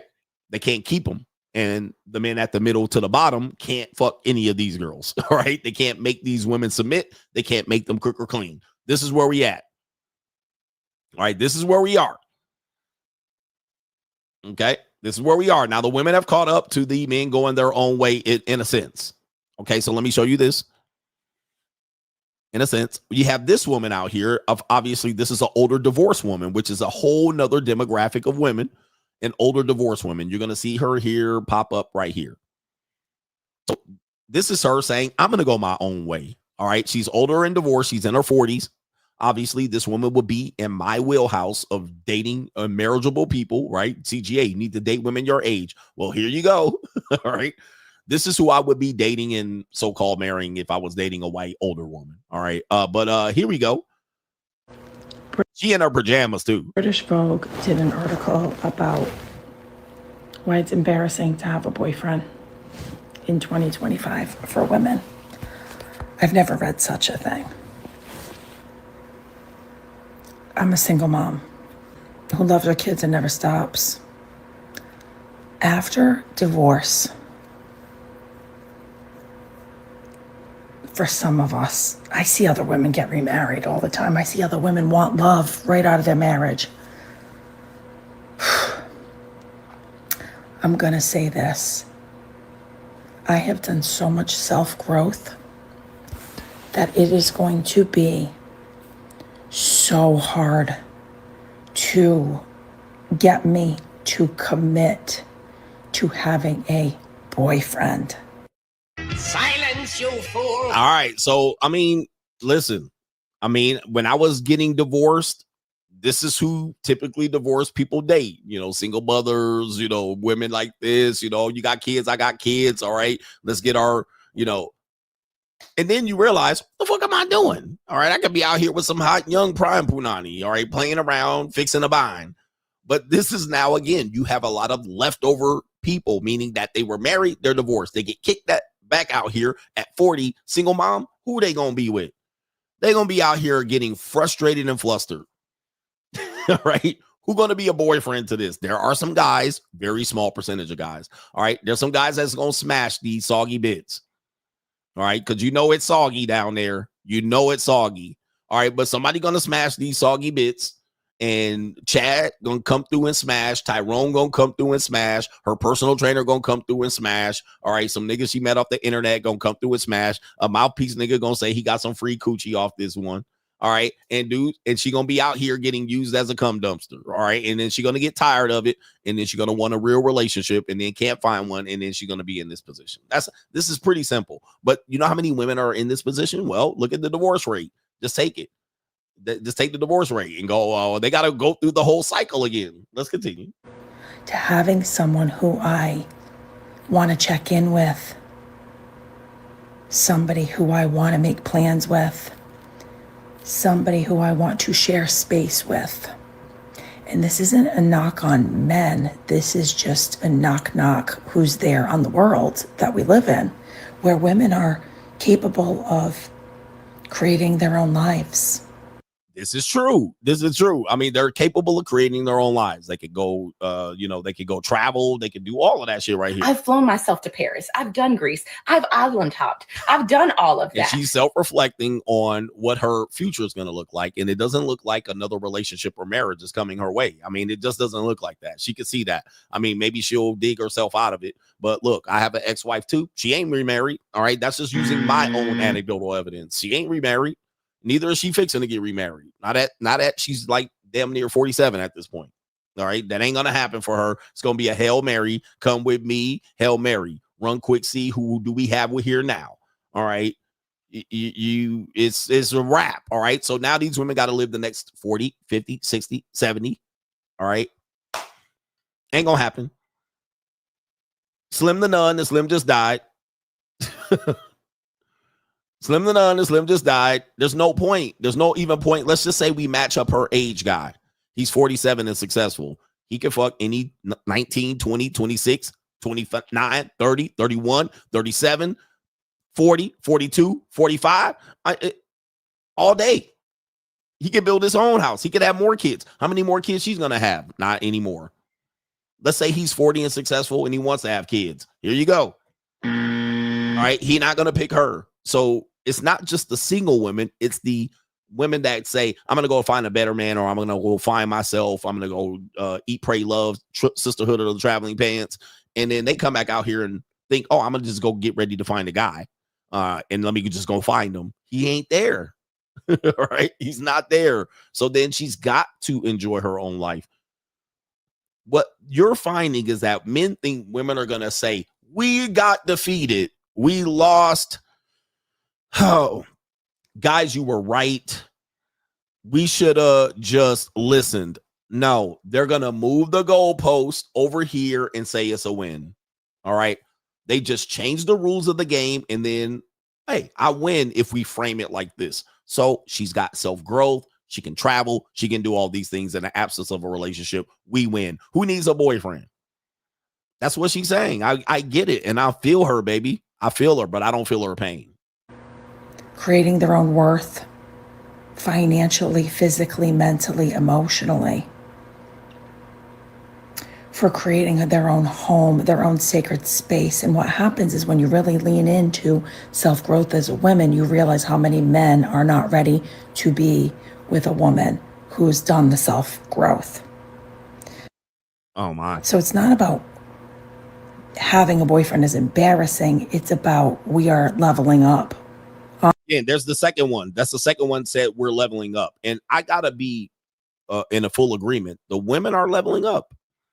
Yeah. I mean, they're being pushed up, propped up, leveling up. They're doing better in life. All right. They seem to be more ambitious. They're traveling more when they're younger. They're getting more money. They're starting, they're getting their social media up, making money off of people off the internet. They're doing it. I cannot disagree. Women are leveling up. What I see men doing is literally the opposite. Men are just retracting. They're like, well, if we can't have you, we'll just sit over here. All right. And so men then do what? Let's take it back to the 50s, the 80s. Let's have women give up all of this progress that they believe they made Let's have women give that up if they want to marry you. What I'm going to tell you is they're not giving it up. Whatever strides that you see them making or they admit that they're making, they ain't giving that up. So this is where the problem is. Men then start to try browbeat and shame and tell these women they're going to die alone. We've done that for 10 years. Guess what? What we do have to accept is that women believe that they leveled up. Let them keep leveling up. But that makes it harder for them to find a relationship. It does. It makes it harder, so that then it makes it even harder for you that if you don't adapt, you ain't finding one either. Okay? You ain't finding a relationship either. It's going to just make all of this fighting and infighting is going to make it harder for men and women to find relationships. All right. So let them live in their own houses and condos. Trust me, I've dated women like this or this age. They want you to be in a relationship with them. They do want you to kind of chase them and text them. And it's like bizarre. You're like, why? Why? I'm a sugar daddy. Like, there's no way I'm going to be chasing you and entertaining you and having constant conversations and texting. Because typically these women, they don't work. They work funny hours. So, or sometimes they laid off their job and they got way too much fucking time on their hands. And you're like, oh my God, leave me alone. All right. So we got this here. We got this one that leads to this article here, which it says right here. I don't know if this is all kind of propaganda pieces to get women to feel better about their position. But here's the thing. Single women are thriving in 2025. Experts explain what's really driving their joy. What they are celebrating is bare minimum standards, which I believe women are doing better at than men. So are women doing better than men? I would have to say yes, as a whole. If I took all the women and all the men, are they doing better enjoying life than men? Yes. Are they doing better financially than men? Not necessarily. I think somebody's going to have to pay this bill. And when this bill hits somebody's doorstep, it's going to be a disaster for the economy. But they are enjoying life better than men. All right. I will agree with this. Men still are stuck trying to get these women back and rein them in. But they are doing more things on their own or within social groups. So they're traveling, they go to movies, brunches, shopping, you name it, school, student loan. In essence, then men, they go to bars and nightclubs and Halloween parties. They're doing it. They're getting out. When they go home, there's another story. They don't have the real I can't even say it, but friendships. They don't have the men to balance it out. So then they have to find a way, which then they have to whore and skeezer the way out of it, right? They have to sleep around or sell their vaginas through sugar babies. So they kind of have to figure out how to find that masculine energy, which they're finding it. They're finding it. Okay. But ultimately, men would hope that they end up miserable, which I'm thinking that's a bad strategy. I think the red pill would do better by changing it up and saying, hey, ladies, go live your lives. Be free. Okay. I would love it, but men don't do it because they're Captain Save-A-Hose. But I'm going to read a bits of this article here. One of the fastest growing demographics in the U.S., solo rilers and rollers have a thing or two to teach everyone about happiness. Old maid spinsters, childless cat ladies.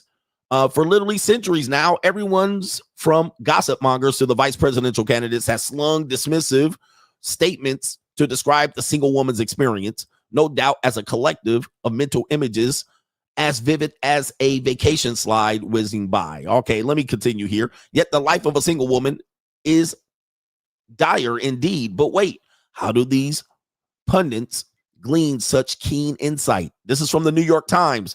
Did they even meet any of these women? Did they ask them how they feel or heck, spend time with them? Whose idea was it to decide how women think or feel about being single? Here's a bold idea. How about single women? So now they're saying single women should tell you how single women feel. And if you don't realize this, there's going to be more single women than there are married women. Well, there is today, but predicted in the future. So this is no doubt going to be trend that more women will become more single. Even divorcees will remain single. So anybody that hopes it's different and hoping that there's going to be some sort of change and the women are going to crawl back, I don't think so. This is going to be the natural standard world, the rise of the single woman.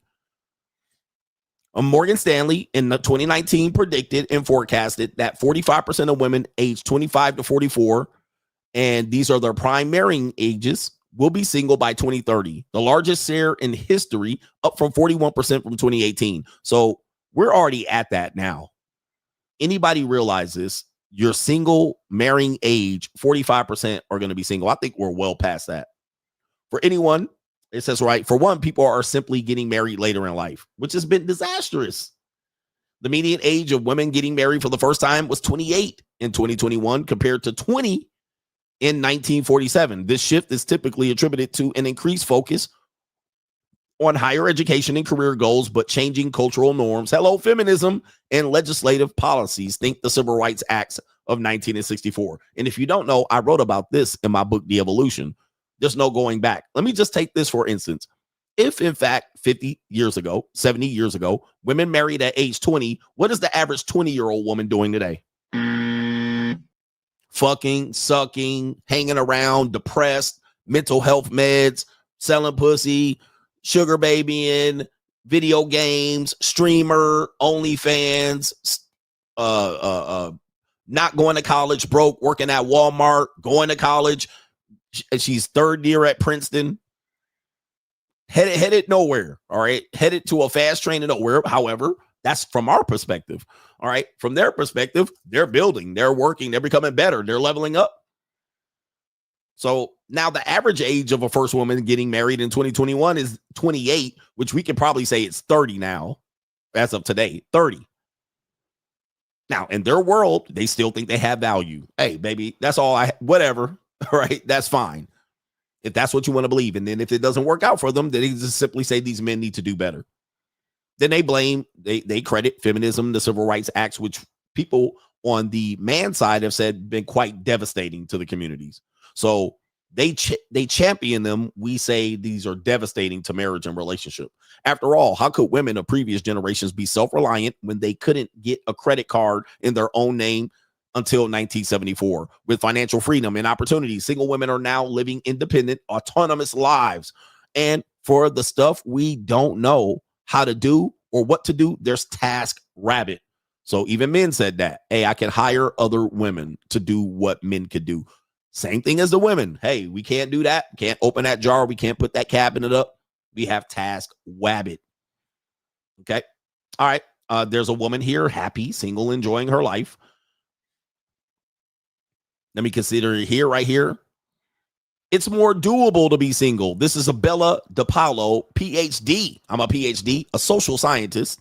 I'm the social psychologist. I'm the junior college psychologist. If you don't want to cook, there's takeout. If you don't want to do laundry, there's laundry service. If you don't want to do repairs to your house, you can go online and find people. All right, you guys want to save marriage? Our interconnected worlds also mean we don't need to rely on a live in-person partner for socializing or emotional support. Communication technologies have made it much more fulfilling to be single. This is according to DePaulo. If you're single and you live alone, you're not isolated. You're one text message, email, chat room away from the rest of the world. Okay, let me skip down further. Playing the dating game. In anticipation of reporting the story, I sent messages to a number of single women, all of whom date men, in my contacts, asking them to describe the current dating landscape in one word. Their response: confusing, dreadful, depressing, and bleak.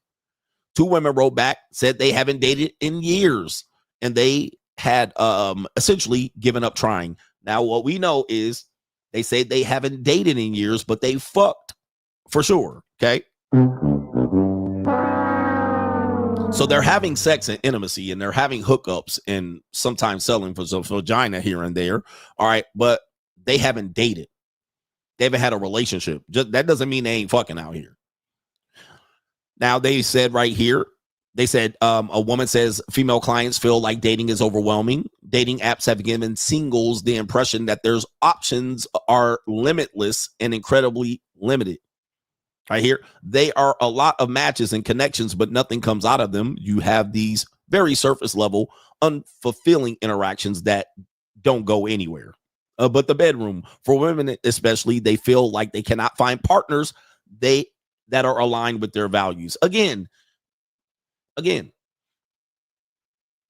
So they're finding sex, they're finding hookups, they're finding their celibacy, but now they can't find partners. We need partners. They're not finding partners out here because it's very few men offering partnership. Okay. Where are the men inviting partnership? Where are the feminist type men? Where are the men that are traditional but liberal?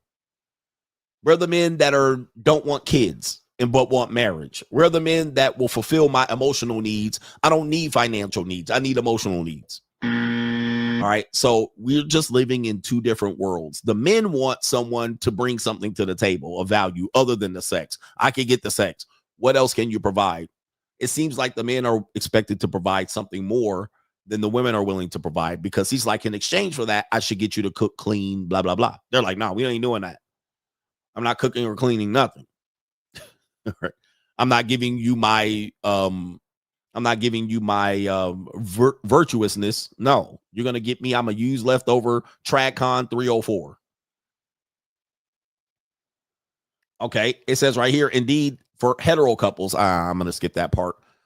The ideological divide between the sexes only grows amongst Gen Z. In particular, the gap has widened significantly, with women becoming more liberal and men becoming more conservative, making common ground that makes much more elusive. It says right here, Aguirre is seeing that dynamic play out in her client's experience.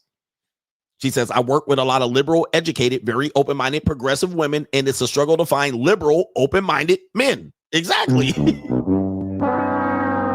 That's not hard to figure out.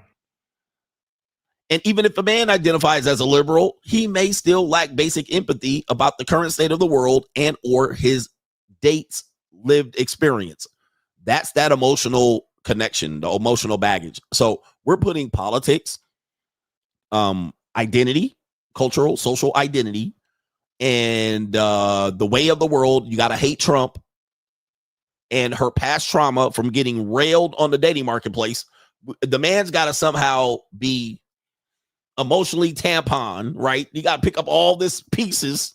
All right. We got to unpack all her baggage and then agree with her politics and be empathetic about the past of the women who have been oppressed. And we got to be put Black Lives Matters on our motherfucking sticker, you know. Right. All right. Again, this is where we're at. And then we're even finding conservative women are like this. Even the conservative women are putting their priorities to have kids and marriages below even the men who are conservative or liberal. All right. This is getting to a point where it's partially difficult. So Gen Z women more liberal, Gen Z men more conservative, if you will. People are engaging with men who don't seem upset or disturbed by the political climate. That's frustrating and concerning for these women. The women are putting politics ahead of relationships.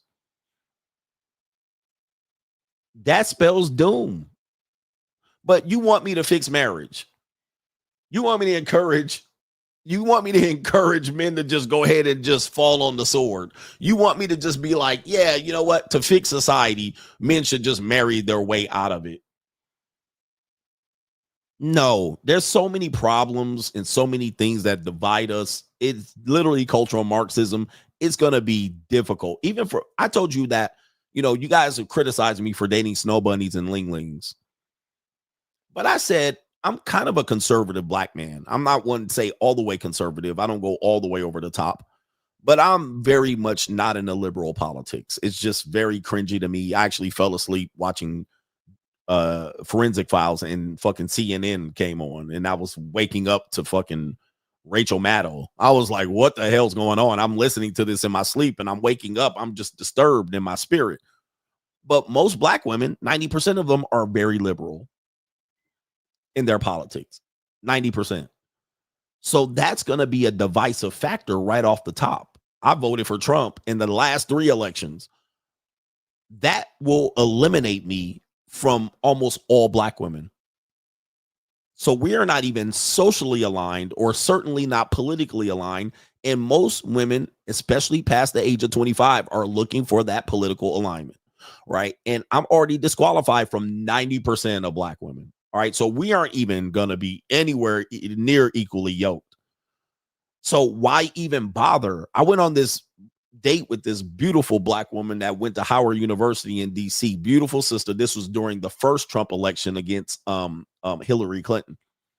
And we went out, we connected well, we bonded, and somehow politics came up, which I always tell you, don't discuss politics with women. It's going to ruin the date. She wanted to know, and I was like, I don't want to talk about it. And she was like, I want to know. And I told her, yeah, I'm going to vote for Trump. This is during the first election. And she was like, oh my God, she was so pussy dried up. She was so disappointed. She was like, but I like you. And she was like, I want to kiss you, but you want to vote for Trump. It was gone. Like the whole opportunity was gone. The whole opportunity was gone. It ruined the date. It ruined the experience. There was no possibilities from coming back. She was a good woman. I treated her well. We had a good vibe, and she just couldn't deal with it. She just couldn't deal with it. Yep, same thing with the church. When the church comes out and you say it's just a club for women, it's over. All right, you can just go ahead and kiss the shit goodbye. You're better off not talking about it. Now, the women that I've dated that were liberal, especially on the sugar daddy side, it don't matter. All right, because you dealing with dick and money at that point. Dick, pussy, and money. All right, so nobody cares, and she'll overlook it. All right, she'll overlook it. She'll be like, well, I fucked this black conservative guy. They don't care. All right. And normally when it comes up, everybody's smart enough to not even talk about it. All right. Let's not fuck up the money. Let's not fuck it up. But when it comes to emotional connection and where women they want you to be yoked in equally with this political bullshit. And it just is not going to pan out. It says women want to be in an equitable, mutual, respectful relationship where both people are openly sharing their concerns and their feelings. No. Hey, man, good luck.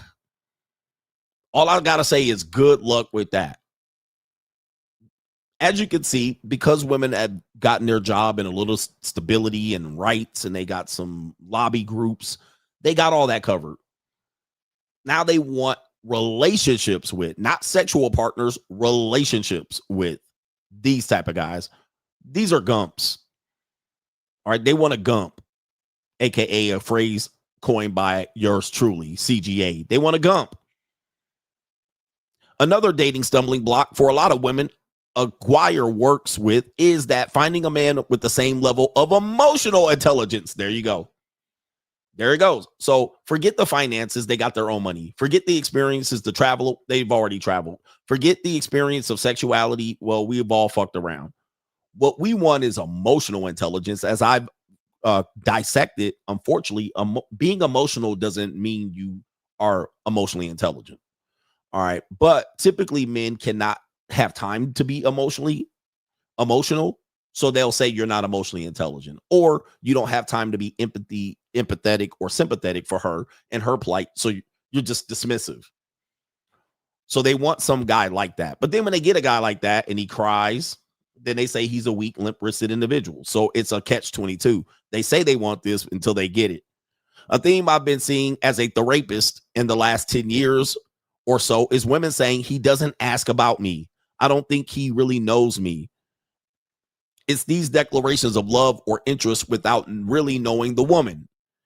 Can it hardly be coincidental that hashtag make men curious again has been popping up on social media? All right, so I call this, and the Red Pill or MGTOW have been calling this an emotional tampon. So, you're supposed to go through your fight in life and come home and then absorb all of her trauma and emotions and her confusion. And somehow you're supposed to be able to know that you're not there to solve the problem. You're just there to absorb, like a tampon, the blood of her sacrifice as a woman, and understand her. And most men don't have time for this. This is just one of those things that women have become more comfortable in other aspects of their life with their independence and freedom, that they're like, well, this is all we can connect. This is the only way we can connect. We can't connect financially. We can't connect socially. We can't connect sexually. So we have to connect here. It's the only thing left. All right. We done fucked everybody we want to fuck. All right. We done made all the money we needed to make. All right. The guy done paid all this particular bills. Even if he pays the bills, well, he doesn't ask about me. He doesn't know me. This is a very, unfortunately, thing that they're never going to really find. And then It says right here, women are not wholly blameless for the lackluster dating experiences. We ghost and breadcrumb in orbit too, but when researchers deemed it necessary to create terms like man keeping to explain the burden placed upon partnered women to facilitate their husband or boyfriend's social interactions, it's easy to see why women might opt to stay single rather than take on the extra emotional labor, especially if she isn't getting much in return.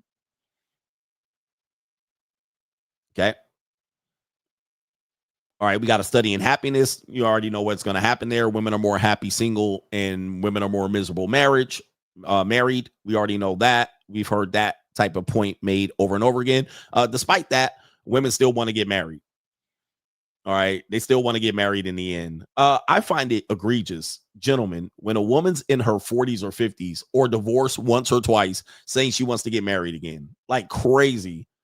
When you get in your 40s and 50s, you're going to still hear this. And you're going to be like, what? Like, why? Like, why? Dude, I met a woman, bro. I kid you not. When I first met her, she's in her 40s, late 40s. All right.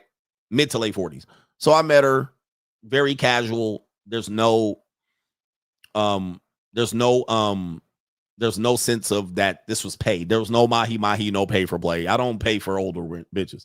But she was making it easy. She kind of made it easy for me. And she said, I was married, divorced, right? So I was like, oh, that's cool. She told me about the marriage, divorce. I was like, okay. And there was several children and all that shit, right? And I was like, all right, whatever. Let me smash. And that was very relatively easy, but I never call that free. Men call that free. Now, there was a lot of emotional labor that I'm going to, because she's like, let's do it again. Let's do it again. Like she wants to keep getting on the ride and push herself to the front of the line. And then now you can see she's like, oh, it's long term. She's talking about taking a trip the other day. And I'm like, so you can see that this not free. So essentially what happened was we went to go out and get a meal and we were talking and chatting. She said, my second husband. I was like,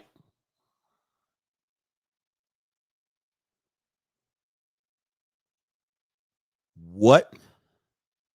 Now, this is like week 3 or 4 of knowing her. This is like week 3 or 4. And I was like, excuse me?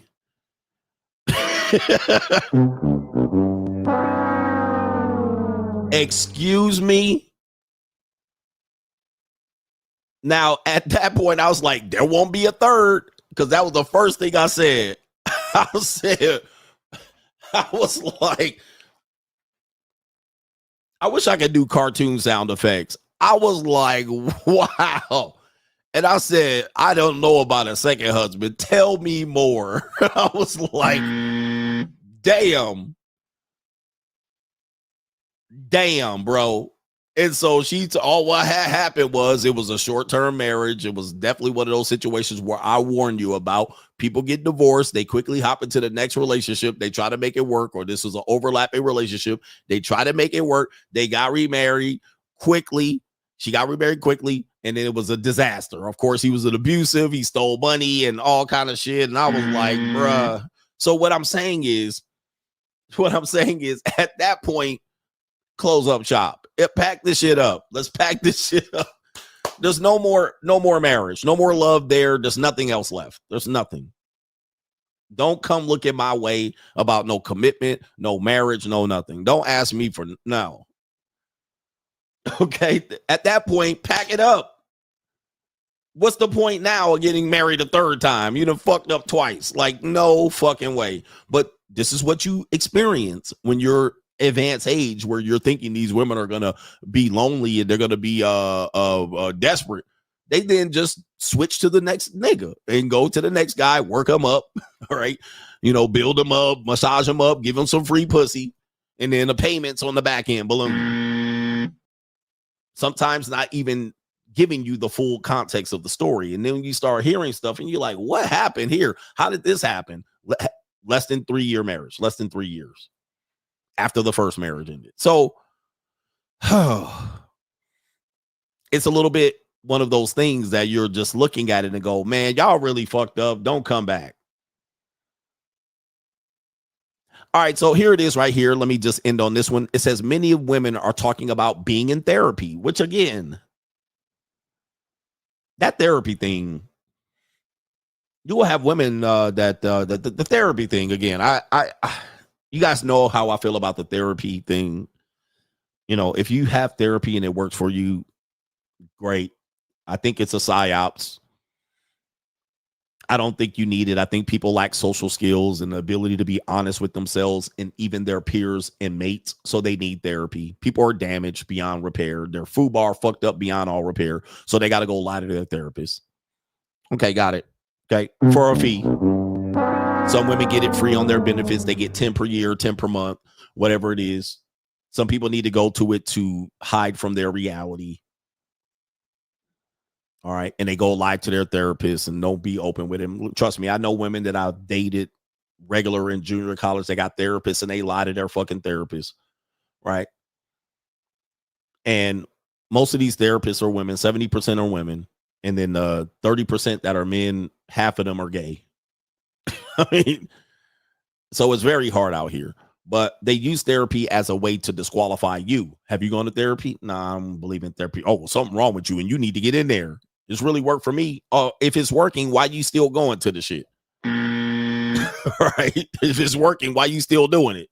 All right. But they use that as a disqualifier. It's a very liberal approach. It's not just liberal politics. It's liberal social politics, where then they get to measure you as to see how much work you fucking done. And if you ain't done the work, then something's wrong with you. You need to be tossed in there too into their insane asylum. All right. So it's kind of like the fuck.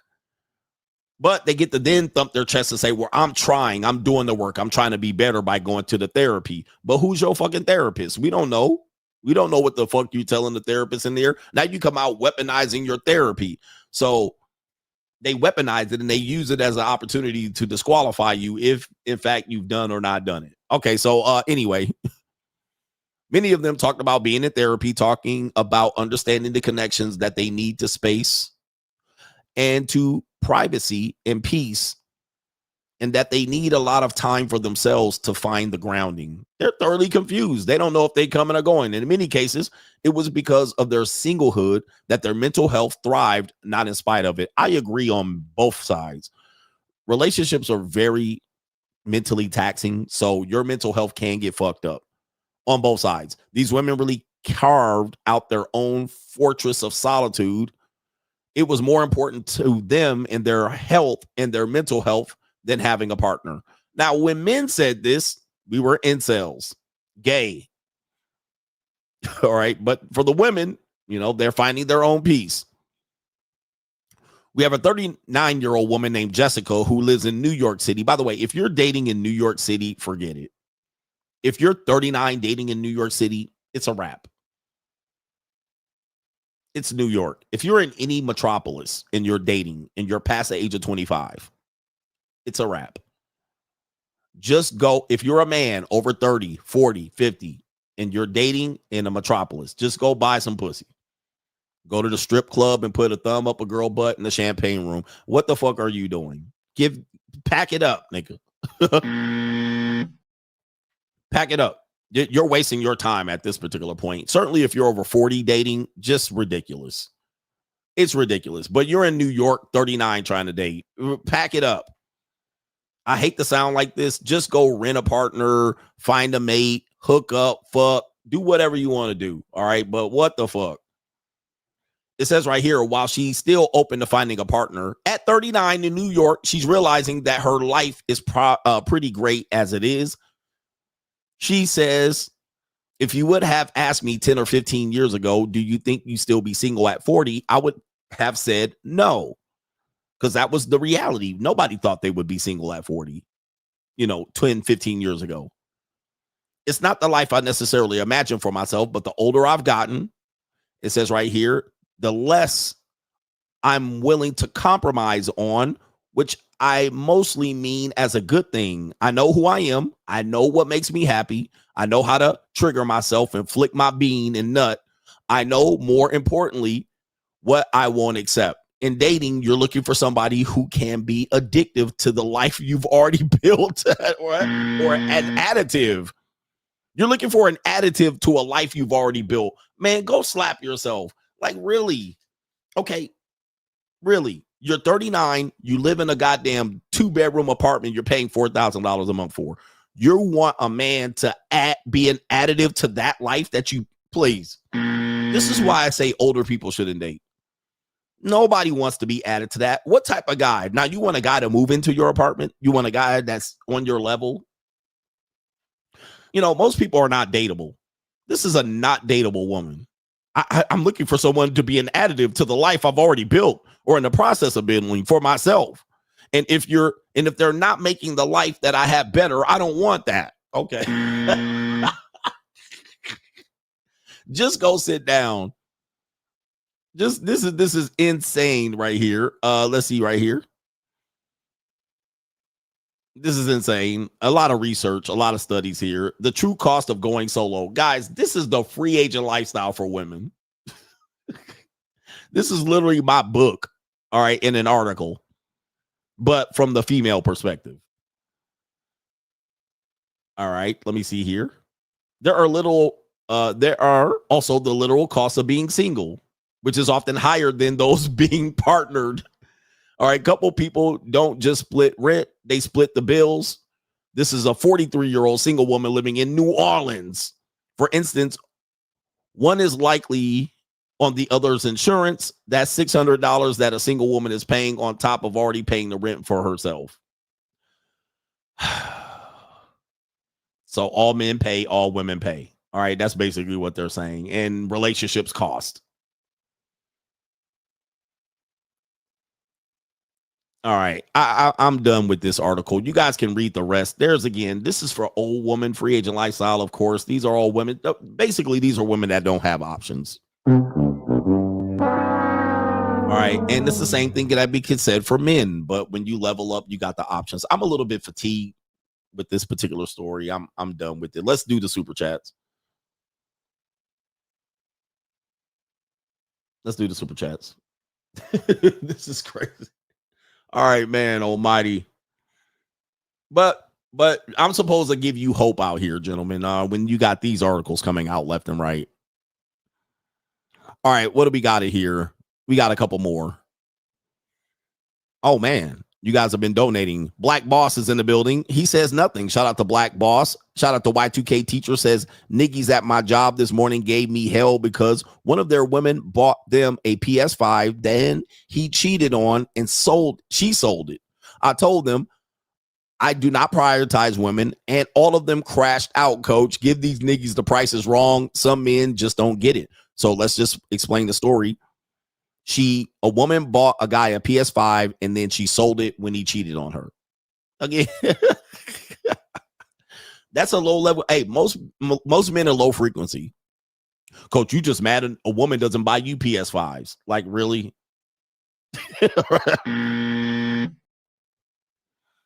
Really? Have you seen my game room? I literally have every PlayStation. I have every play stuff. I got so many. I can buy my own shit. Like, I don't need a woman to ever buy me anything. In fact, most women that know me know they can't buy me anything. Even my family members. They're like, you're the guy that we can't buy a gift for. All right. You can't control me with no PS5. All right. No woman can control me with any gift. Nobody can buy me anything. Women can't buy me shit. All right, because what I want and far as things, she'd be like, well, what do you want? Rolex Presidential. All right. And AP. All right. If you can't go there, we talking about 24 to 40K. All right. To even tickle my fancy. If you can't get that, all right, a Rolls Royce, a Bentley Continental GT. Like, that's what I'm looking at on my to-do motherfucking want list. You could buy me some candles at Bed Bath & Beyond and put it with the rest of the 20K. This one girl was like, oh, your candles always smell so nice. And then she was walking out and she saw my candle area, and I have like 30 candles. And she was like, can I have one? Here. She was like, oh, really? And I was like, take it. I got 29 more candles right here that I can fire up. Like, I'm good. I'm blessed. I've worked hard for this. No woman can buy me shit. No person can buy me anything. And if you do want to buy me something, and if you want to buy something to control me, you can fucking buy me a nice $30,000 watch. That's okay. I'll be very much like, oh, okay. Shout out to DG Seymour says, I appreciate the season 8 and the boss up season. I am here for the rants and the Mitch slapping. Keep slapping these negative producing men. Any man over 28 still sleeping in the same bedroom since high school should take his shoes off and slap himself with it. Shout out to you. 100%, man. Let's level up. Gotcha, bitch. Let's level up, man. Boss up. Shout out to you. That's a co-sponsorship out here. I'm rich, bitch. Shout out to our brother. It is the initial DL says, I completely agree with you being happy where you are today. I love being able to rent a chick and let her go without having to run game and let the broke losers continue to be broke losers. That means less competition for us while we boss up. Free agent lifestyle for life, especially as a black man. I mean, you don't have to do much to raise the bar as a black man. I mean, you can raise the bar that fast. The bar is in hell for black men. Somebody said something about me going to hell. I'll save you a seat.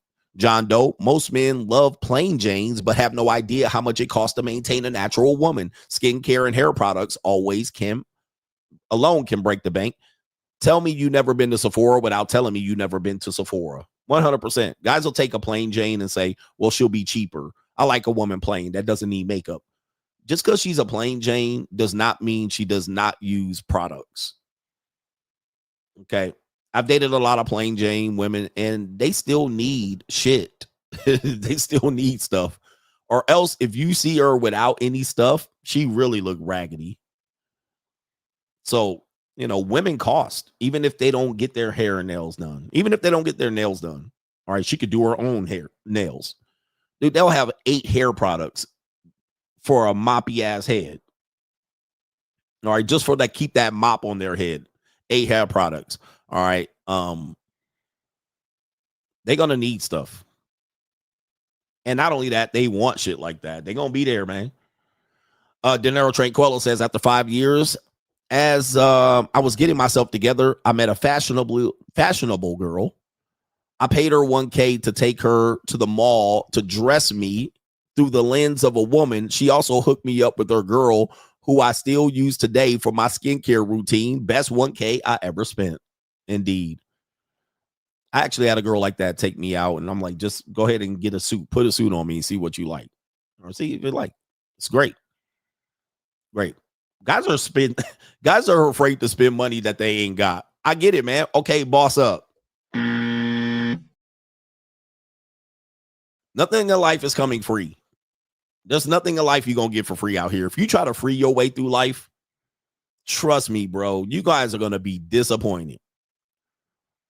Disappointed. It's going to be the worst life. You're going to be messed up. Kindred is what I was looking for. By the way, how many wigs if a woman you know wears a wig, how many wigs do you think she owns? 1? No, they own multiple wigs. They can have up to 8 wigs or more. Go in their closet. They be having them heads with them wigs on it. They got the short wig, the bob wig. They got the long wig. They got the ponytail wig that they clamp on. They got a whole bunch of fucking hair extensions and wigs and weaves. White girls, it doesn't matter the race of the woman either, except for Asian women. Asian women typically ain't fucking with no wig. All right. Sometimes Latino women don't either. That's the beauty of them. They be having multiple wigs. All right, with them fucking heads, and you walk in there, you be like, what is this? A cemetery in this bitch? The Undertaker in there. All right. They'll have 8, 10, 12, 25 wigs. All right, so also Amazing says, this is the best channel on YouTube. Any thoughts of messing with the JUCO in an open relationship? One I talked to said her boyfriend is cool with that, but I don't trust these dudes nowadays. Typically, just quickly here, go to locals. We talk about that, but just tell her I don't support other niggas. All right. Now, you can do it how you want, but if a guy's benefiting in any way that I know directly, no. Not that I've not done it, but that's a general guideline. because this nigga ain't finna eat on my motherfucking dime. I don't. Open relationships are basically suitable mostly for hookups. All right. But tell that nigga to go get a job. Fuck that. I ain't supporting no nigga. I don't support another man.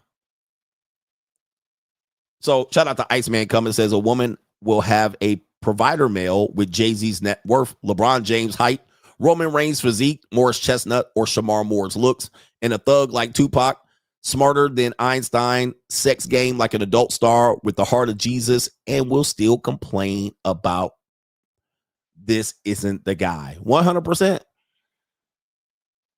We know this, and they know this. Shout out to Rick Martell Lamar is in the building. He says, shout out to the Coach Gang. He says, SOT CGA. Shout out to the Coach Gang. Shout out to Dr. Beto says, how much is the monthly fee for locals? I want to join to help you generate that passive income. Some things, he says something, I'm sure you teach on the money mindset. I think it's 25. 25, I'm not sure. Something like that. Frankie says, Coach, you win. He says, 2 of my sisters are headed for divorce from their abusive husband. 15 years and 25 years down the drain. He says, you win. Okay. You can't win. Imagine there's guys out here trying to preach to you to get married, and they've been married for less than 15 years. Less. And what do I always say? Just keep living. It's not a matter of if, it's a matter of when. So the only successful marriages are marriages where both of them motherfuckers die and they're buried in the same cemetery plot together. Now, they don't have to die at the same time, but they die and they rest side by side, because marriage is till death do you part. Now, if you done had a 5, 10, 15-year marriage, or you done been married, divorced, remarried, please sit the fuck down. Sit down. You're not an expert. You haven't done shit yet. Just keep living. All right. You haven't done shit yet. Oh, I've been married for 6 years. Sit the fuck down, bro. I don't want to hear that shit. I was married for damn near 9 years. Trust me. Shit could go up in flames in 6 months. 6 months. Have you been in a relationship? Let me just frame it like this, because we got a couple of minutes here, and I got a little bit of time, but I got to go to this next thing. Have you ever been in a relationship and it was going good, and then the last 3 months was like pulling teeth? Right? You were like, dude, this is going so well. You were together for 6 months, 8 months, a year, and everything was going good. And then all of a sudden, the last 2 months of the relationship were like, the fuck is going on? It got super toxic. It got weird, misunderstandings, confusion. The last 2 months was like, that's the same thing as marriage. Your marriage should go great for 10 years, and then the last 6 months, it will be doomsday. You'll be at each other's motherfucking neck. And it's normally because one or both of them are cheating. That's where the number one spot is. Somebody's entertaining someone else. There's another bull in the ring or another bitch in the ring. All right. So something's happening where the other person is getting pulled, and then that's reflecting in the relationship. Somebody's doing something, or there's financial situation going on. So there's some under the table shit. Okay. So when I say that, you guys have to understand that you could tell me you would be, I got a 12-year marriage. I'd be like, that don't mean shit to me. I've seen people have great marriages, and then the last 6 months they at war, right? They are at war. It's World War III up in that bitch. And we've all had just relationships that are like that. All right. I had a relationship like that with a little sugar baby thing, and it was all great. We were like wonderful for a couple of years. Then the last 4 months was like toxic. Like bad news. Like, wow. Even she was like, she went to her palm reader and she said a card came up and it was the card of death. All right. She was like, something ain't right. All right. And it was like that, toxic to the bitter end. We don't even talk. All right. Because it got toxic. And same thing with marriage, man. You could tell me it's all great. My marriage is great. And we do this and we do that. Just wait. All right. Just wait. And then all of a sudden, doom. Somebody says, 23 years, pray for me. It's not a matter of if, it's a matter of when. I had a great marriage. And then really the last year was like doomsday. The last 6 months was doom. All right. It wasn't great, but it wasn't bad.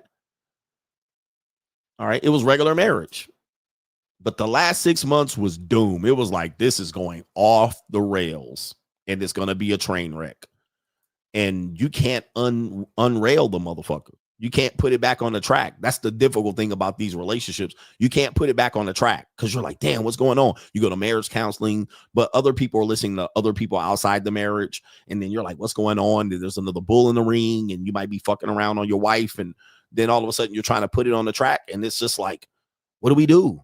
It doesn't get back on. And normally you got to go through all the hell to even realize what was the problem. And that could be 5 years down the line. Some people get remarried to their previous spouse because they realize, oh, it was some bullshit we were going through and I wasn't happy and I was entertaining. She was entertaining another nigga. You were entertaining another girl. I'm not happy. She wasn't happy. She wanted to explore. I played that video of the young lady that said she had a fiance and she broke up with him when it was time to go to Alabama for a concert. She fucked the guy on the beach and then she went back to her fiance. She had to get it off of her.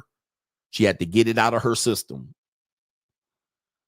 Sometimes it boils down to that. Now you're stuck. All right. So watch out for that. It's real. It's real. Shout out to our sister Trinisha says, an older woman said that it's the women who have changed and men thought. All right. All right. All right. You can take some of these words out. An older woman said it's the women who have changed and men that have thought the same for the last 3,000 years. Men have a need to save and fix the world. What makes MGTOW and strong and independent? Don't need no man different. A man told me that technology is keeping us apart. Yeah, I can agree with that. I can agree. Men have not changed and adapted. This is the truth to modern women, to what women are today. What we've done is shame and criticize and hope it doesn't work. And I've been telling you, bro, it's over. All right. The women are different today. And certainly you will have to understand that Gen Z women are completely different than Gen X and millennial and what do you call boomer women. Like they're different. And I deal with a lot of Gen Z women. Most of the women I deal with are Gen Z or young millennial. All right. And they're a different breed, bro.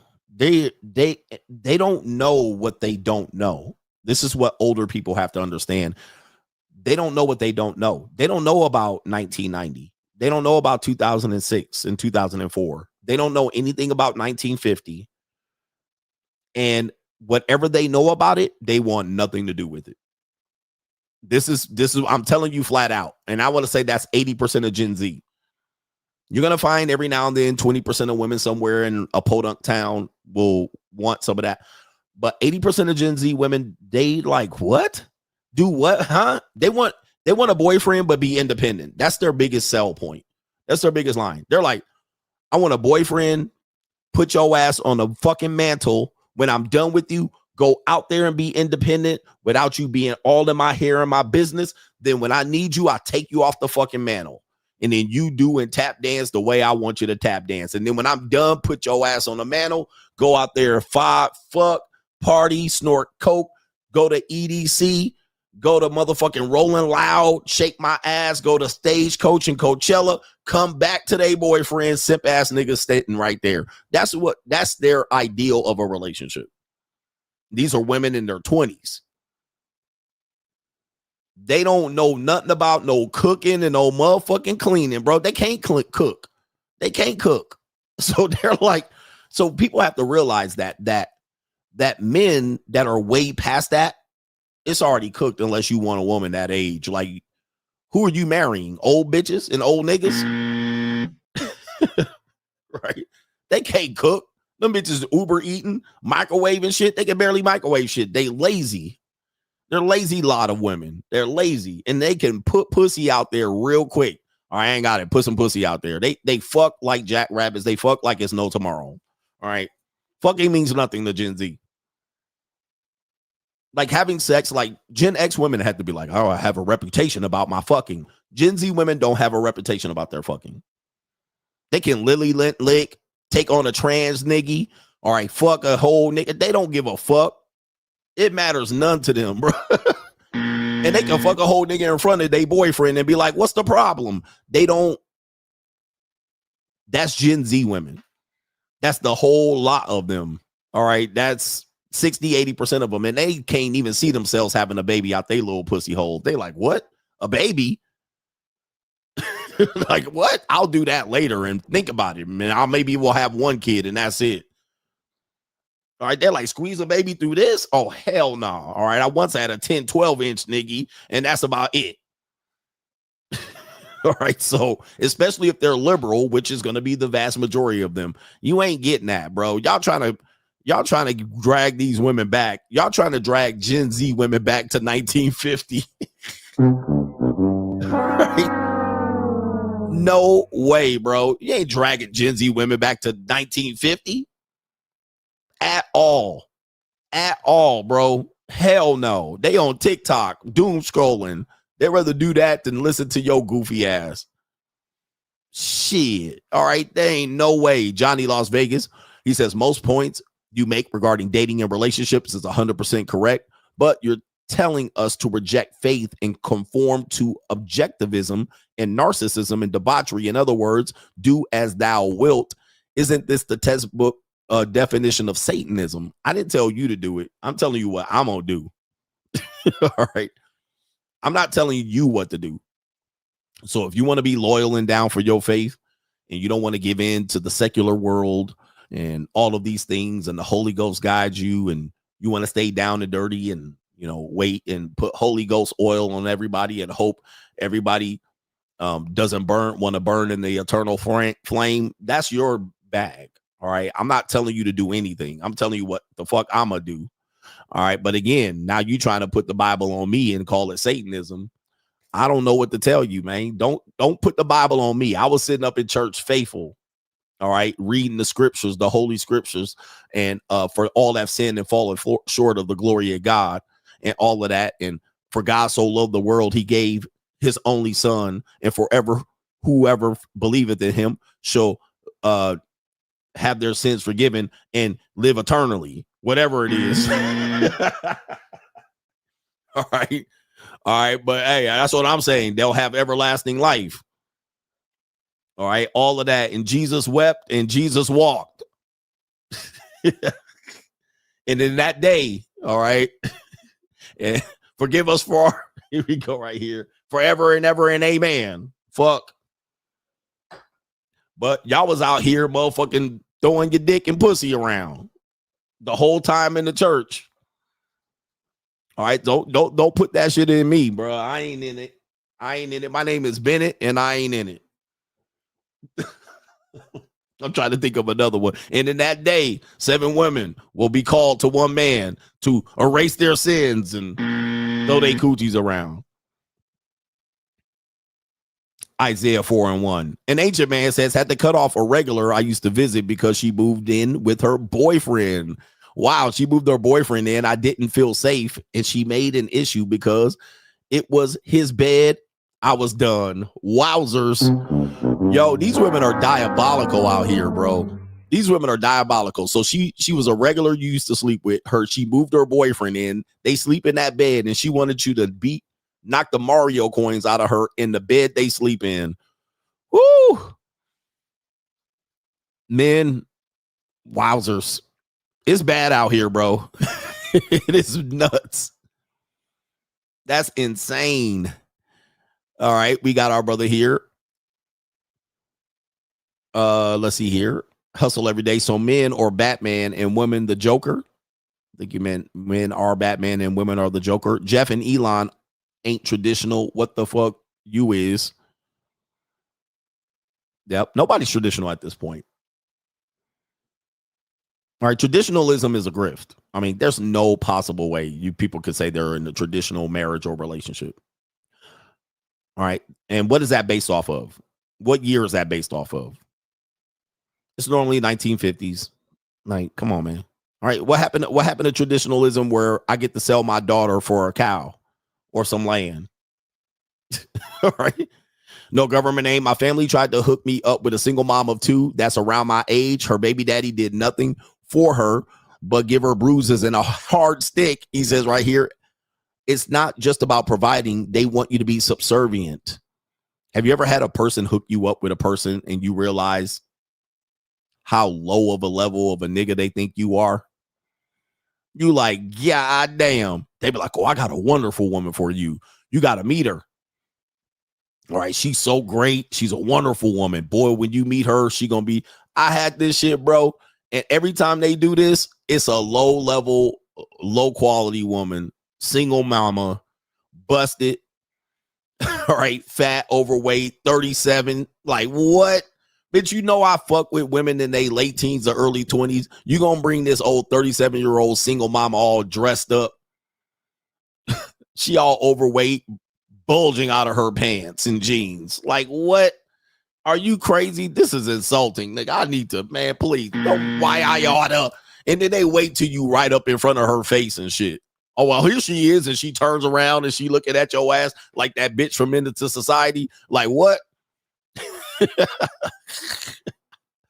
All right. Let me see here. Let me see if I can do this. Was it? No, it was Juice. It was Juice. You like, man, now I'm up here all speechless and looking stupid and shit. All right. Yeah, they hit you with this, man. I got a girl for you. And then she come in, she turn around, you right behind her, standing behind her. She like, hi. And she looking like sloth and shit. Like, whoa, hold up for a second. Single mama, this my daughter. Oh, Lord, have mercy, please. Do you think I'm desperate?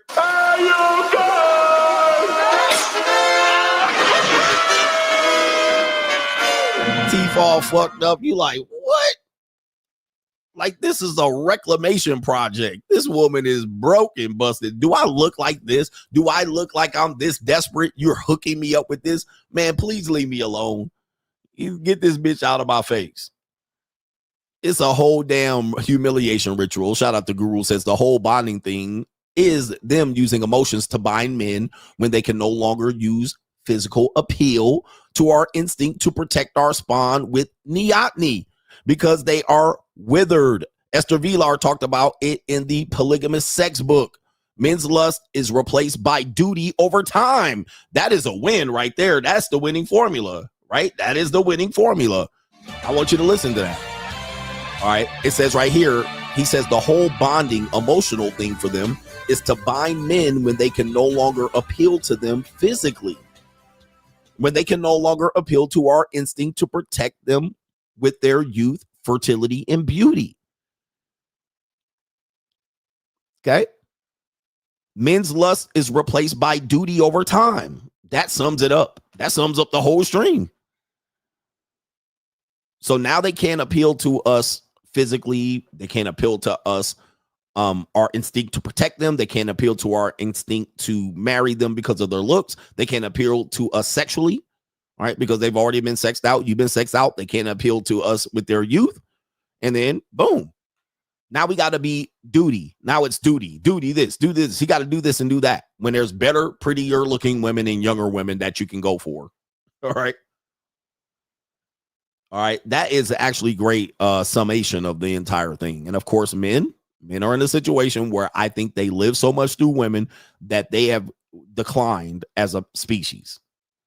They have declined. They have declined in their effort to do anything because they are looking at anything that they do, meaning that it's going to be merit or return back into merit from women.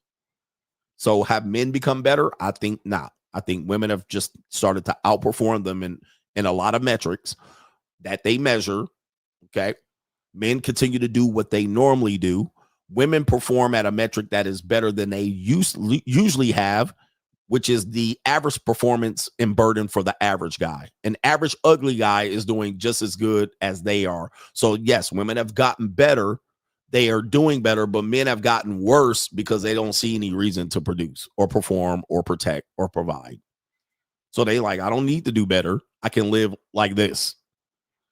I can live like this and be single. I can live like this and I can have peace. Yeah, you don't need to make a $500,000 a year if you're not buying women jewelry and tennis bracelets and watches and vacations and minivans and SUVs, supporting 3 kids, 4 kids. Don't need to do better. I could just do average and I'll be fine. All right. Anyway, I think that's everybody. So shout out to the Coach Gang. Thank you for enjoying this stream. We'll be back tomorrow. Hopefully I make it through this day. I'm going to record a debate. Then I thought I was going to be on Fresh and Fit, but maybe not. All right. They thought I was going to be on there. Maybe not. Shout out to the Coach Gang and peace.